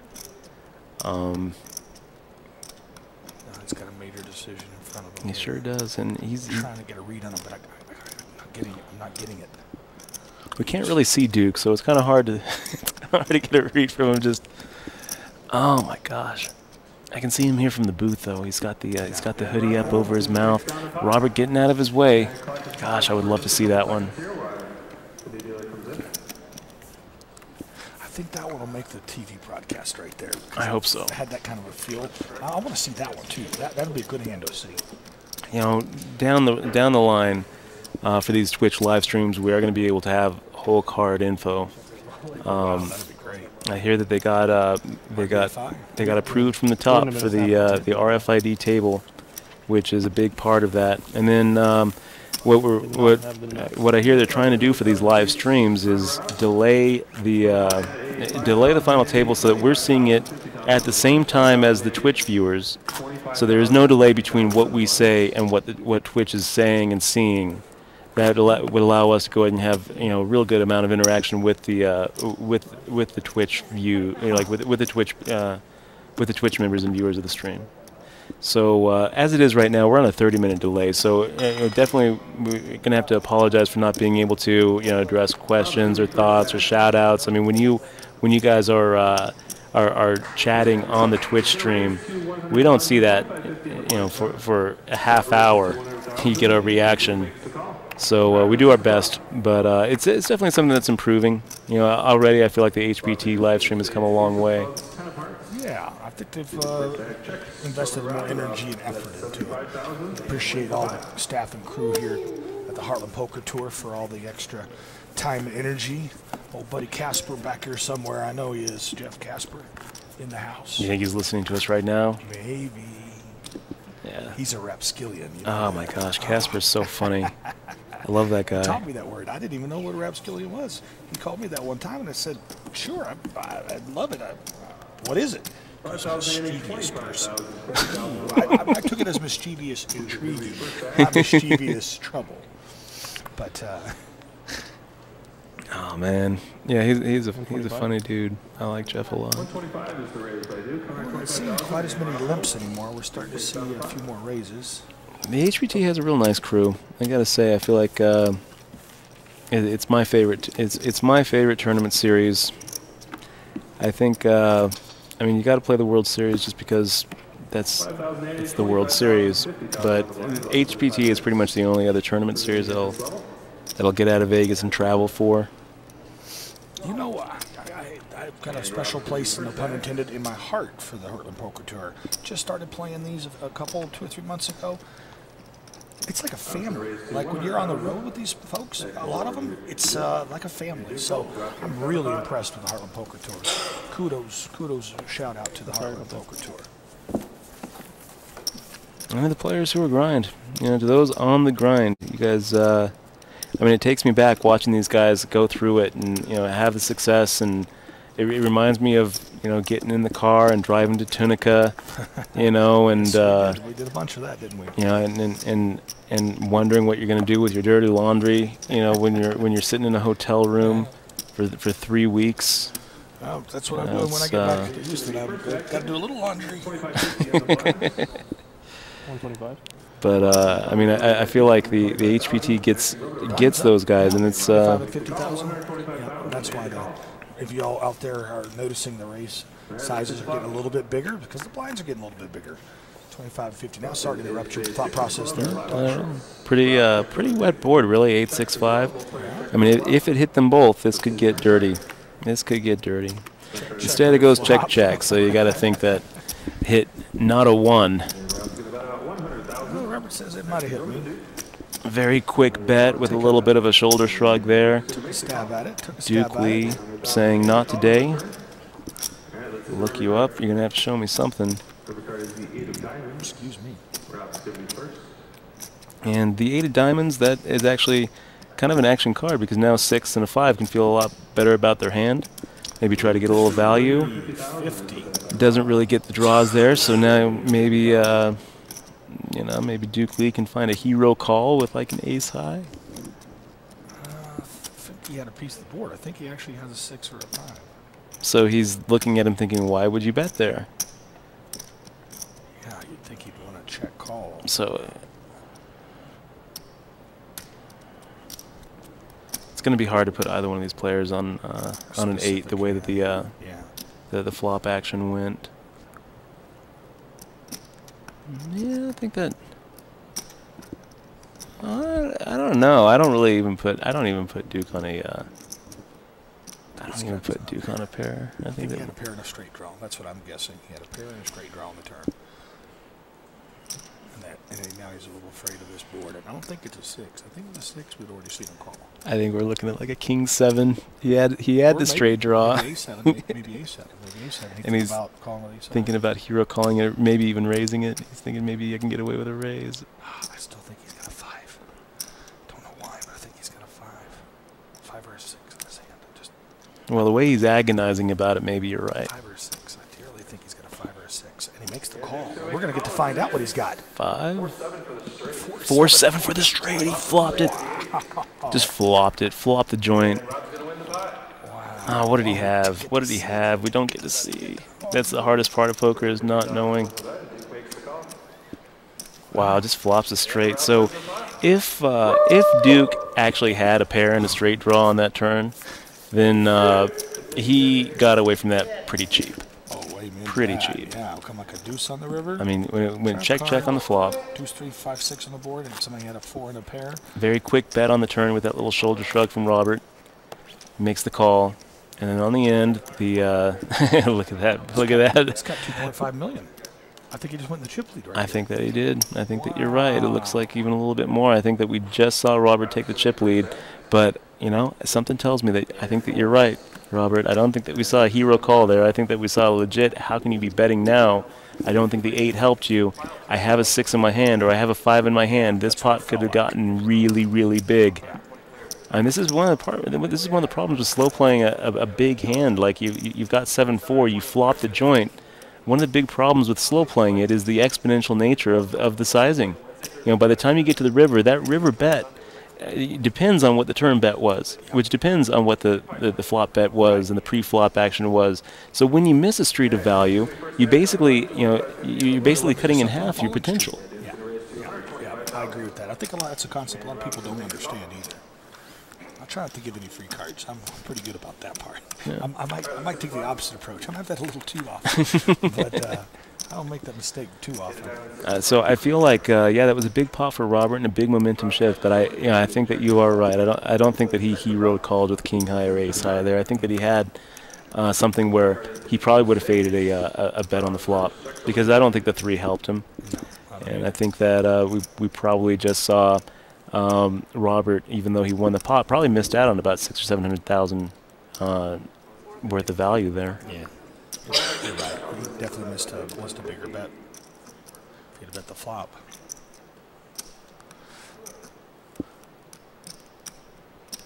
Oh, Robert's in the tank again here. Oh, look at that. A different type of tank than I thought. I thought this was a tank call or tank fold. It looks like it might be tank call or tank raise. I think it's a tank call though. It doesn't feel. I don't feel strength here. just kind of feeling Robert's like medium strength hand.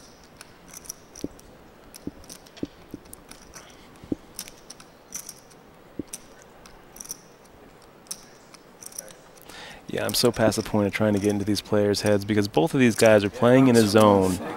You know, both of these guys are playing just amazing poker in the zone, playing really, really well at you know, at a level that I don't really think that I can conjure up right now. To tell you the truth, Robert. It's all right. I've been there before. I felt that way. I think if I hadn't played until 7 this morning, I'd be there right now. I'm still in play mode right now. I kind of feel like, you know, one thing I like about both of these players right now is they seem to be considering all of their options with whatever they have. They seem to be thinking in terms of, you know, can I get him off this hand even though I don't have anything? None of these decisions seem to be automatic. Kind of like a pool player. They're setting up their next shot. They're looking 3 shots ahead right now. I kind of get that feel from both these players, too. They really try to set their opponent up. A lot of time, King, King, 7 board would be a kind of a clarifier. Defines the strength of the hands. Rob's going to bet 50,000 and Duke folds. And Rob takes down the pot.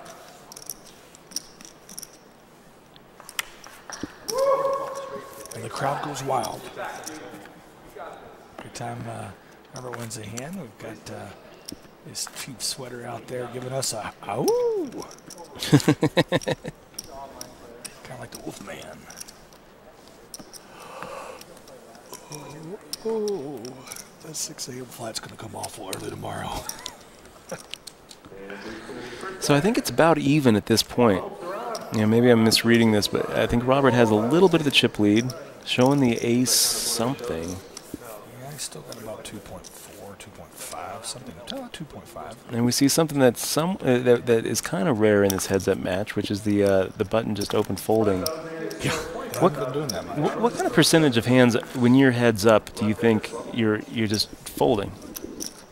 Your heads up on the button. I fold way too few compared to most people. I would say I fold maybe 10 or 15%. 10 or 15% from the button? Probably 10. I mean, I feel like that's it's about right. I mean, it feels right. Feels right. 10% seems about right. Style of play, it feels right. Where 90% of the hands you should be playing when you're heads up, you know, having the button in position. Do you have a limping range? I mean, do you limp at all, or are you coming in for the raise? I'm a trick limper. I'll limp with big hands, I'll limp with crap. And usually very in the middle, not so much. So if you're limping, most of the time you have crap. Because you have crap way more often than big hands. Majority of the time, yes.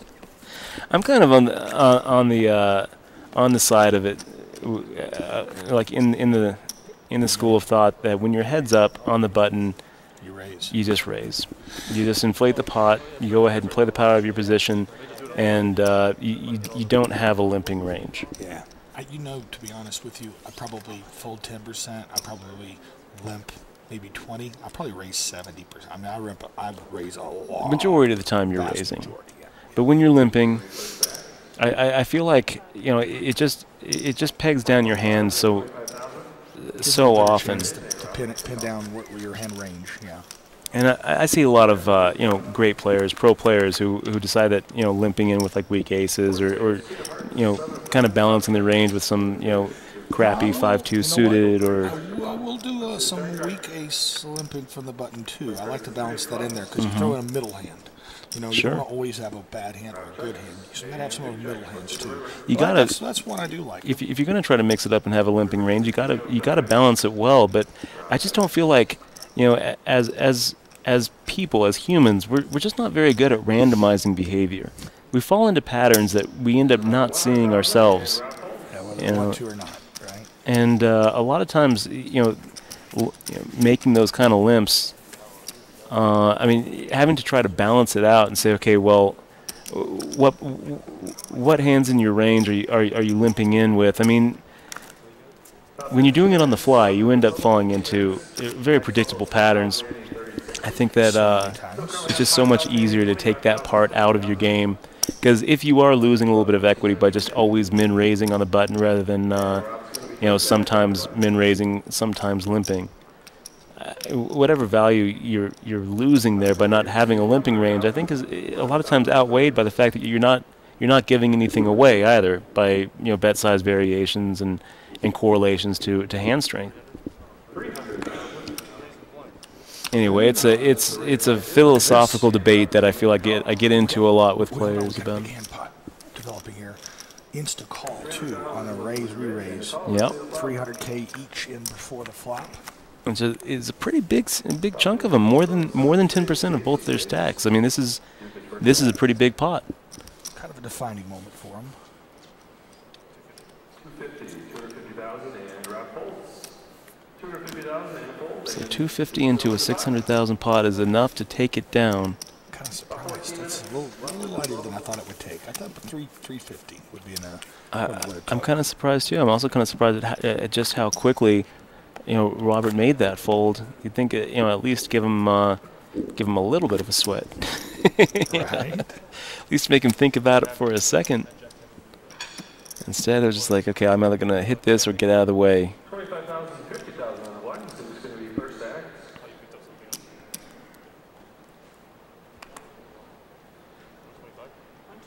125 is the raise right there. 25,000. Another open raise. 125 to go. So a 2.5x multiple from Duke Lee. Announcing the bet, flinging him in there. Over to Duke.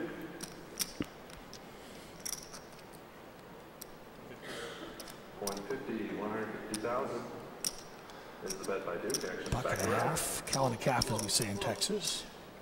150K and an insta call.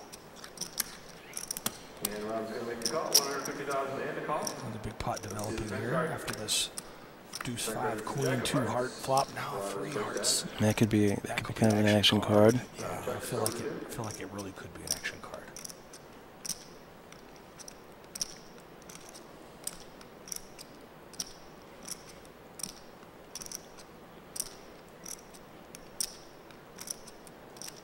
Wow, he's taking a long time on this decision. Yeah, I think we're going to see a bet before this is over with. I don't think he's going to check. I think we're going to see a bet. He was trying to decide his bet size, and insta fold from Robert. So Duke Lee picked the right size, the bet size there. He bet a lot more than normal. He's been betting half or below, a little below half in the pot. That one he bet close to the pot. 125 pre, 150 on the flop C bet, then 400,000 550 into 550, 560 pot. 400, yeah, 2/3. A little more than 2/3 pot, like 70%. I like to change that up too. Sometimes I like to bet a little less than half. Sometimes I like to overbet the pot. I like to just fly it all around. Sometimes I think I'm keeping myself guessing more than them, but. Just over 11 minutes left at this level. 5,080 still. 25,000. 50,000 on the lines. So your Twitch broadcast, what limit? What do you usually play on? We usually play the biggest tournaments they have on WSOP.com, which unfortunately is pretty small. Yeah, pretty much the biggest you're going to see on any given Thursday or Friday night is going to be a $30 re-entry or a $30 rebuy. So first place usually pay $2,000. $2,000, sure, on a good Friday. Like I said, ask the cab drivers who you brought from them. Tell you what, Robert, we had a great stream about a week and a half ago where we won back-to-back tournaments live on the stream. We won the $30 re-entry and the $30 rebuy, juggling final tables, going back and forth, and taking both of them down live on Twitch, which it was just awesome. Epic. It was kind of epic, and it's I mean, they're small $30 tournaments, but it still felt like, I mean, I don't remember ever. I've juggled plenty of final tables where I'm like going back and forth between two final tables. I don't remember getting back-to-back wins before like that. It was pretty cool, and it was all the more special because it was actually in front of our friends and in front of the viewers. Yeah. And it's not like, oh, we're just going to show the highlight here. It's in real time, live from the very beginning. We got another re-raise pre-flop. I think we got 300K each in here. About 610 in this pot. Is that right? 610? Yeah. That's a pretty coordinated flop. That could be some action. It is, but the way that the pre-flop action went, you'd kind of think that we're seeing like overcards here where 965 doesn't figure to hit a 3-bet range that well. I mean, unless we're seeing like an overpair, which we could be seeing something like a 9-8 suited versus like pocket 10s, pocket jacks. We got a Robert all in. And this could be it. Oh my God, that's a 7-8. That's going to be it. Duke Lee just flopping the joint, and I think Robert Mitchell is turning over Queen 9 top pair. He's in pretty bad shape there. He's going to need runner. He might be drawing dead on the turn. Oh my gosh. This is for his tournament life. And I think Robert has Duke covered by like a very small amount. Oh, do you? I think it's the other way around. I think Duke has a slight chip advantage. Who has who? Duke has the chip lead. Yeah. This could be the final hand. Wow. I mean, it's looks like he just all but done. Yeah, this is. It's going to. He needs a queen, a 9, or 7, or 8 to even stay alive on this turn. Or a 5 or 6. Or 5 or 6. Pardon me. That's right. Rob's tournament life is at risk here. Yeah, I mean, this is all but over. Only so many cards could even make him drawing live on the turn. Let's see the turn. Queen. He's got outs. Now oh my gosh. 4 outs. Queen. I mean, you hate to see a guy without any outs, but you hate to see this kind of like beat happen too. Look at Duke Lee just shook his head. Where, I mean, this would just be such a brutal way to go. I mean, you can't blame either one of the players, though, for getting it in at this point. No. I mean, top pair with a queen kicker, it seems like it should be good there. Heads up, top pair's a monster. Here goes a moment of truth. This is it. Okay, so that's good. Not the dirty finish that it could have been, and we've got a new HPT championship. Champion, we do. Duke Lee just won the. Just took down the Grand Sierra HPT Reno event, our newest HPT champion, our newest HPT bracelet winner. Look at that ear-to-ear smile. And I got to say, Robert, from the very beginning, this was the player, Duke Lee, who showed fearlessness at the table, who was most willing to go out first, and so he ends up going out last. And I love the way he played it. You got to be willing to die to live. That's how I play every day. So I totally believe that. You got to be willing to die. And who said that? I believe it was Amir. I think it was Amir. It might have been Amir Vahidi. I think it was Amir Vahidi who is credited for that. Of course, you know how these poker quotes go, is like they're recycled and resaid over and over. But I think that if you Google that phrase, in order to live, you must be willing to die. I think that was an Amir Vahidi quote. So I thought, I was like, what's the best way to play this? That's a player that I think would love to be watching this event. See in the big poker game upstairs, heaven. I mean, if I shoved, and obviously I hope so. I hope so. I hope they allow online gambling up in heaven. They don't allow it in California. Now a word from our sideline reporter, Dana. We can't quite hear on the live stream. It seems like you guys kind of had a similar playing style there. So how did you go into heads up? What was your thought process? Yeah, when we first started, I kind of wanted to feel him out a little bit and just see how he plays. And yeah, he played exactly like I did. We had the exact same thought process, and kind of went from there and just trimmed the aggression a little bit. But he played back at me, and it was just a good match. We really didn't get any cooler hands. So. What about the rest of the table? Kind of playing with an older generation there, part of the time. So how was the dynamic with that? Yeah, no, it was actually, I had to adjust at first because I was going to come out like being aggressive, but then I realized I can probably use my skill set more and just kind of lay back and just feel it out and just play a little tighter, and just kind of waited people to make mistakes. But yeah, no, it was a great final table. We had a lot of fun, so I'm happy to take second place. Obviously, I would take it's first, always fun picking up 36K, almost I think your weight and your patience paid off, certainly. That'll so congratulations. pay for a nice honeymoon Rob, and second a place, lot more HPT, shots at poker congratulations. greatness, which I think we're going to see a lot more of Robert Mitchell. Yeah, well, we got our new well played, sir. All right, first place winner with just over $59,000, Duke. This is it. This is the feeling right here. Interview with the champion. Walking away with the best case scenario, it feels like just like the sky is open up and just sunshine. For being a great host. Everything is good for the next few hours. It's funny how fleeting those wins are, and how fleeting that feeling goes so quickly. The next tournament he plays, he's going to be complaining about how unlucky he is when he runs top pair into the flops, the flop straight. Well, I always say someday chicken, someday feathers. Well, today it is Duke Lee's day. There's a lot of chicken for Duke Lee today, $59,000 worth. And the coveted HPT bracelet. And it's so interesting. Duke, I feel like watching. I should let you touch this money first. Just a deserving HPT champion. Played amazing. Okay. Seemed like a great guy. And yeah, we wish him all the best of luck. And hope to see him on a lot more of these HPT just stops. shrink down another foot. I don't know. I don't know if I want to see him or not. He looks like he played really well. I'm not looking for competition. I'm looking for somebody that's got a limp or, some problems. Got a chance to hold that HPT bracelet on the dinner break. What a nice trophy to be able to sport. I mean, it's really solid. It's quite heavy. Oh yeah, it's a really nice bracelet. It is really pretty. It's got a ruby in the heart for Heartland Poker Tour, and it's got some diamonds as well. So some bedazzled jewels in the bracelet. I think it's a good addition to the HPT brought to all of us from Kenny Lambert. Yeah, that's his which style. is he likes to give away them bracelets. Yeah, I've got a few from him. I had to earn them though. I didn't get them from him. I got them from him.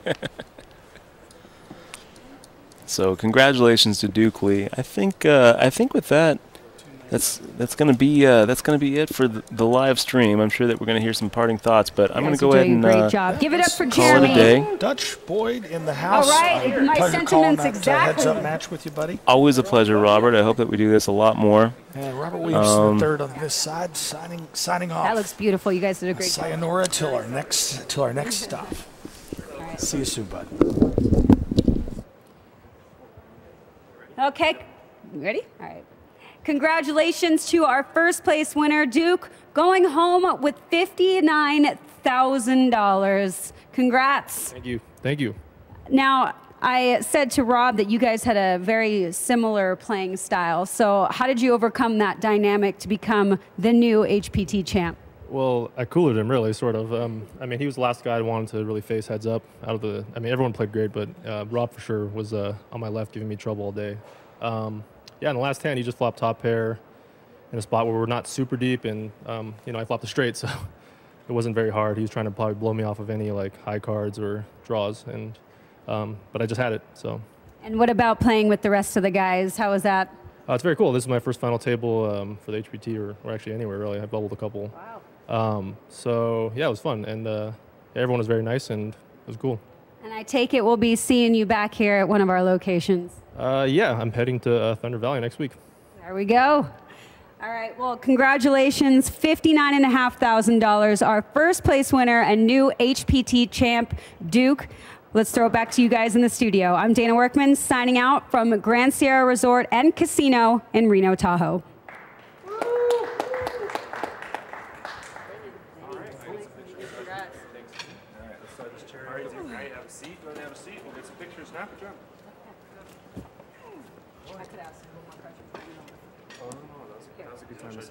A couple pictures like that, then you'll grab the cards after he gets a couple and hold one in each hand. Smile. There you go. And don't look at me. Okay. Right here, me. There you go. You're doing great. Go ahead and pick up the cards for me. Perfect. It's right at the moment. I'm going to have him hold it up here. Great, great, great. Let's put the cards back, and I'm going to have you pick up the bracelet for me.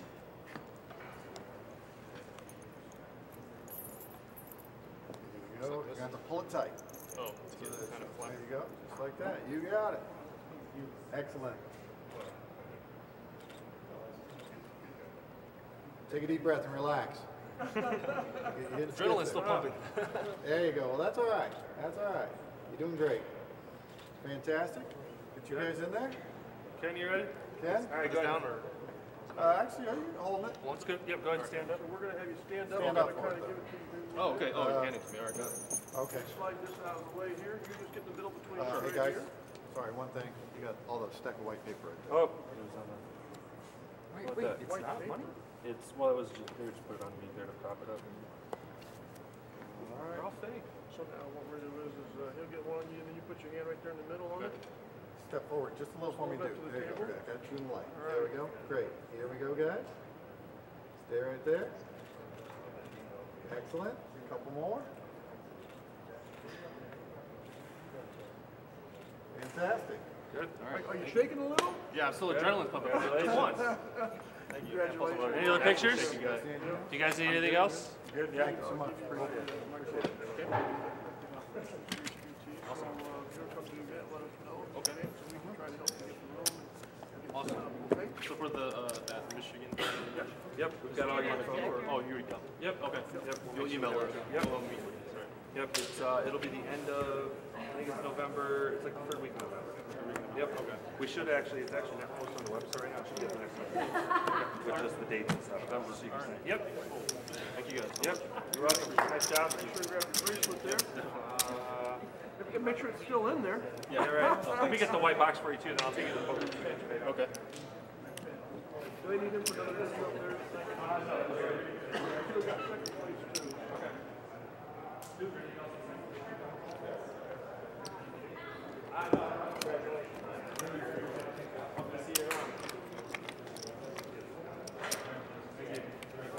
Another great job, guys. Time to get it packed up. Good luck to you.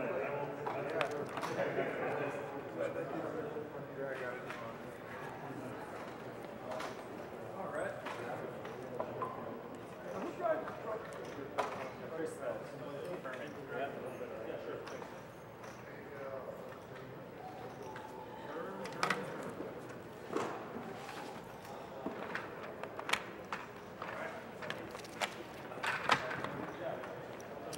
Nice job, fellas.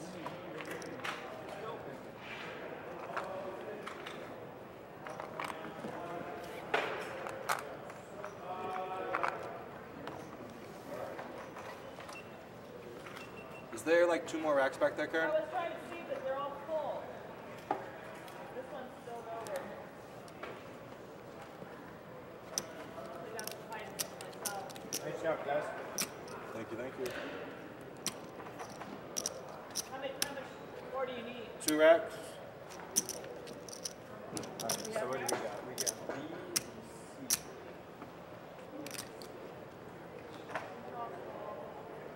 Got like half a rack. 2 of them. You got? I think I'll go Both of them, yeah. Thanks, honey.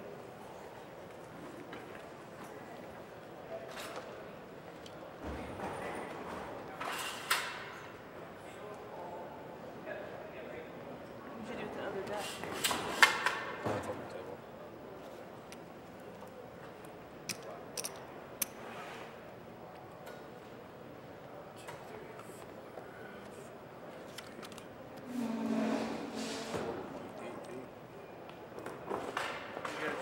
Let's put all that.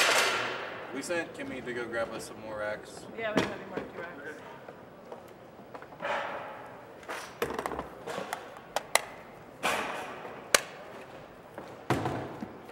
We're going to go in here and then back to the poker. So for our final count, does 4.88 sound right?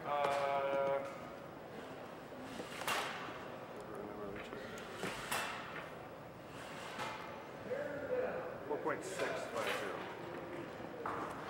1, 2, 3, 4. 1, 2, 3, 4, 5, 6, 7, 8. 8. Means it's more, not less. Right.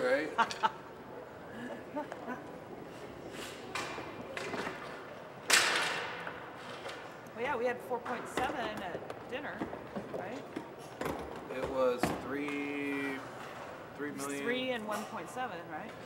1.716. Yeah, so that's 4.7.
on here too, or no? That money is there. We use it every week. Don't even have to give it away, right? Yeah, extra racks. All right.